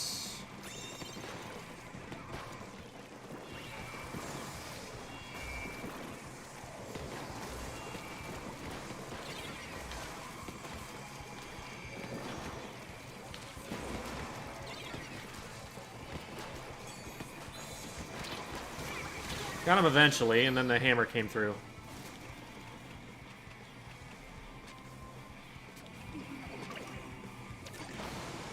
Okay. We're having trouble getting control around the Rainmaker.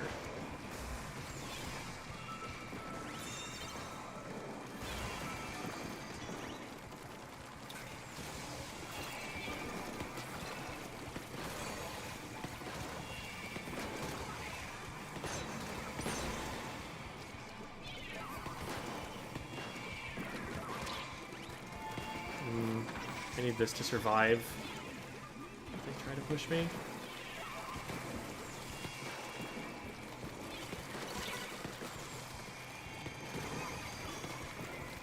So are we just getting flanked by the sploosh every time? Is that how this is going bad?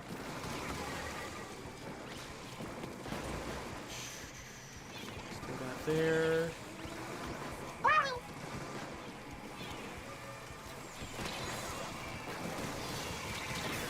Nah. We are not winning enough fights.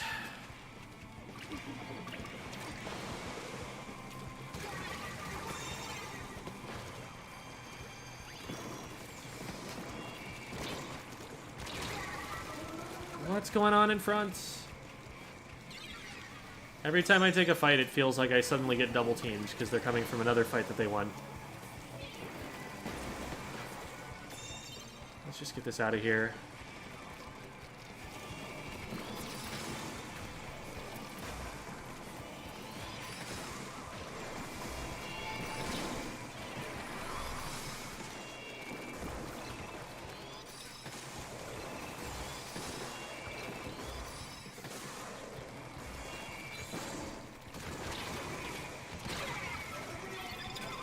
We should be able to get that guy. What is happening? Oh my god, that's a range blaster. They need to direct you in order to win that. Ugh.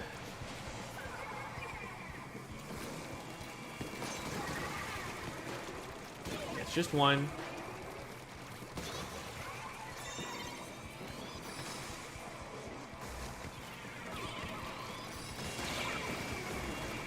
Got one of them. That got pushed forward.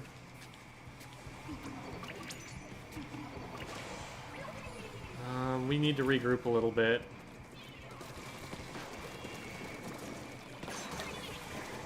Nice. We just can't get in there.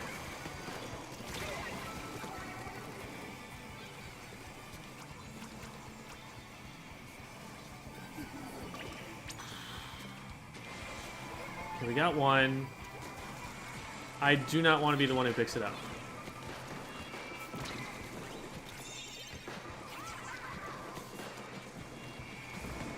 Is there someone on them? Oh, man.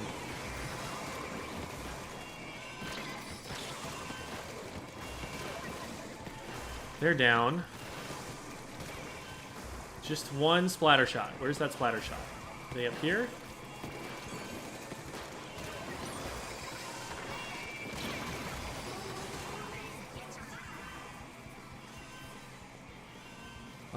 This might be it. Did we get stopped at 9? Did we actually just get stopped at 9?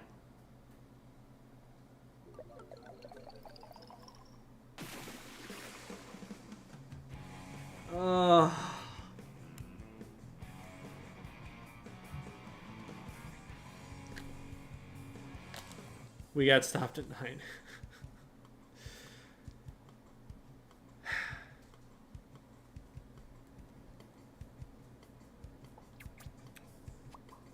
Oof.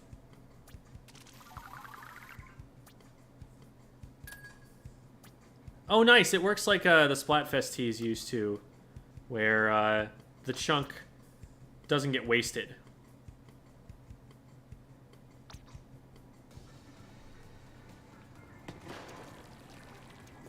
I am interested in putting on a new team there. I don't like the comp of having that many short-range weapons. We kind of just lost a lot of fights to the range blaster, I think. Hard for us to push in against it.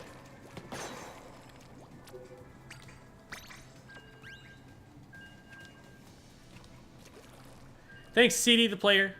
Oh, you were the Sploosh. Sploosh on the other team? I think we had a Sploosh too.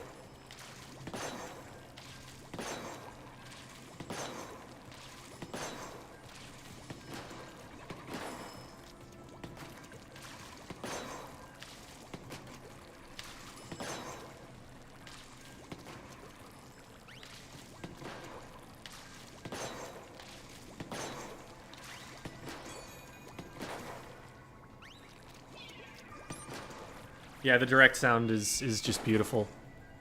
And thanks for the follows, Huey Jr. and at Blast.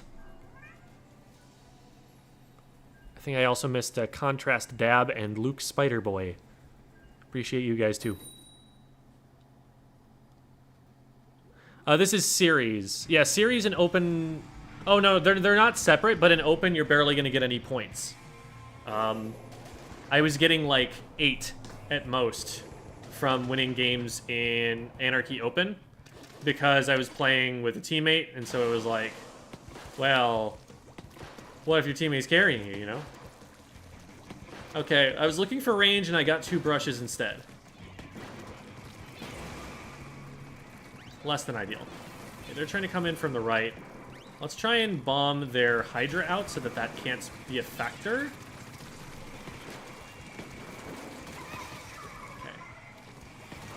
I see no reason not to pick this up.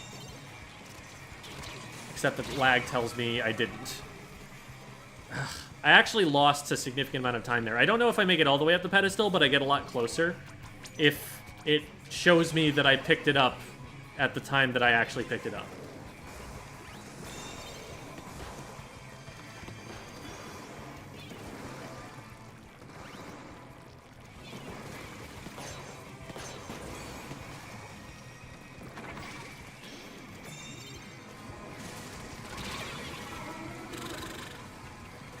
We're getting sucked into fights on the right here that don't matter. The Rainmaker's on the left. Or it has to go to the left.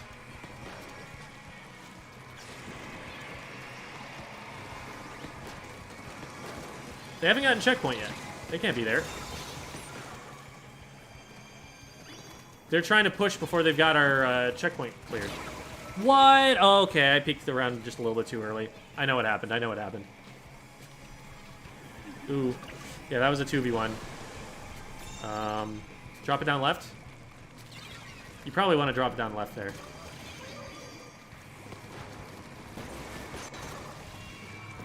I'll get one of them out of there. Make sure we don't have someone watching. Oh, there's someone watching from this side.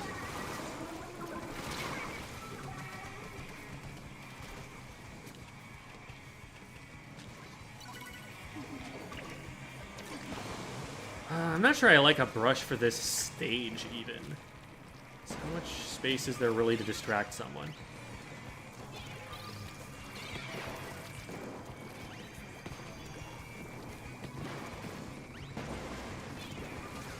That is a really far up position for Hydra. Need to back off from that.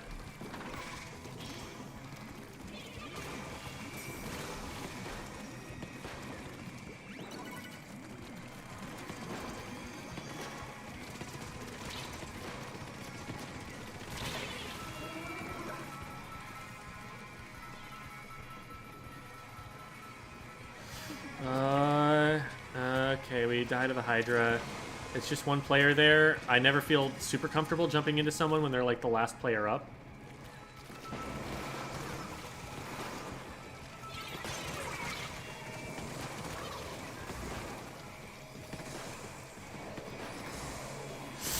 I hit him once, but that's... Okay, there we go.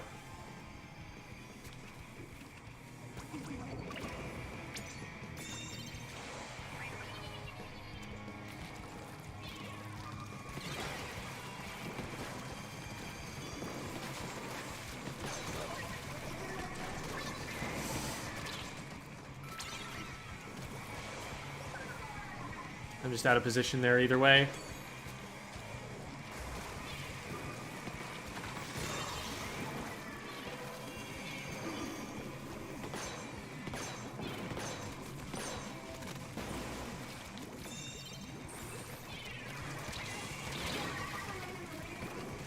It feels very difficult for them to go and get it from there. I don't know how they grab that. Yeah, I don't think I'm wrong about that. I think we could just kind of safely drop it off to the left here.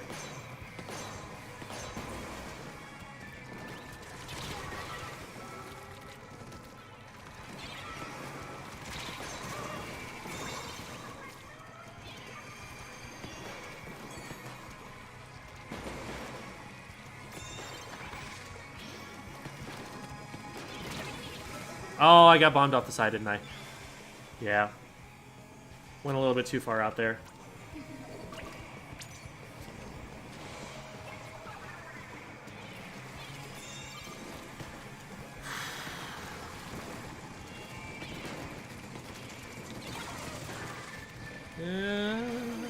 Okay, let's back up, let's back up.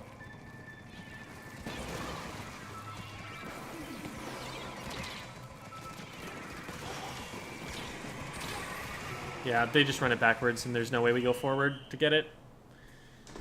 Ugh.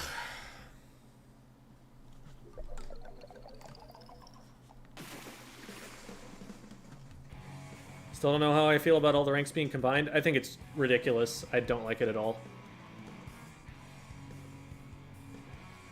Like, a week from now, it will not be this difficult to get out of B+.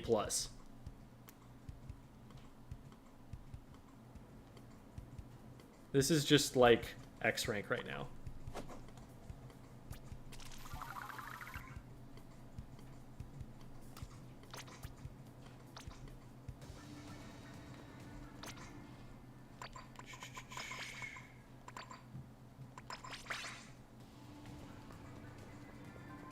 Look at those KAs. 28-3, 21-3.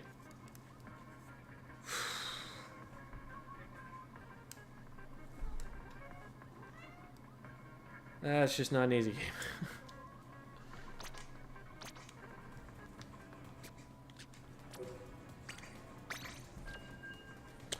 How late will I stream? YouTube recommendations brought me here. You say you're answering questions. I have one. Do you love me? Sorry, I don't know you. Can't say I can't. Can't say I do. Also, hi. Have you seen the pilot goggles anywhere? No, I have not. But if I do, I will let you know, and hopefully you can order them off me.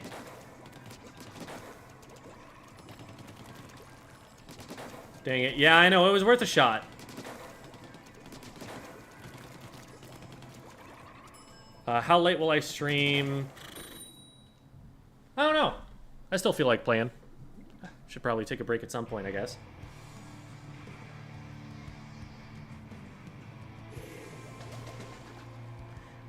Yeah, no worries, no worries. Our Tetras have them right now.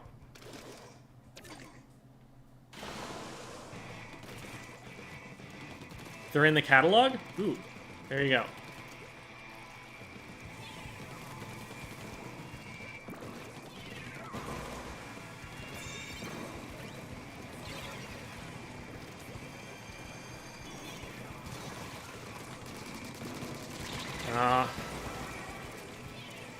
I should have backed off as soon as my teammate went down. It was just a disadvantageous fight at that point.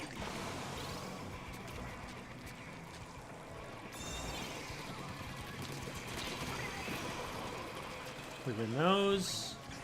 See if we can put some pressure. Did the Hydra see that? They did not. They did see that, though, and I was not in range. I was kind of expecting my teammate to skirmish a little bit more and not just die as quickly as they did. I mean, it is a Hydra, so if the Hydra starts hitting shots, they're going to splat you real fast.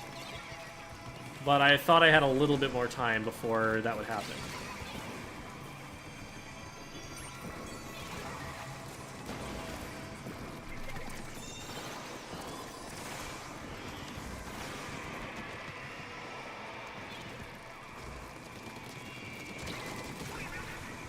That was not a safe jump location. Okay, that's one.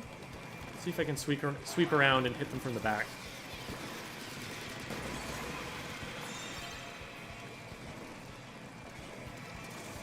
Paint it, paint it, paint it! Why didn't it paint the side? Ugh. That works a little bit differently, I think, than it does in Splatoon 2. All you have to do in Splatoon 2 is, like, tap it, get the weakest shot that you can out of the Rainmaker, and it will still paint the side enough for you to swim all the way up. Uh-oh. Yeah.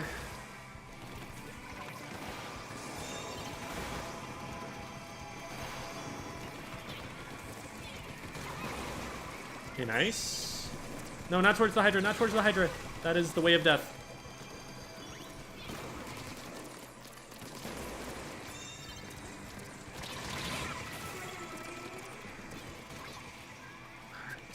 We might still have a shot here. Cat, no, you cannot be there. He tries to sit on top of my computer, and the problem with that is that he has stepped on the power button before and just powered the entire computer off.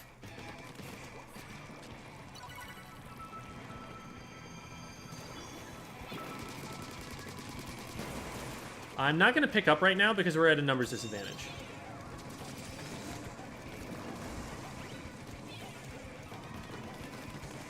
Oh.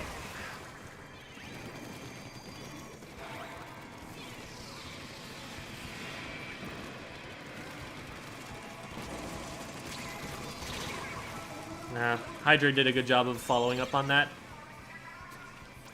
We need to be playing the opposite side of the Hydra. As soon as the Hydra is getting in play, we're not doing well.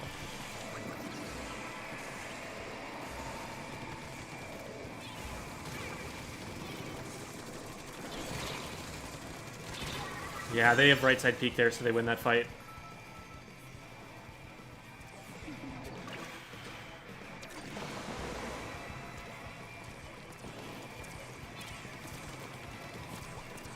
There's so much enemy pain here. Okay. Please don't go ahead of us. I can't protect you from that. We're two down. I can't do anything here. Team is on the right.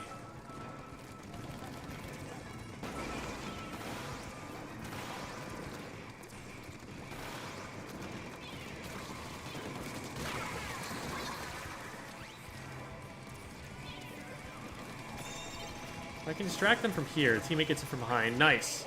And we did not go this way. Alright, this is fine, this is fine, this is fine. We just stop them from here. And we start sweeping in from here to defend this angle.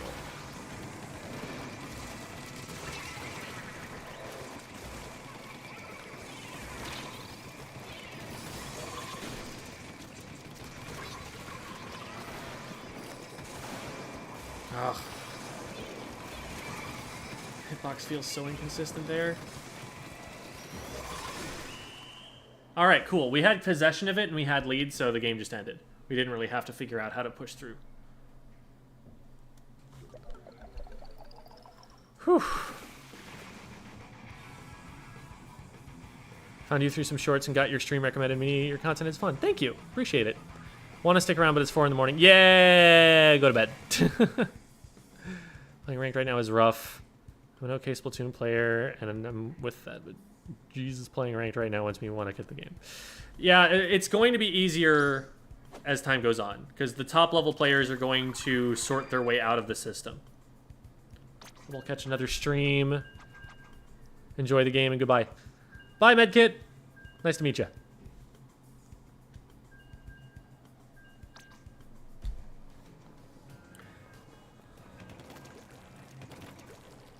How do you get better at taking fights with shorter range weapons like the Splashmatic? Aim is important, movement is important. And being able to visually track your opponent is also very important, so that you know what you're aiming at and moving around.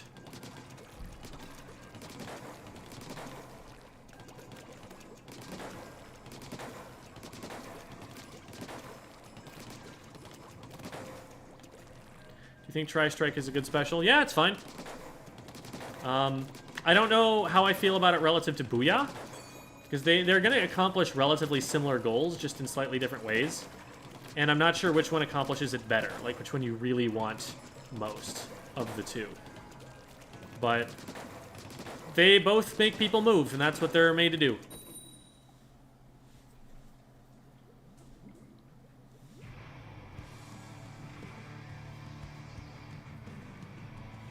Yeah, the Anarchy ranking system will definitely get better with time.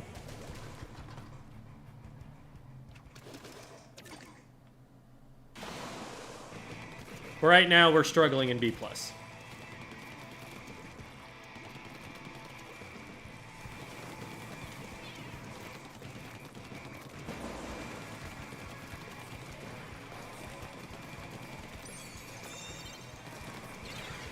Yeah, that was probably not going to work, given that we did not get any picks, and I was not taking any control of mid.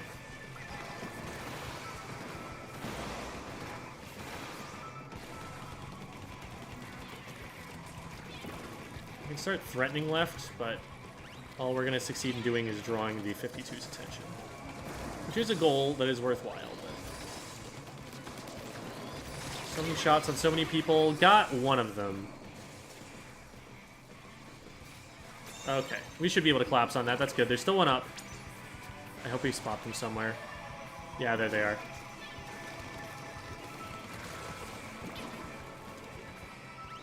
That bomb zoned the Splatana wiper out. We can just take that and go right. I got you. I don't got the Slosher there. My bad, friend. I was too focused on painting for you.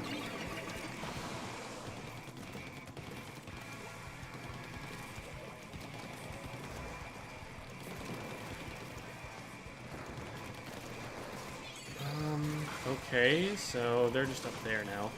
What am I supposed to do on the right side? It seems like there isn't enough of a way to come and defend this. You have to just be up on this wall.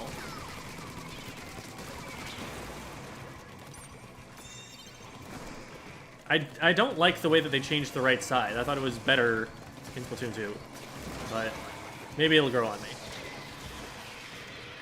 I need to think about like what it's forcing us to do and how it forces us to play.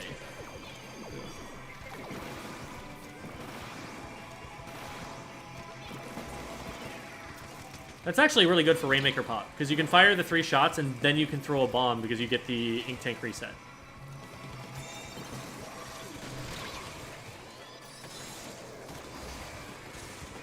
Get me up.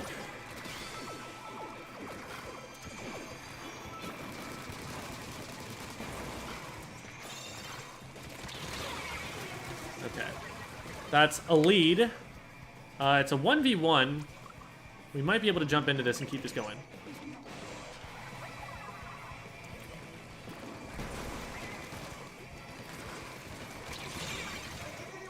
Got another point, baby. And that's all we got, because everyone else is dead.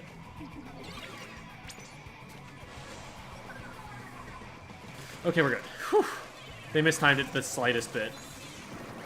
That is a lot that is coming in from the middle.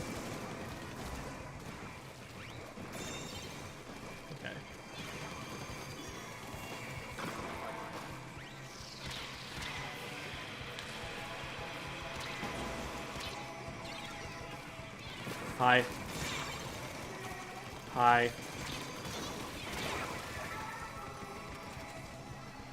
So that's 2 down. That should slow them down enough that my team can now push in. I don't know about grabbing it. Probably not something I would have recommended yet.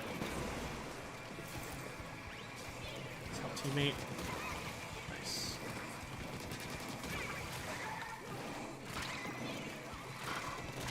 Hehe, that tickled. So it's just their Splatana wiper. We should be able to push through this and get some more points. Good ambush from the Splatana wiper. Best they could have hoped for off that position. I need to remember that there's a wall here.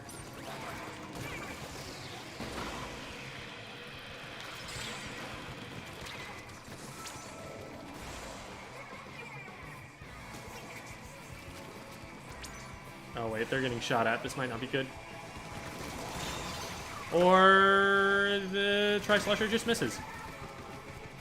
They actually hit all 3 shots. Pretty sure.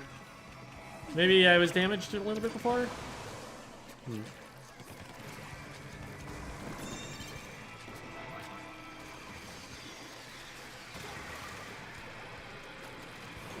Oh, hi.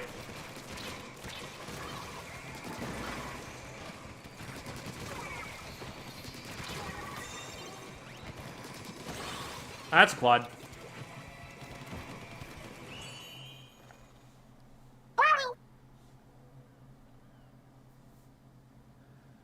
Thanks for the subscription, Moises Bernal.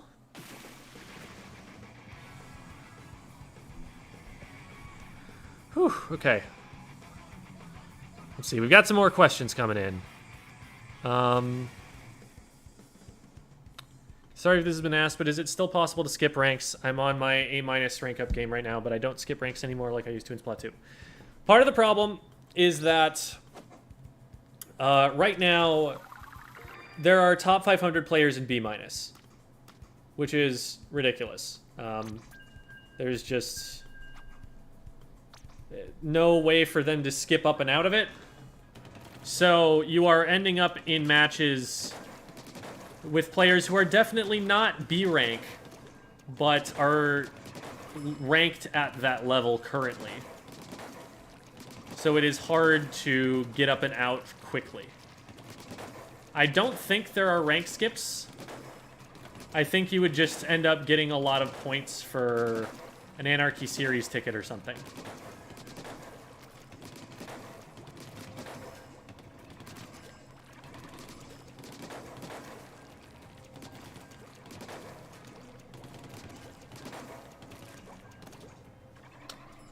Tri-Strike feels too easy to paint over. Tri-Strike is not a painting special, just like Booyah Bomb. The goal of neither of them is to paint the map. The goal of them is to make people move. You throw a Booyah Bomb to split up an enemy team that's grouped up together. You throw a Tri-Strike to take out key locations where a backliner might be standing or something like that so that they cannot be engaging you. You really don't want to try using them for paint because that's not something they're good at. You suggest waiting a few days until doing rank up badges? It might be a good idea. You'll definitely get out a lot faster that way, but also you wouldn't get to play Splatoon 3 as much. So there is that.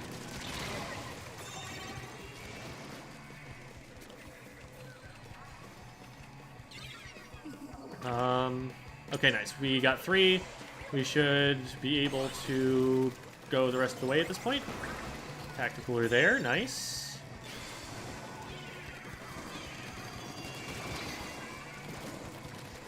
Thankfully, there hasn't been an awful lot of dumb, like, tactical or spamming.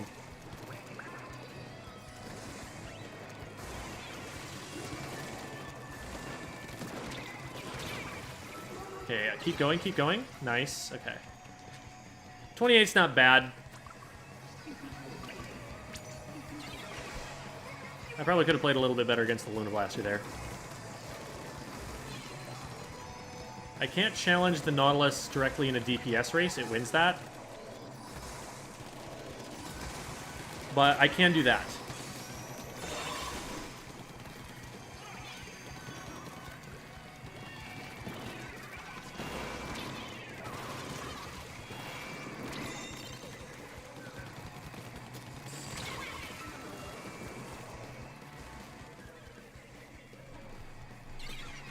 Good stuff, good stuff. What I'm doing there is I'm recognizing that there's no need for me to protect the Rainmaker. Everybody on their team is down. So my job is now to push forward so that it is easier to continue the push. And I probably should have let my teammate pick that up instead, because I am better suited to painting forward for them and displacing that enemy teammate than that Dynamo is.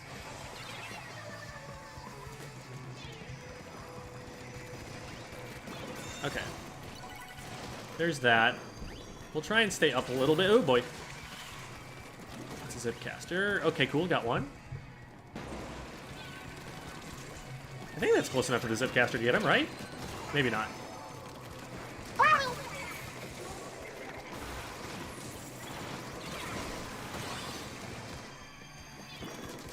And that's a wipe. So we just grab and we KO. No, we don't. They had a good bomb. Well played. Thanks for the subscription, TCS Offbeat.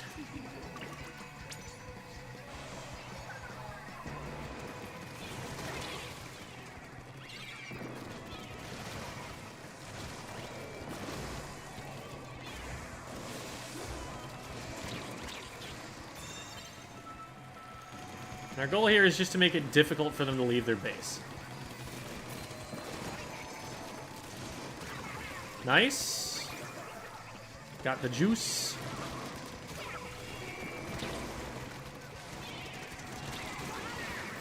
Another one.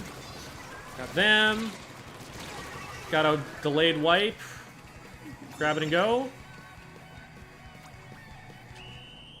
That is a high KA game for me. That was really nice.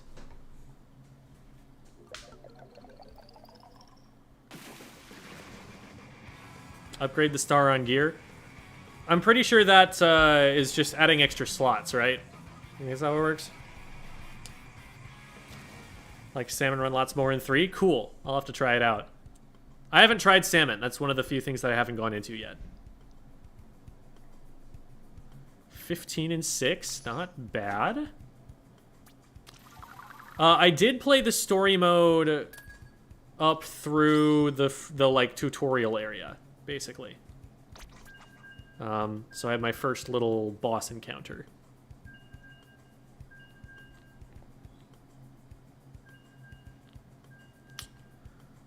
So many high level players solo in the ranks.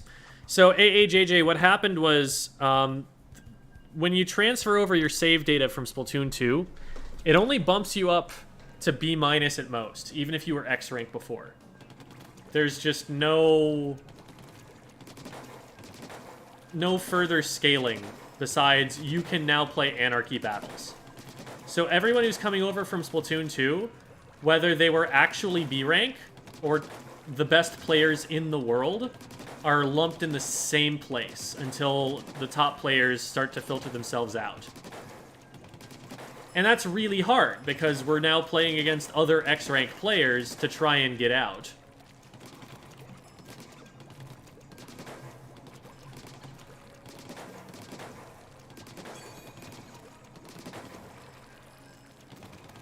Have you tried out the card game yet? Yes, I like it.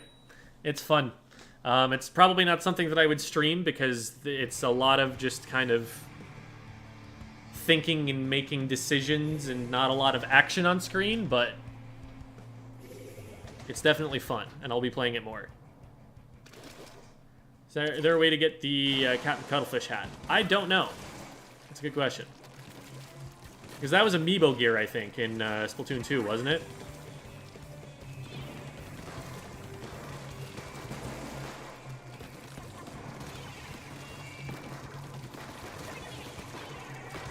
Yeah, they would have seen that. I should have gone for it. I should have backed away as soon as that happened. Okay, this player... Oh, let's go. You're nuts. You're nuts, Batman. Good jump out, too. That was clutch. Oh, boy.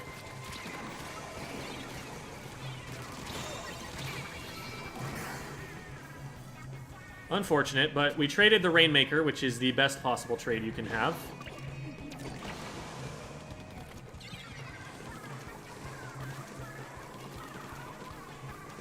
Oh, they're going that way.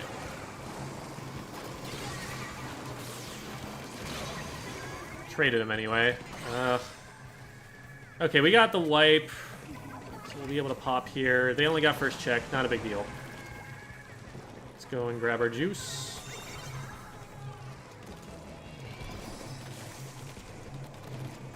Oh, be careful, Jason. You're running right into the enemy team. And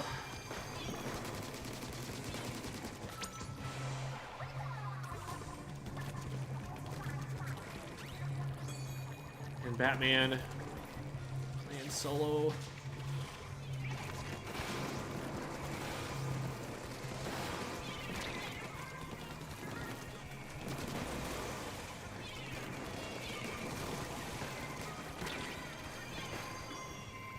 Jason, once again, grabbing the Rainmaker in a dangerous position.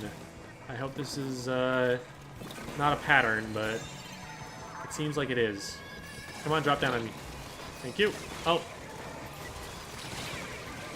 We trade that anyway.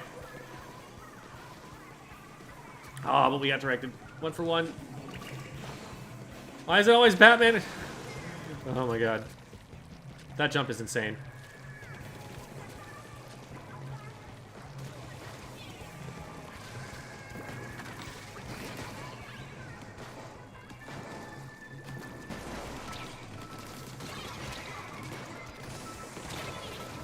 Almost got him. Jason's probably dead. Yep.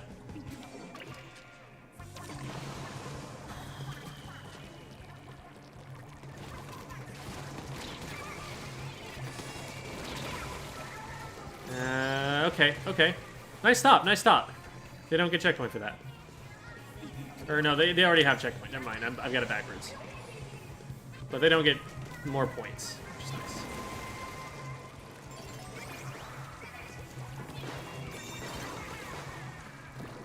Oh my god, Jason, we just had someone die from there. Maybe their whole idea was just, let's get this out of here. Good trade. We've got one down. If we can stay alive for just a second, we can maybe start something.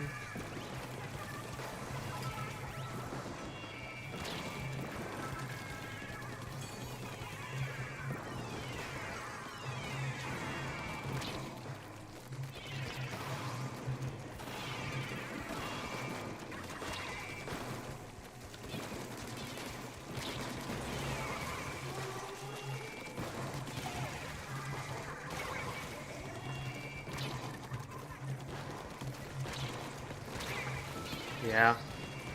They can just keep it there as long as they want. This is a nasty stalling location. It's really hard for us to get into and get the Rainmaker back out. We're fine. Oh, that's a make back.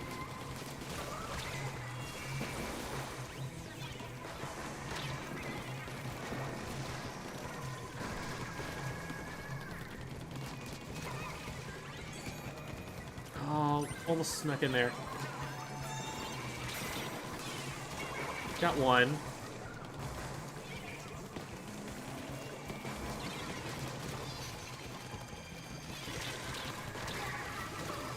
Okay.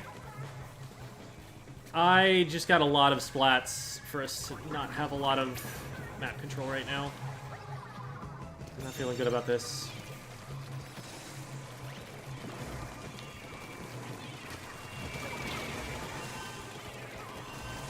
We need to keep the Rainmaker alive at all costs. I got directed there. I don't want them going that way, if we can help it.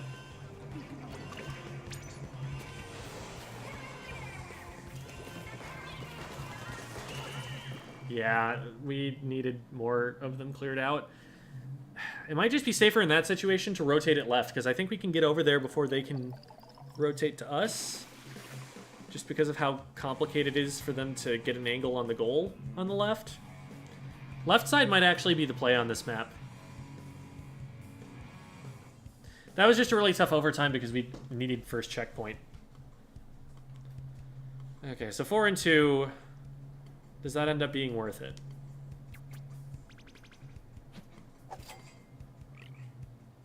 Yes. Yes, it does. All right. Jump out speed is fast. Yeah, it gives you like 57 AP of quick super jump. It's ridiculous. Just want a match where everyone except me, a bamboo, and an enemy stamper disconnected. My team moved backwards with the Rainmaker when it was on the checkpoint.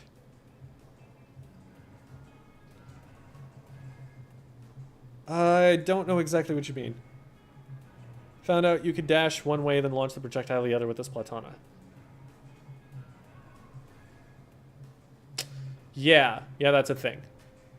Took me a second to parse the sentence, but yeah. Been looking through the map, and I can't find the lockers at all. Where are they? They're going to be in here. These are your lockers right here from the lobby.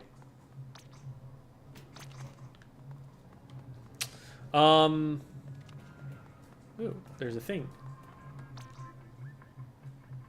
Get stuff. Oh, neat. I have a sticker. Can I put that on this? No. Where did that go? What is it that I just got? The weapon freshness rating? I guess maybe I got some extra stuff from Sheldon for that. Okay, but yeah, oh, right. Let's go here and show what we were just talking about.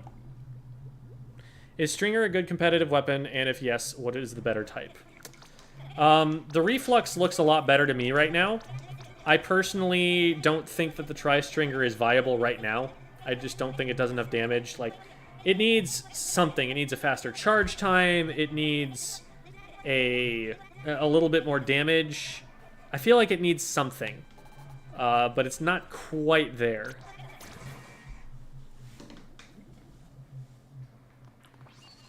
So, dash.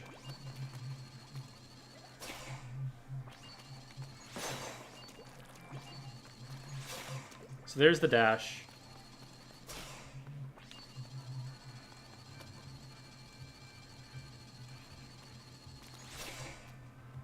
Something like that. Do you have to really snap that hard?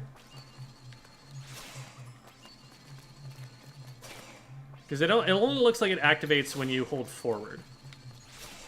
But you can kind of flick it.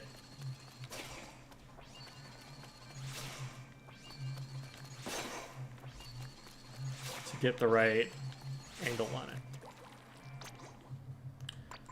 Let's check out the Splatana Stamper with that.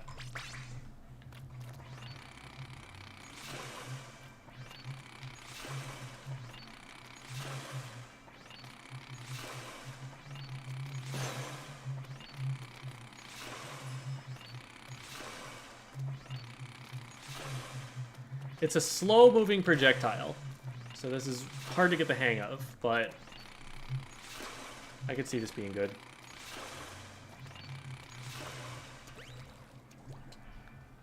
That seems like the idea.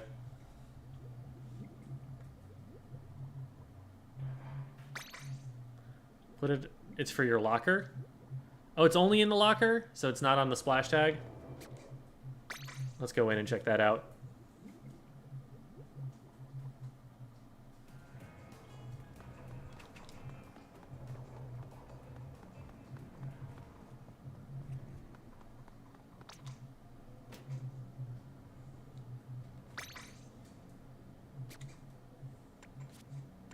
It is a sticker.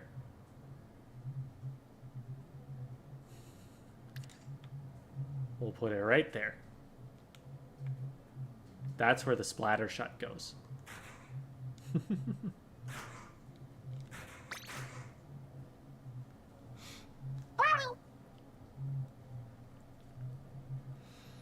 Hi, how's it going? Thanks for the follow, Gray Odaka.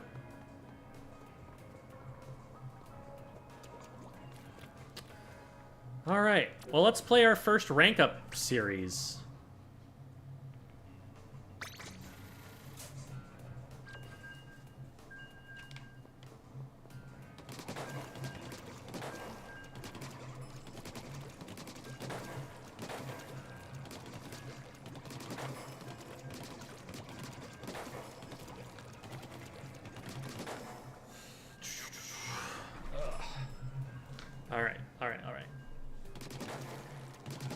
probably going to need to take a break for dinner pretty soon.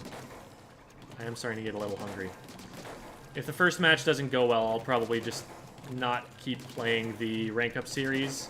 Because it's something I know about myself is that I don't play as well when I'm hungry.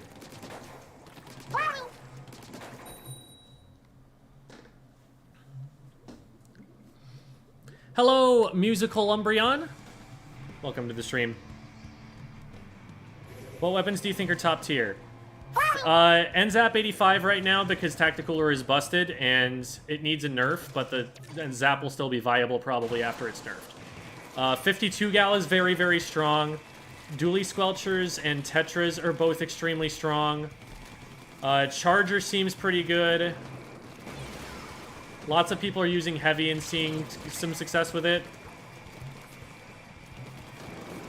I'm a little bit out of play right now. I need to be just a little bit of a thorn in their side so they feel like they have to pay attention to me. Okay, Dooley's going in. Let's see if we can support that.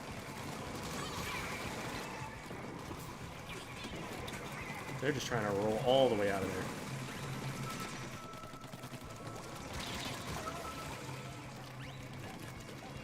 I bet we can take this. Alright, well we got it to the checkpoint. That's progress. I'm generally okay with getting splatted for that. Obviously, it's usually better if that doesn't happen, but good shot from the leader. That's going to slow us down. I really hope they've given this a safe jump here. Oh boy. Not exactly. Gotta watch out for the leader. Very, very long-range charger. Okay, this is fine. We still have lead.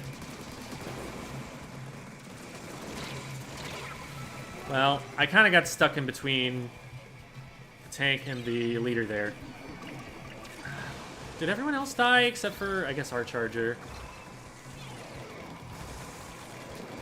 Well, this isn't the end of the world.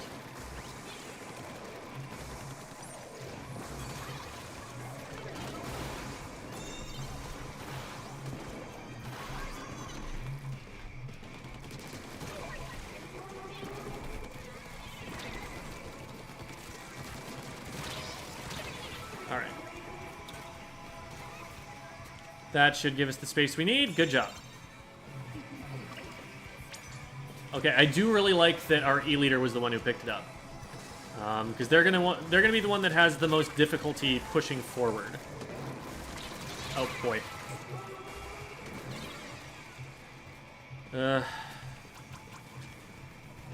So leaving that to us frontliners is definitely the right call. We still don't have lead, unfortunately.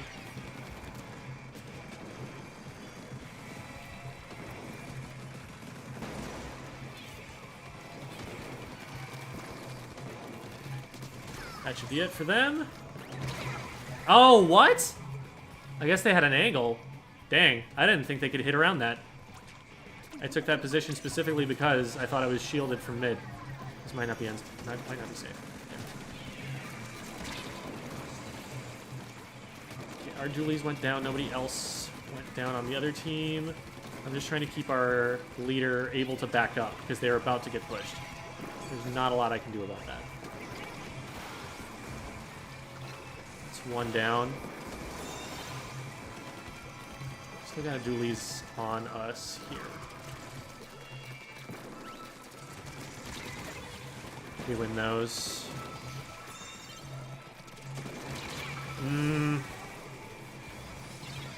I don't know if I agree with picking it up there. There was a lot of defense, and we needed to win a fight before we were going to be able to move it. We only have 1 minute left. 1-for-1 trade.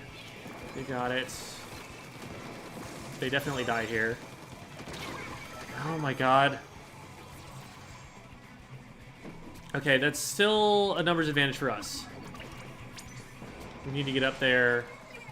And don't grab yet. And also, don't push against the grab tank by yourself. Oh my goodness. Hello? That was interesting. The Reef Slider did not actually splat them. I need to flank this leader? Is that what I need to do? Oh my god.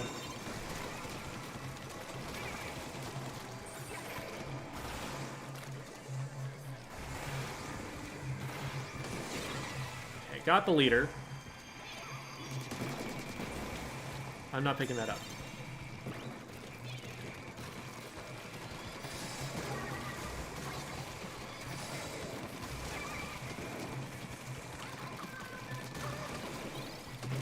Nice! That's so huge. Whew. Right at the end. So the flank on the leader actually was the play. I don't think it should have been the play. I think their teammates probably should have just collapsed on me and splatted me right away. But getting the leader out of position gave us what we needed to make it work.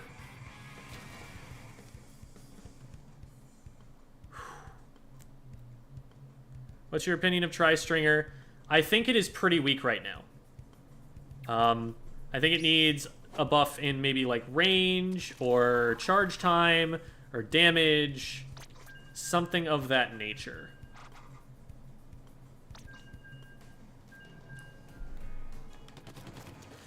Yep. 2 matches from ranking up. We need to win 2 before we lose 3. Yeah, GG.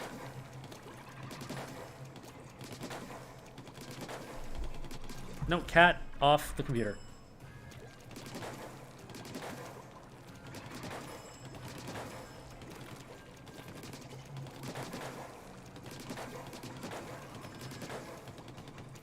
Yeah, that doesn't work. Ah, discombobulated there. Have you played any of the story mode? A little bit of it. I've gotten through like the first boss.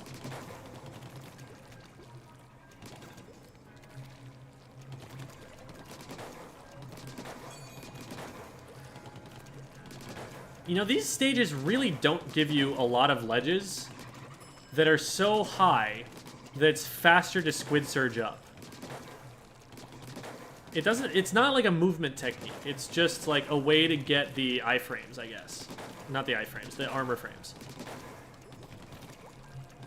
Damage would definitely help the Tri-Stringer. Yeah, because like right now that weapon tickles. That weapon does not do enough damage. I can just like lazily wander into its range and trust that I am not going to die for doing that until after it fires the second shot.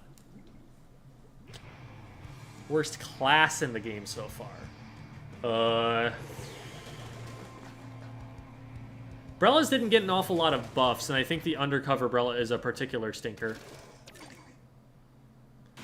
But, I mean, the other Brellas are fine.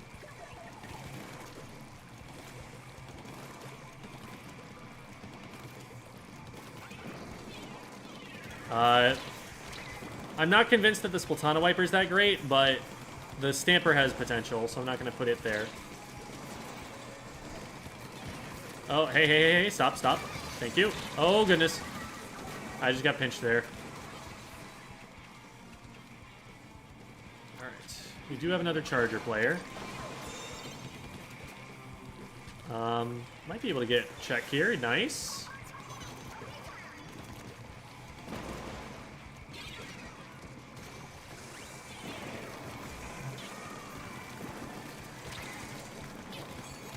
Focus on me and not the Remaker push. They broke checkpoints because we were focusing on the one person who was left defending it. Yeah, this is bad.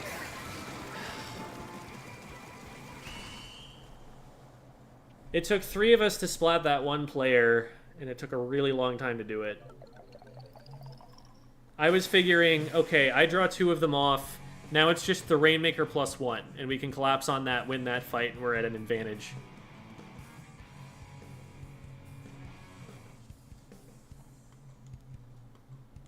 Didn't work out.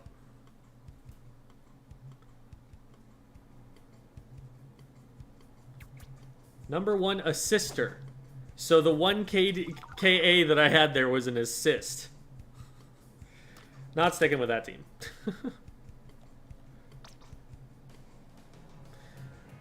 Charger did a good job, but at a certain point you just kind of get run down as a Charger if the front line isn't holding their own.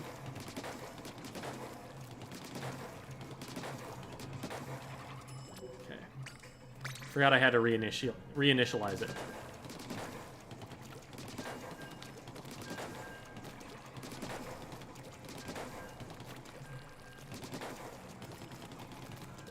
Reflux is definitely looking like the better bow right now. Until someone finds some new way of playing the tri-stringer that I haven't seen yet.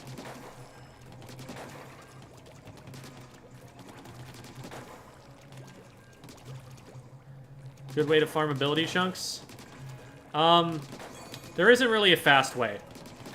Having tickets from Salmon Run will probably help. Having gear that's got 3 slots is definitely important. Actually, maybe not. Because maybe you actually get the chunks just as fast. Since now, instead of wasting the chunk for farming another one once your gear is full, it just goes off into your inventory. So I don't know. I don't think there really is any particularly fast way to do it except to just keep playing.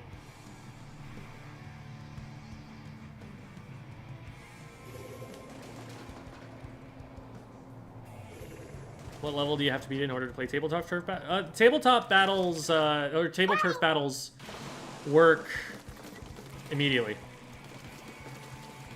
I'm pretty sure. Thanks for the follow, Fireblocks. I don't like our chances. We have a blaster. So we're not going to paint it very much. It's a low DPS weapon. We kite these back. There we go. We rush this guy down. No, we miss. I can probably go down for this. No, I can't because I get hit by the wave breaker.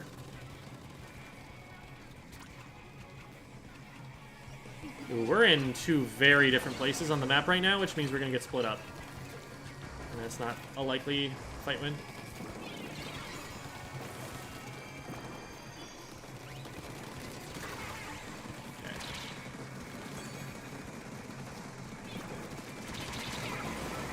I thought we were going to pop that. Okay, we got him with the special anyway. But they're going to have mid-control still. No. They died right as we were trying to pick it up. Unfortunately. Okay. We get that.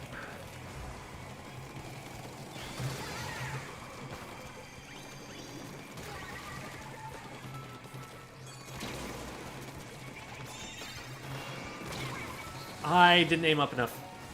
And now we just get flanked from the right. Okay, cool, cool. We still have lead. And we can get some people up in front. I botched it, but team didn't.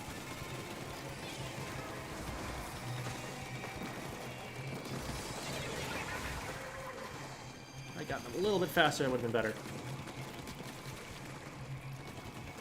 Okay, let's just ignore them.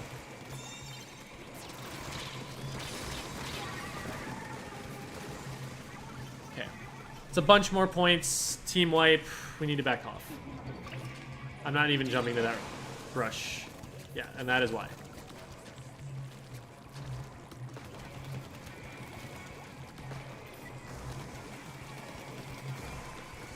I'm close to Trizuka.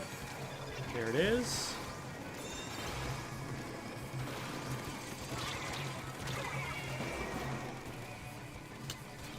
Wasn't quite sneaky enough for that. But at least we sniped the Rainmaker with it. That'll slow him down.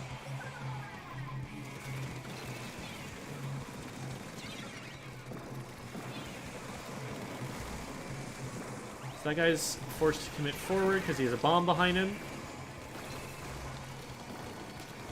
This guy's weak. Okay, they're not going to push too hard in. I might be able to get that. Over to our teammate because I'm not in between Rainmaker and goal right now.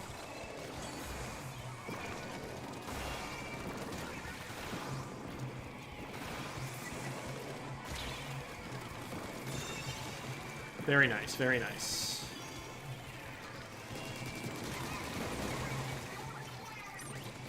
This isn't great, but it's not the end of the world either. Got one, just gotta avoid the crab tank, which unfortunately Our teammate probably won't. Oh, what? That's a pole that blocks... Oh my god, that's so annoying. This little pole here does not exist for anything else than to just block the suction bomb like it did.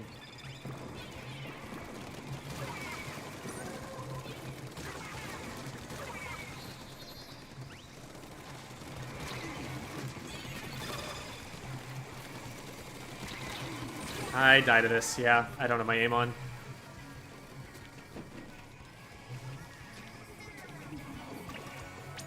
We're in pretty good shape. Only 1 minute left. We did just lose a player, so we should be really careful. But so far, our team has been playing pretty well.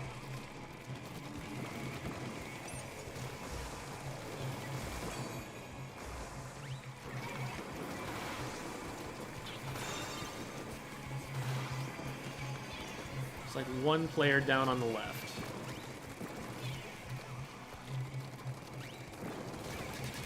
Okay, so got the timing on the suction bomb that time. There is still someone here. And we get them.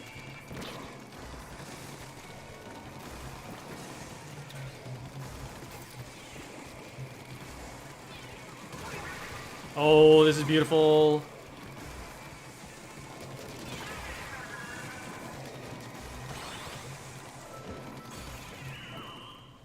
Awesome.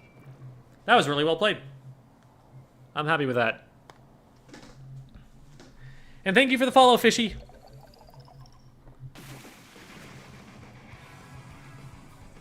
Can you get reflux? Yeah, it's an interesting weapon. I'm looking forward to seeing how that gets used.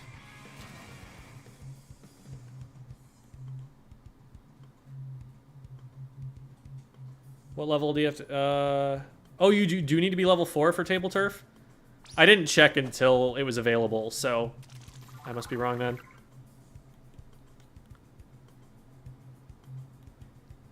Yeah, it's going to be expensive to scrub early game for sure. I'm going to head out, see ya. All right, later, Musical Umbreon.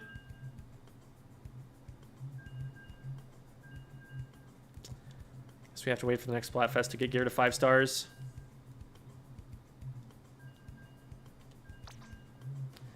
Yeah, I don't know. I'm very happy with that team. I'm glad that we're sticking together. How do I get it out of my head that I always need to rush in and make an immediate impact on the game or else I'll lose? I'm incredibly reckless. Feel the need to always rush in as fast as possible, so otherwise the enemy will get too much of an advantage. So first of all, what you need to remember is that if you rush in early, you're not going to get an advantage. You're giving the other team an advantage. You want to take fights as soon as you do have an advantage. And what you're struggling with is recognizing that you have an advantage state.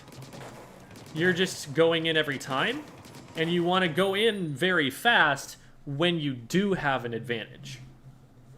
So look for numbers advantages. Look for like little picks and throw bombs in the way and paint their feet and make it slow for them until you see an opportunity. And then, you know, act very decisively once you do.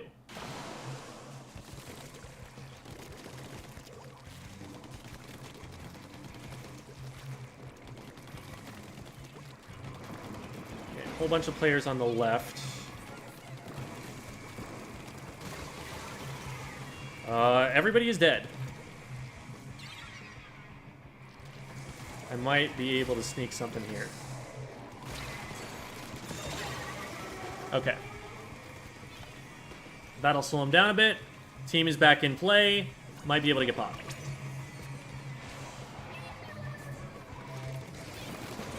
Cool. Like I said, trading with Rainmaker, generally very worth it.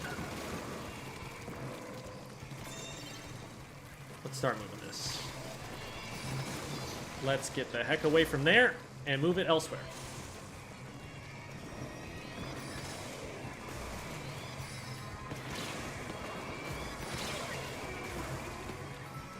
Oh, they dropped down. Okay, I see.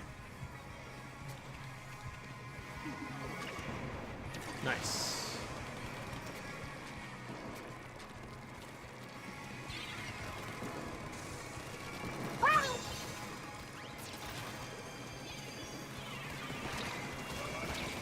Cool. It's 2 down. It's the roller and the splatter shot. We need to make sure they're not sharking us, and they are. Me dropping down there and dying, much more worth than the Rainmaker doing the same. And that's why I was a little bit reckless going in there. Ideally, nobody goes down there and we just ferret them out, but...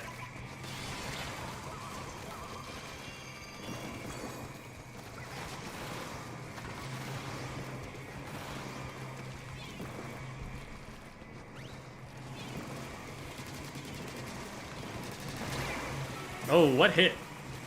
What hit the Rainmaker that caused the explosion?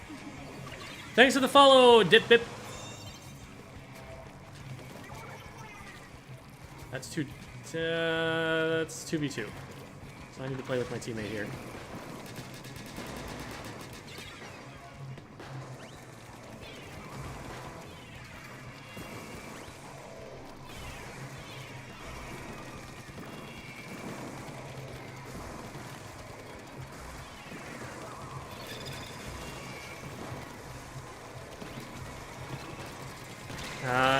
Traded one anyway. It's not as well as I wanted that to go. Might be able to jump to this. Yeah, I think they're in a safe place. They're doing backline positioning. Unfortunately, it's not safe for long. But we win this. Good stop. So I was not... Oh, what? I was not in a position to stop the Rainmaker there. If we trade this back, it's fine. Yeah, it's fine. We have advantage still. Beautiful. Exactly what we need.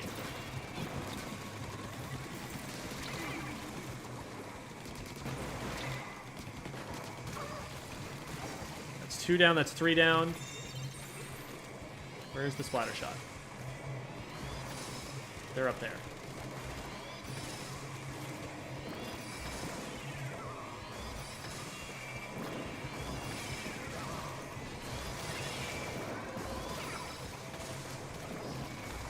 Oh. Woohoo! Let's go.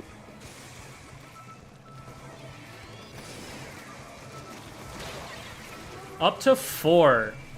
Very, very good.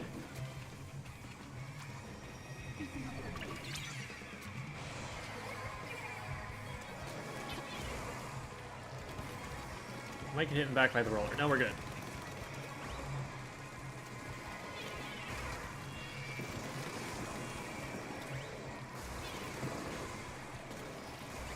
Good, looking good. I'm playing very passively right now. We do not need to push. We do not need to win fights. We just need to keep the Rainmaker from advancing forward. As soon as it goes down here... Yeah, they don't have an overtime necessarily. If we just keep it in the bubble and don't pop it, there's no way they pick it up. Now, we did pop it ultimately, but... We're still just going to keep bombs here and, like, prevent them from getting close enough. And there's not much they can do that way. And there's the reset, and they don't have time, and that's game. So I think we just ranked up.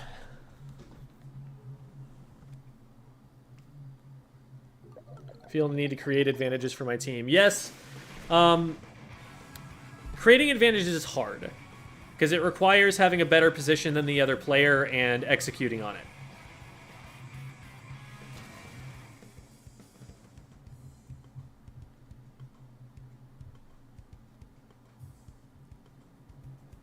It's not impossible for you to play the game correctly.